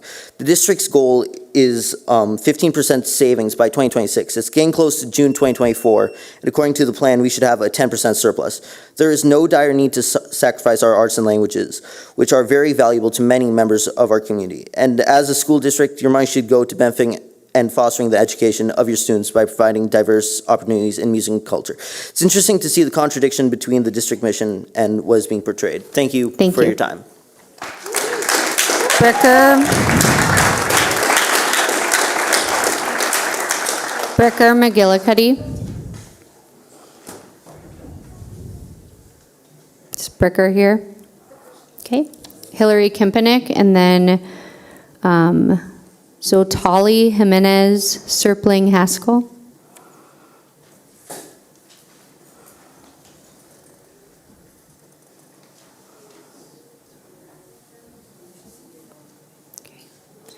Zotali.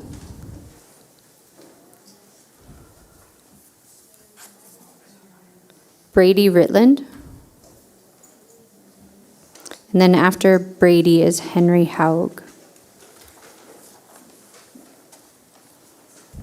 Good evening, school board, district staff, teachers, and students. My name is Brady Ritland, and I'm an alumnus of the Grand Forks Public School District.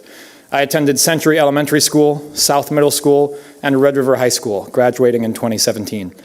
I'm currently the choir director at West Fargo High School in Fargo, North Dakota, and I also serve as an assistant music director for the Summer Performing Arts Company here in Grand Forks. I am here to speak as a concerned citizen, teacher, and product of the Grand Forks Public Schools Music Department. I was involved in music at every stage of my education in Grand Forks, actively participating in choir, orchestra, and jazz band. Once I got to high school, I thoroughly immersed myself in everything that the music department had to offer, including the musical theater program, music harmony class, private lessons, and extracurricular activities, including festivals and trips.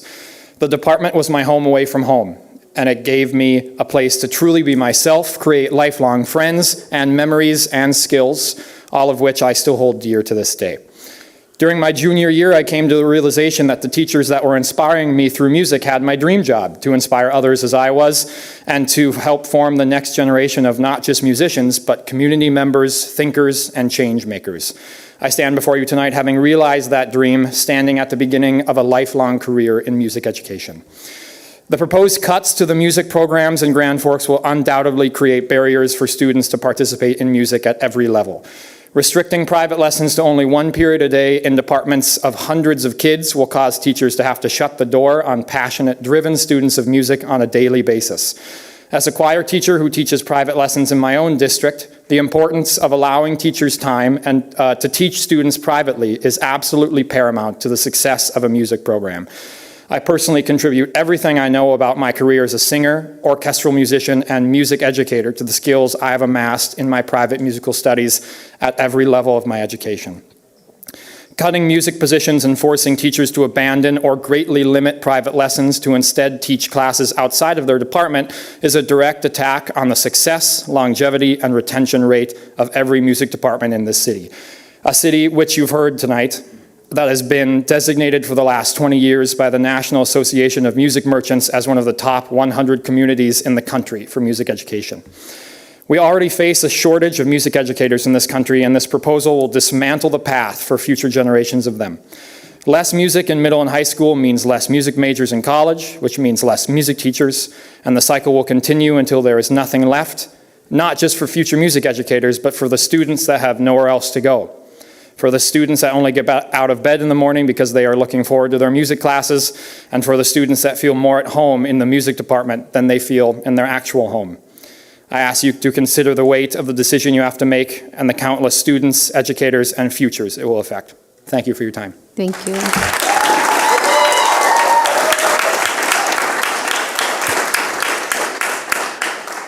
Henry Haug, and then the last speaker is Jessica Stoppelworth.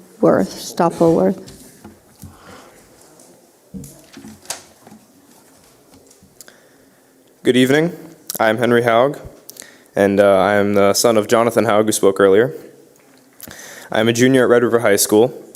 I'm a musician, varsity athlete, and a devoted scholar. I love music.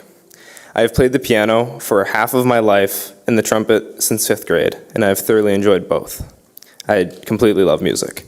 I am the vice president of Red River Band, and I am a captain of the Red River Drumline. This year, I have the honor to represent Grand Forks Public Schools as the lead trumpet player of the North Dakota All-State Band, an accomplishment which I am extremely proud about. This is a great opportunity for me to showcase the abilities of Grand Forks Public Schools and what we are capable of as a district in the arts as well as all other fields. it has been proven in studies that one-on-one instruction is more effective than classroom learning. Furthermore, the benefits are exponentiated when working with the same instructor continuously. These reforms that you propose prevent the benefits and break the very foundation of our beloved music department. And while it's not directly destroying or cutting, the reforms attack that backbone, which will completely dismantle everything. By removing our lesson times, we lose 4 years, which is our entire high school career, of valuable one-on-one instruction with our teachers, thus removing our method of learning and growing. Such lessons have been extremely beneficial for me. I would not be representing Grand Forks at a state level in band without them. We cannot change the music department because it has been so successful up to this point for people like me. Furthermore, we absolutely cherish our teachers. Everyone else has hit on this in just about every speech before me. They work several periods a day, sacrificing their prep periods and their lives sometimes, coming in on weekends and outside of their contracted hours in order to offer their knowledge and help us as students. Despite this, it has somehow been deemed that our music teachers aren't teaching enough and aren't effective. Furthermore, our music teachers develop a deep connection with us that extends beyond our music. Our teachers are here for us, both emotionally and educationally. One-on-one lessons are a time in which we can confide in them and they can show us support in any way we need. This is yet another reason we cannot afford to lose these one-on-one lesson times. You must understand how absolutely crucial these lessons are.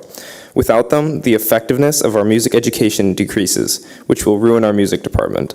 As a result, we will begin to lose all of the arts education, as well as the well-rounded, holistically educated students that it continually produces year after year. This is something crucial to the success of the next generation. Personally, I am a student, a musician, and an athlete who has extremely large goals, and I want to go on and do something really impactful.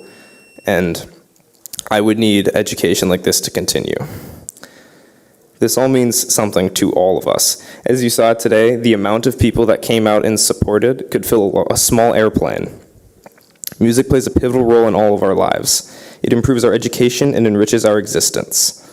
I stand here and speak in the interest of keeping Grand Forks a place of excellence. To quote a great of the arts, Shakespeare, "Do you think I am easier to be played on than a pipe? Call me what instrument you will, though you can fret me, yet you cannot play upon me." Thank you. Thank you.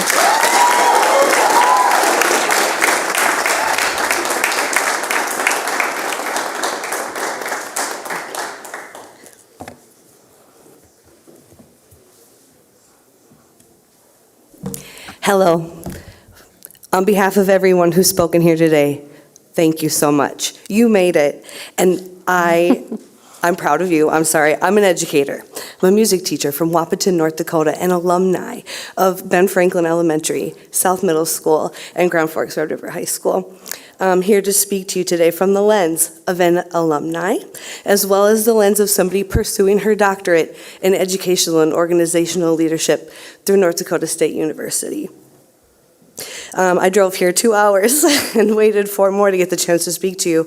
And so again, thank you so much. It wasn't just a wait for me, it was a wait for you too. And this serves as a model to other school districts for investing and listening in your community. Thank you. I want to testify as a product of the music department here at Wahpeton Public Schools. You could call me the ghost of all of these music students' future, but the truth is I'm real and I'm standing right here. I tried to squeeze into my Red River sweatshirt. It didn't fit. But it is what it is. I found the red blazer. I'm a first-generation college student. I grew up in a single-family household. And I was what they would call a tricky kid. Mr. Palmasino, I absolutely owe you an apology. And I told myself I would give it to you. Don't remember me, but trust me, I owe you apologies. I'm so sorry. Moving forward. That was my brother. Oh, that was your brother. I owe him apologies. You tell him for me, please, and thank you. But the music department took what a lot of teachers saw as a tricky kid and turned me into somebody who's a leader in my schools is in education. This part's awkward for me, but I think it's relevant. I was the recipient of the 20 Under 40 Award in Wahpeton 2022, a finalist for the Wahpeton Teacher of the Year in 2022-2023, and then again was accepted to study educational leadership in the doctoral program at NDSU. And I was shaped by this music education program. I am what the future can and will look like for these kids behind you.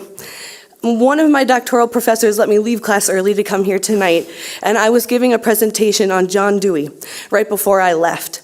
John Dewey is the father of pragmatism, and we owe it to the students in the room to understand what pragmatism is. The word's been thrown out quite a bunch. It means to deal with things sensibly and realistically in a way that is based on the practical rather than the theoretical. Okay?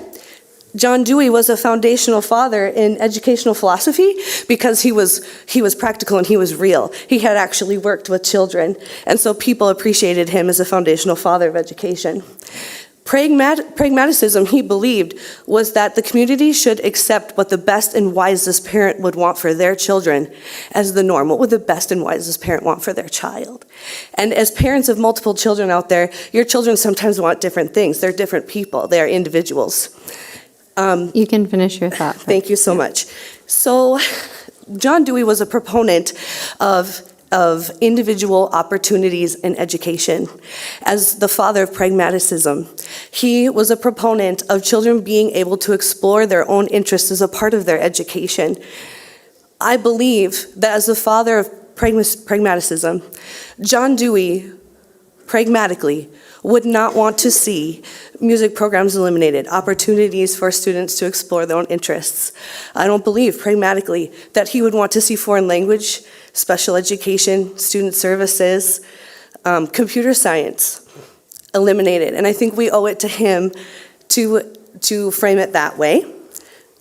I will say that pragmatically, what is pragmatic is what the students have shared with you here tonight, that these programs affect student mental health, that the conservatory method of music education is a standard among Class A schools and it works, that these kids pragmatically might lose their favorite teachers because if they're forced to teach outside of their regular content area, they're probably not going to stay.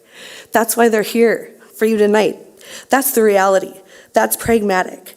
Teacher retention is a concern. Pragmatically, we can say that a 15% buffer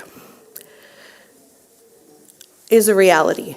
But I think John Dewey would say that that is economical, not pragmatic. Thank you so much for your time. Thank you.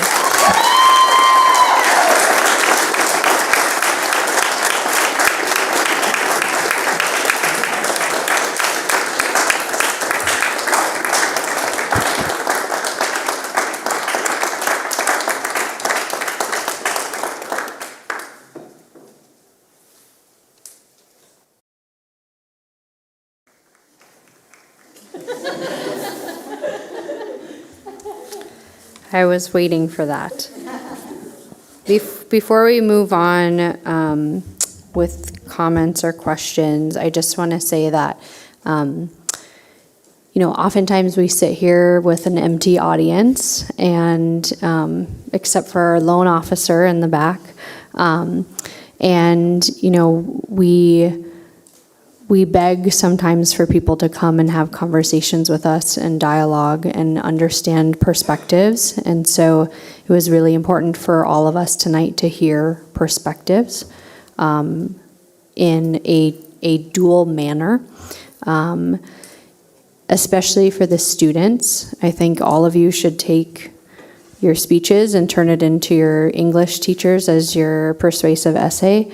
But it takes a lot to get up in front of an audience. It takes a lot to get up in front of your bosses, and to speak at the microphone. It takes a lot for faculty to do that as well. And so I'm very proud of everyone who took the time to stick it out, to say their piece and give us a little bit of insight into your world. It means a lot for us to hear perspectives, and so I hope that this is not your first and last school board meeting, and that you continue to have dialogue with us and continue to show up. So, go ahead, Dave. Just to piggyback off of that, I also want to thank the people who showed up and didn't speak, who showed up in silent support, who stood alongside, who held each other up, who stuck this out. That doesn't go unnoticed either. So we have a couple more items on our budget, but I'll open it up for discussion. Again, we're not taking action on anything, but I'll just limit board discussion to 10 minutes if that's okay. But if anyone has questions or comments, yeah,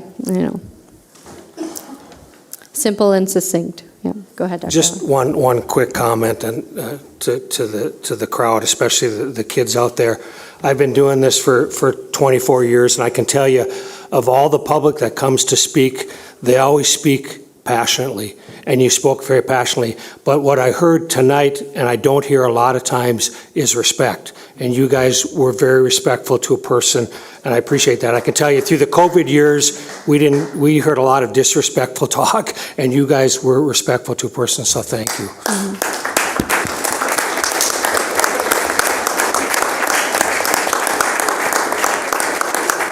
I just had one clarifying question for any of the administrators.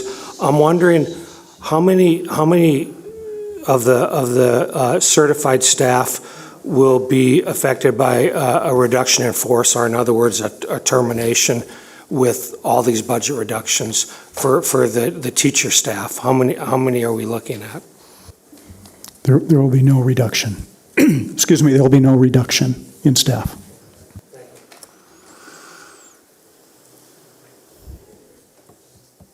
Other comments or questions? Go ahead, Dr. Shab. I guess the question that I have, it doesn't need to be answered tonight, and that is, I'm not fully understanding the group lessons, because I think we've heard tonight it could be one. I guess I just don't want to ask the question because I don't have enough information about it. It's 1 hour a week, or is it 5 kids in a room? Just hasn't been clear to me what the model will actually look like.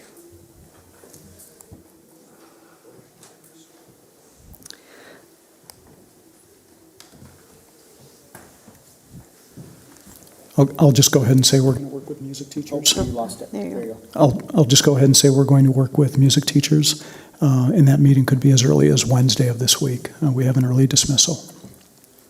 So Ms. Galach and I will be working with band, orchestra, and vocal music, having a conversation with them.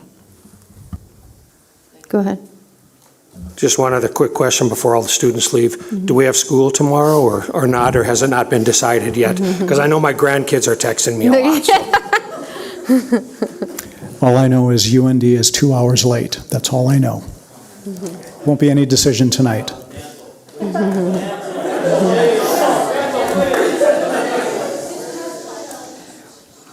Other comments or questions? Quick comment. Go ahead. Just a quick comment and one clarifying question.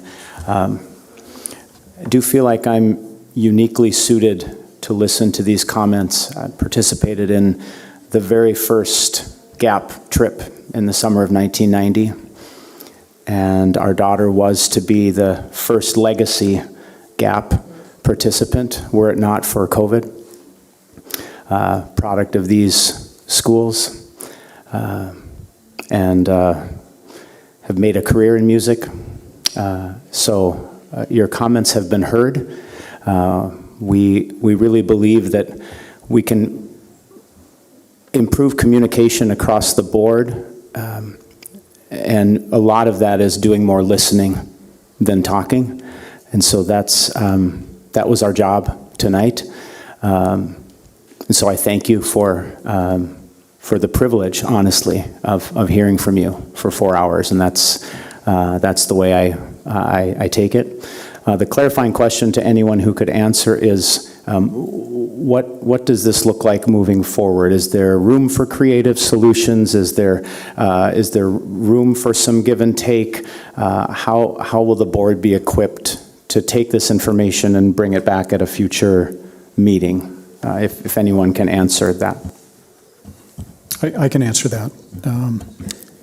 As I indicated in my comments, we asked people to reach out to us to further the dialogue, and our German teacher has done that, so we'll set up a meeting with her. And again, we'll meet with music as early as Wednesday of this week. And we have a weekly meeting, the three of us, so I can apprise you of what materializes from those conversations. But again, I just want to, I'll echo the thanks for everybody who was here tonight to share your perspective. It's been the charge of administration from the board, and this isn't pointing fingers at anybody because it's a collective team process at the end of the day, but it's how to get to that funding end balance that we're trying to get to in 2026. So if there are creative solutions within conversations that are coming up with people who are most affected, we're going to listen.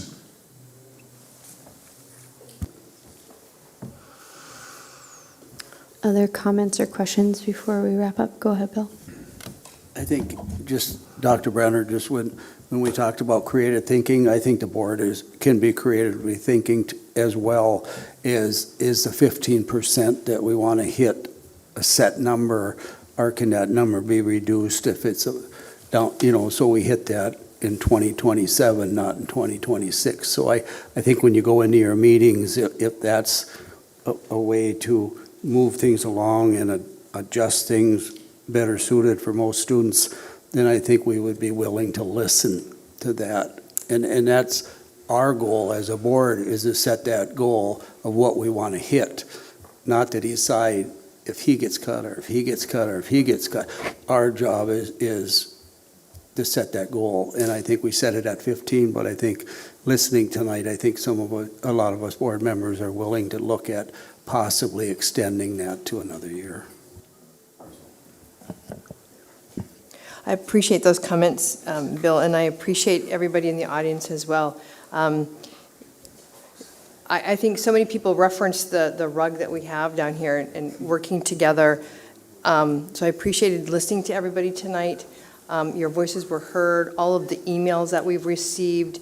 Thank you for engaging in the process. And this is how we all collectively come to a better solution.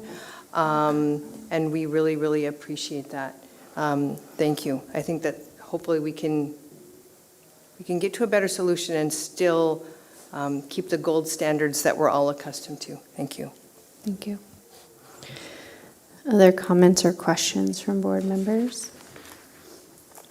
I saw a couple hands up in the audience. We're not taking any more public feedback at this time, but some of us will stick around afterwards if you have ideas on anything, even from a student perspective. And feel free to reach out by email. Yep, and we also, our emails are posted on the website.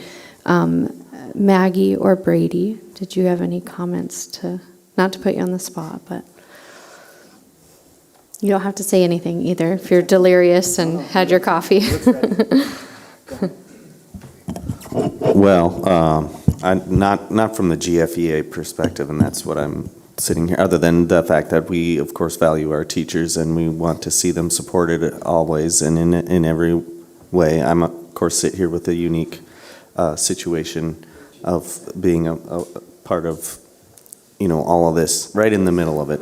So we just want to, valuing and supporting our teachers is our number one goal, and we want to see that continue. And like all of us, we were caught off guard by Thursday's announcement with no idea what was coming. So hopefully, moving forward, we get to have discussion on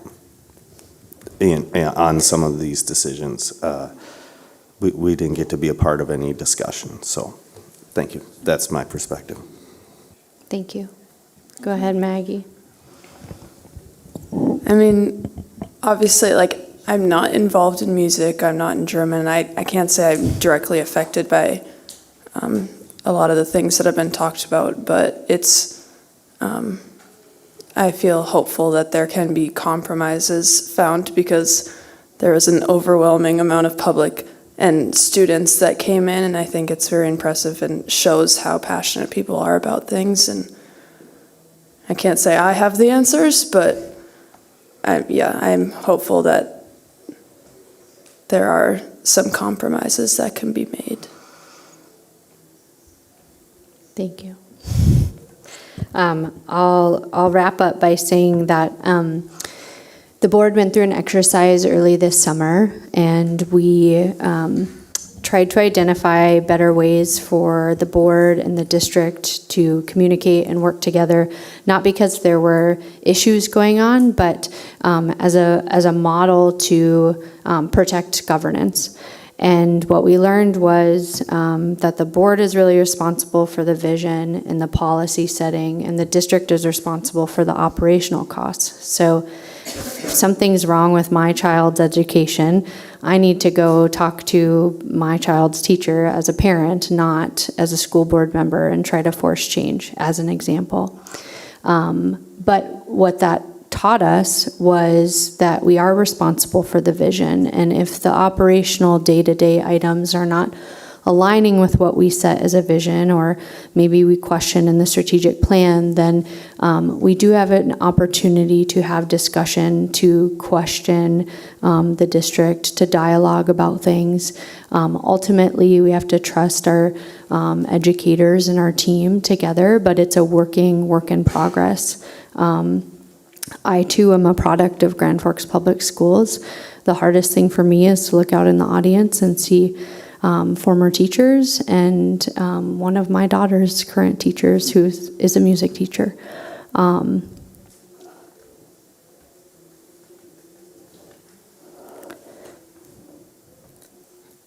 We're not always going to get it right. And we're going to do the best job that we can. Dr. Lund told me very early on when I started on the board that we should always think about, is this right for students? And the overwhelming majority of people speaking tonight were students. And so that definitely has weight, and there's not always going to be decisions made that the public and I or the rest of the board align with. But it means a lot to us to have these discussions and dialogue. And I can promise you that the board and the district will have continued conversations from here. Again, that doesn't mean that things are going to change or that things are going to come off the table, but I can promise you that dialogue will happen. So, moving on, if you choose to stay, please do, but I will give you 30 seconds to shuffle out of the room if you don't want to hear the rest of our agenda items. They're very short and boring, and I would implore you, you've stuck it out this far, but if you need to leave, please do so now. It includes Maggie, too. Yeah. And Maggie, if you need to go and do homework. General fund statement. Oh, yes.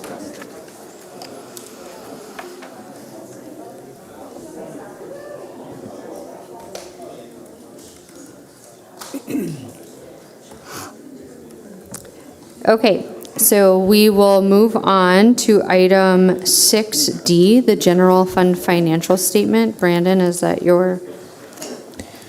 Yes, it is. President Flynn, members of the board. I'm just going to present the financial statement for the first 7 months of the fiscal year. General fund revenues were just over 70 million, and the expenditures were just under 64 million. So that results in revenues over expenditures of 6.6 million for those 7 months.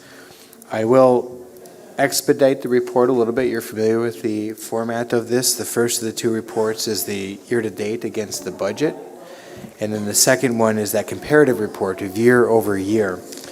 One thing that I would like to point out in the context of our conversation tonight is if you do scroll to your general fund balance slide, electronic page 79, just note, because the report I just gave is strong revenues over expenditures, and I just want to show you the contour of this balance slide, is it goes up and up and up, and then it will drop down towards the end of the year. So this is a normal pattern that we would be excessive on revenues over expenditures. It will normalize back down to where that percentage of ending fund balance is aimed to be, or below that, in June. So I'm happy to, of course, stand for any questions that are within this report. Otherwise, the administrative recommendation is to approve the general fund financial statement for the period of July 1, 2023 through January 31st, 2024 as presented. Any questions? Go ahead, Dr. Lund. Are we anticipating the ending funding balance is going to be similar to what was budgeted? Right now, yes, kind of hard to get. That's an underlying conversation that's very important to everything that we're talking about in those future years coming. I would say that we are on the path we thought we would be, if not, hopefully a little better. Other questions? Go ahead, Monty. Brandon, so are we, if I remember this correctly, are we in the middle of like the impact aid give back, right? Like I see it's $3 million right now. So next year, does that increase because of the 1/6 portion of that? Is that right? So will that impact us in a positive way, hopefully? Yeah. Or does that come into the whole budget and just kind of, like, that, and when you set the budget, do you kind of foresee that? Yeah, no, it's a great question. We will more positively realize the impact of that. It's much more convoluted. The $3 million number is reflective of the tuition payment that's made between District 140 and District 1 for providing services. What happens in a different part is students are counted in District 1's budget. So when the state pays District 1, it's based on the numbers of students counted. And they were kind of in that formula, catching that $3 million number and deducting it. And it's a broader explanation, but that's the state formula to balance, so that no matter what local funds you get, which this would be one example of it, no matter what local funds you get, it'll equalize. So no matter where you go to school, you'll have a high quality education. So the point is, the impact aid is now being pulled out of that formula. It's not getting caught up in that deduction. So the $3 million that we've received through that tuition payment have been discounted at 75%. Over 6 years, that's correcting. So by the end of that 6-year period, and I think we're in year 3 right now off the top of my head, after the end of that 6-year period, we'll realize the full amount of that $3 million, if that makes sense. Other questions? Okay, I'll seek a motion for approval of the general fund statement. Motion by Bill, is there a second? Second. Second by Dave. We'll take a roll call vote. Anderson? Yes. Berger? Yes. Gockler? Yes. Larson? Yes. Lund? Yes. Manley? Yes. Palmasino? Shab? Yes. Flynn? Yes. Unanimous, 9 yes, 0 no, 0 absent. Motion carries. We'll now move on to the district calendar. Thank you, Madam Chair. Last item on the agenda tonight is the approval of the district calendar. Just to remind you, according to school policy ABAB, the board is required to approve school calendar start and end dates along with meeting blackout dates. And those blackout dates are designed to make sure that at times of conferences, grading periods, et cetera, we're protecting teacher time so they can prepare for those important events. You can see there a list of the things that we take into consideration, including our goals, which is to ensure that we have the best interest of teaching and learning at all levels protected. The back page, you will see that for the 2024-2025 school year, the kindergarten through 9th grade students will begin on Tuesday, August 27th, 24. The 10th through 12th grade students will begin on Wednesday, August 28th, 24. And all grades will end on Thursday, May 29th, 2025. You'll additionally see that there are blackout dates designated for high school, middle school, and elementary school so that teachers have that uninterrupted time for conferences, report cards, et cetera. The recommended start and end dates for the 25-26 school year include kindergarten through 9th grade students beginning on Wednesday, August 27th, And 10th through 12th grade students beginning on Thursday, August 28th, that's 2025. All grades are predicted to end then on Thursday, May 28th, 2026. You can see a myriad of names listed there who put a lot of time into this and lots of detail into this calendar, and I appreciate their work tremendously. So the administrative recommendation is to approve the 24-25 start and end dates and blackout dates for the teachers as presented, and tentatively approve the 25-26 start and end dates, knowing blackout dates will be presented at a future time. Any questions? Go ahead. If I recall, we received some feedback, student feedback regarding length of Christmas break and the desire for it to be longer. Can you remind me how long our break was this year? I think this looks like 12 days. I know it seemed like a valid, request because of college visits, things of that nature. Yeah, I can respond to that. And Ms. Fiel sitting in the audience, and she could probably come up and speak at the microphone as well. Really, the length of Christmas break typically depends on all of the holidays, all of the rotations. It varies accordingly.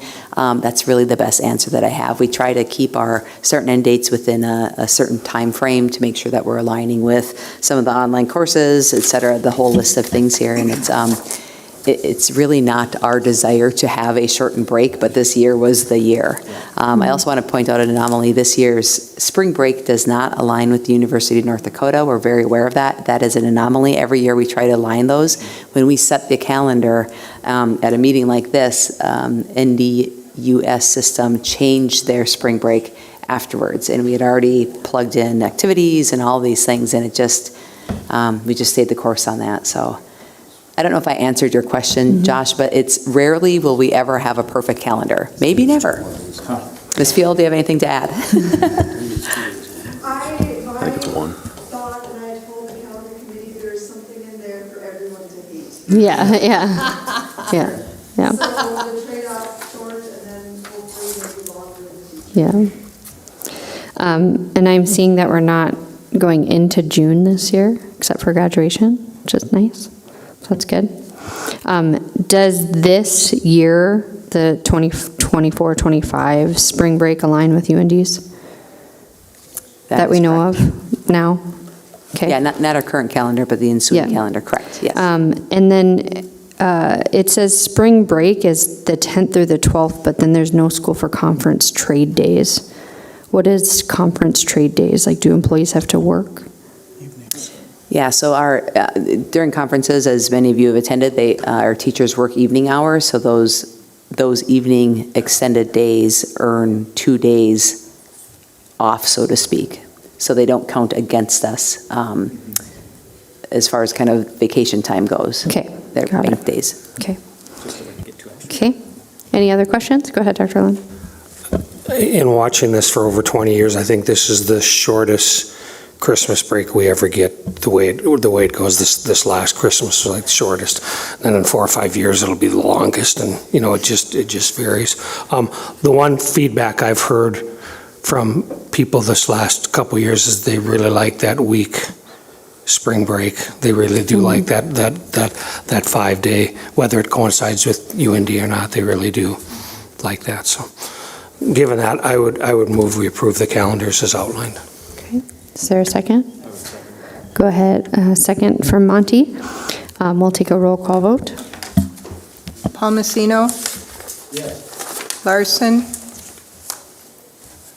Yes. Lund?